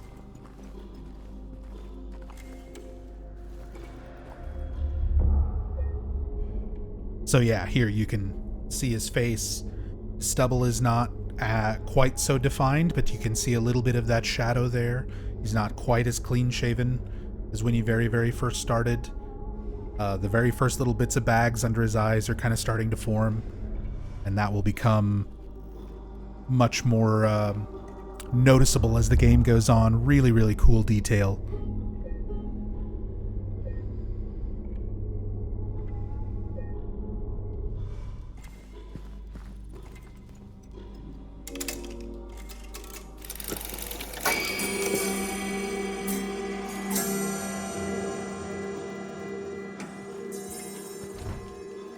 Oh, we don't get out here again after the second hand. Or at least not from here. Oh yeah. See, there's the mannequin positions compared to where they were when I pointed this out before. You can see this one has moved closer. This one has moved closer. This one's over here on the left now.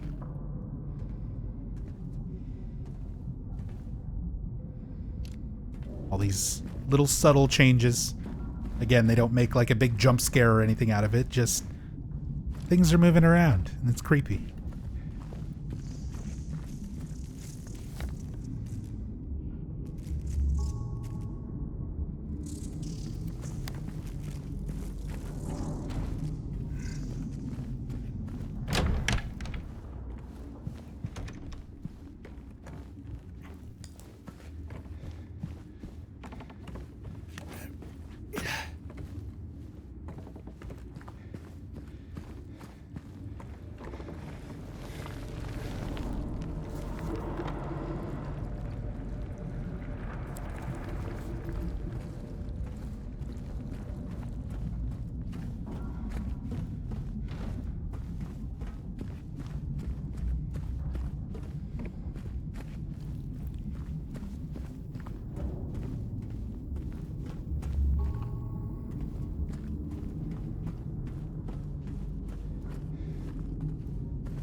Door is still 208. I wanted to check to see if that changed anything. It also doesn't do the door rattle a second time if you've already triggered it once.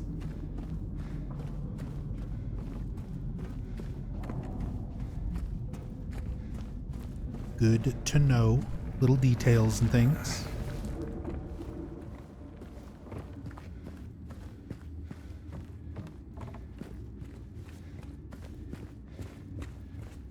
Make sure I'm not leaving any supplies and stuff behind.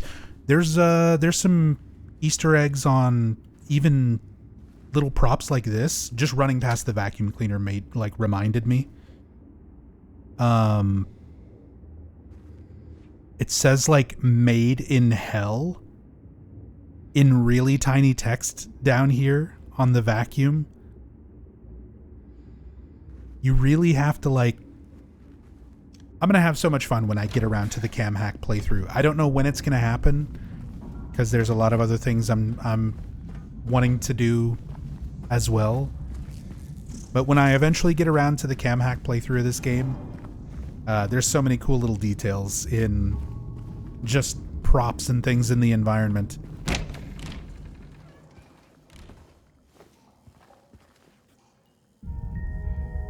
There we go. So the first time we come through here, there's no lying figure. Second time coming through here, lying figure's there, and that triggers the glimpse of the past. Just to further drive home the point. Remember this room? This is where you fought Pyramid Head in the original. Even hear metal dragging, clanking sounds there in the ambient sound.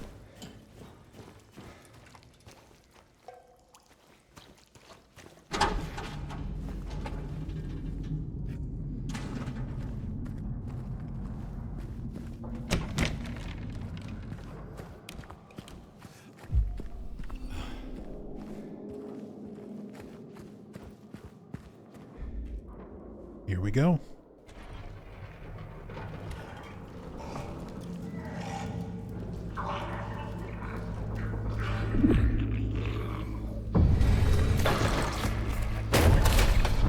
Reference to the first Silent Hill movie. Pyramid Head throwing a body, very much the way he threw Anna's skin at the church doors.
Mistimed my dodge.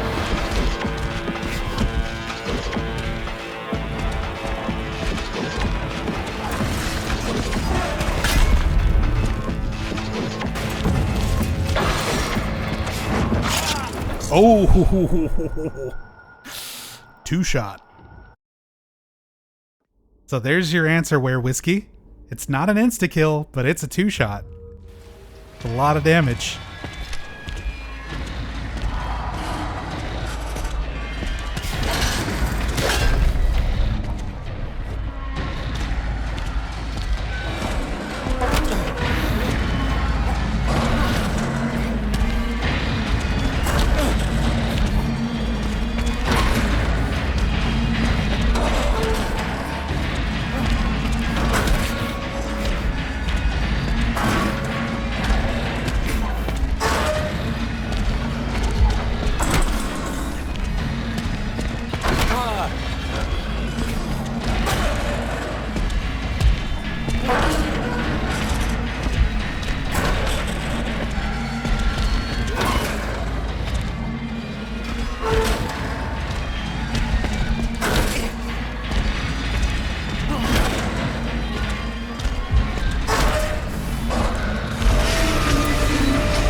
He's so angry.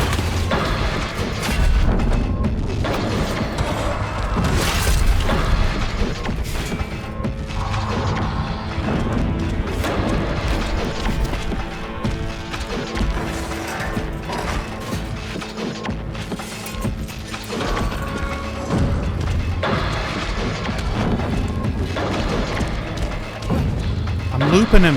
I'm looping him. GG easy, baby killer.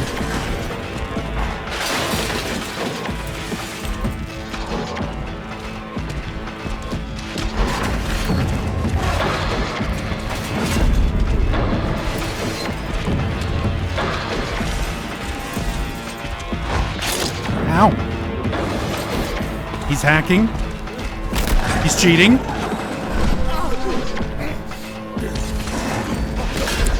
I can't believe they took away his tentacle tongue. Maybe I shouldn't mess around so much. But yeah, I really wish they had kept the tentacle tongue animation from the OG. I'm really surprised they didn't include that.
I'm looping him.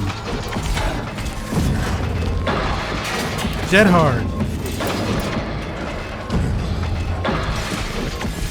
Dead hard.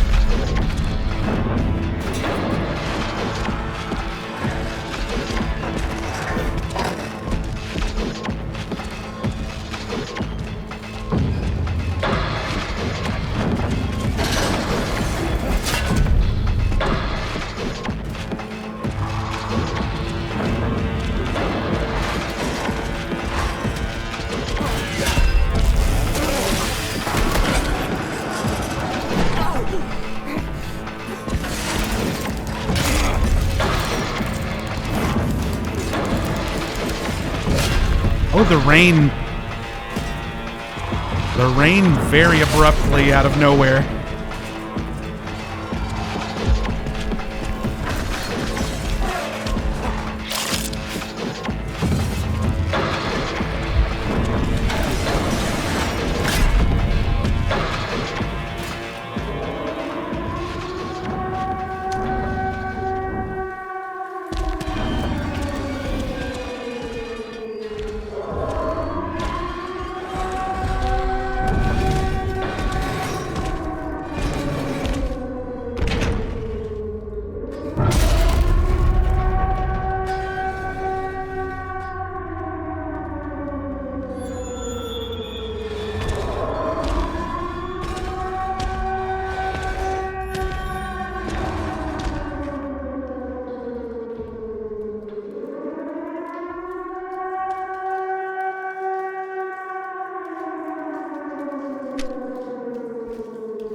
Was that the silhouette? I think that may have been the silhouette moment.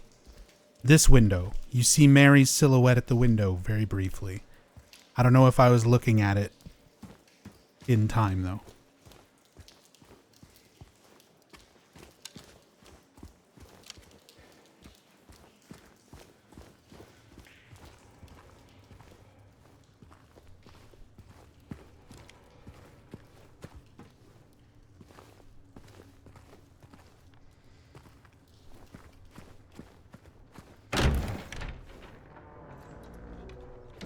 Right back out into the town.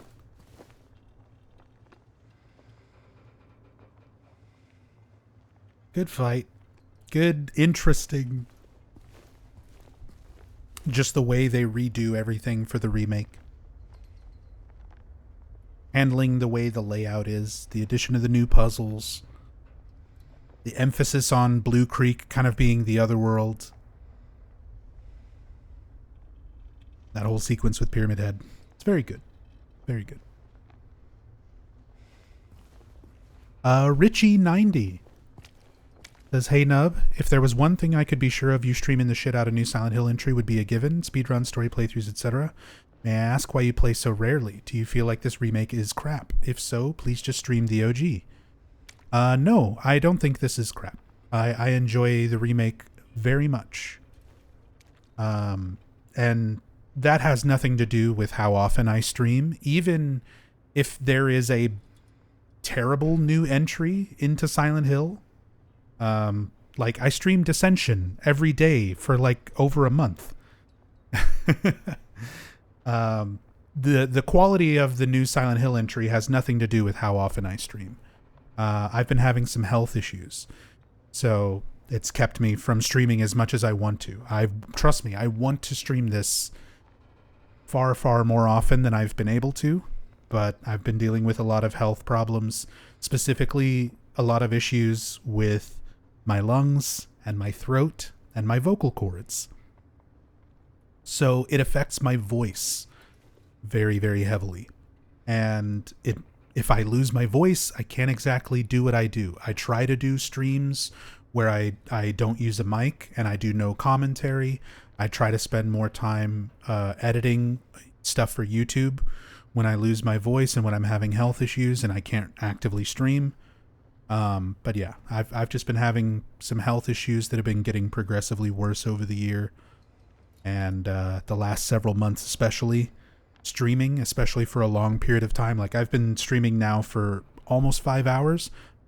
I don't know if you can tell, but I'm about to lose my voice. So I'm at the point now where we're about to end the stream and I can rest my throat and everything for the rest of the day so that I can try and come back and continue tomorrow. It's got nothing to do with if I think the game is good or bad. I just haven't been feeling healthy enough to stream as much as I used to. That's all.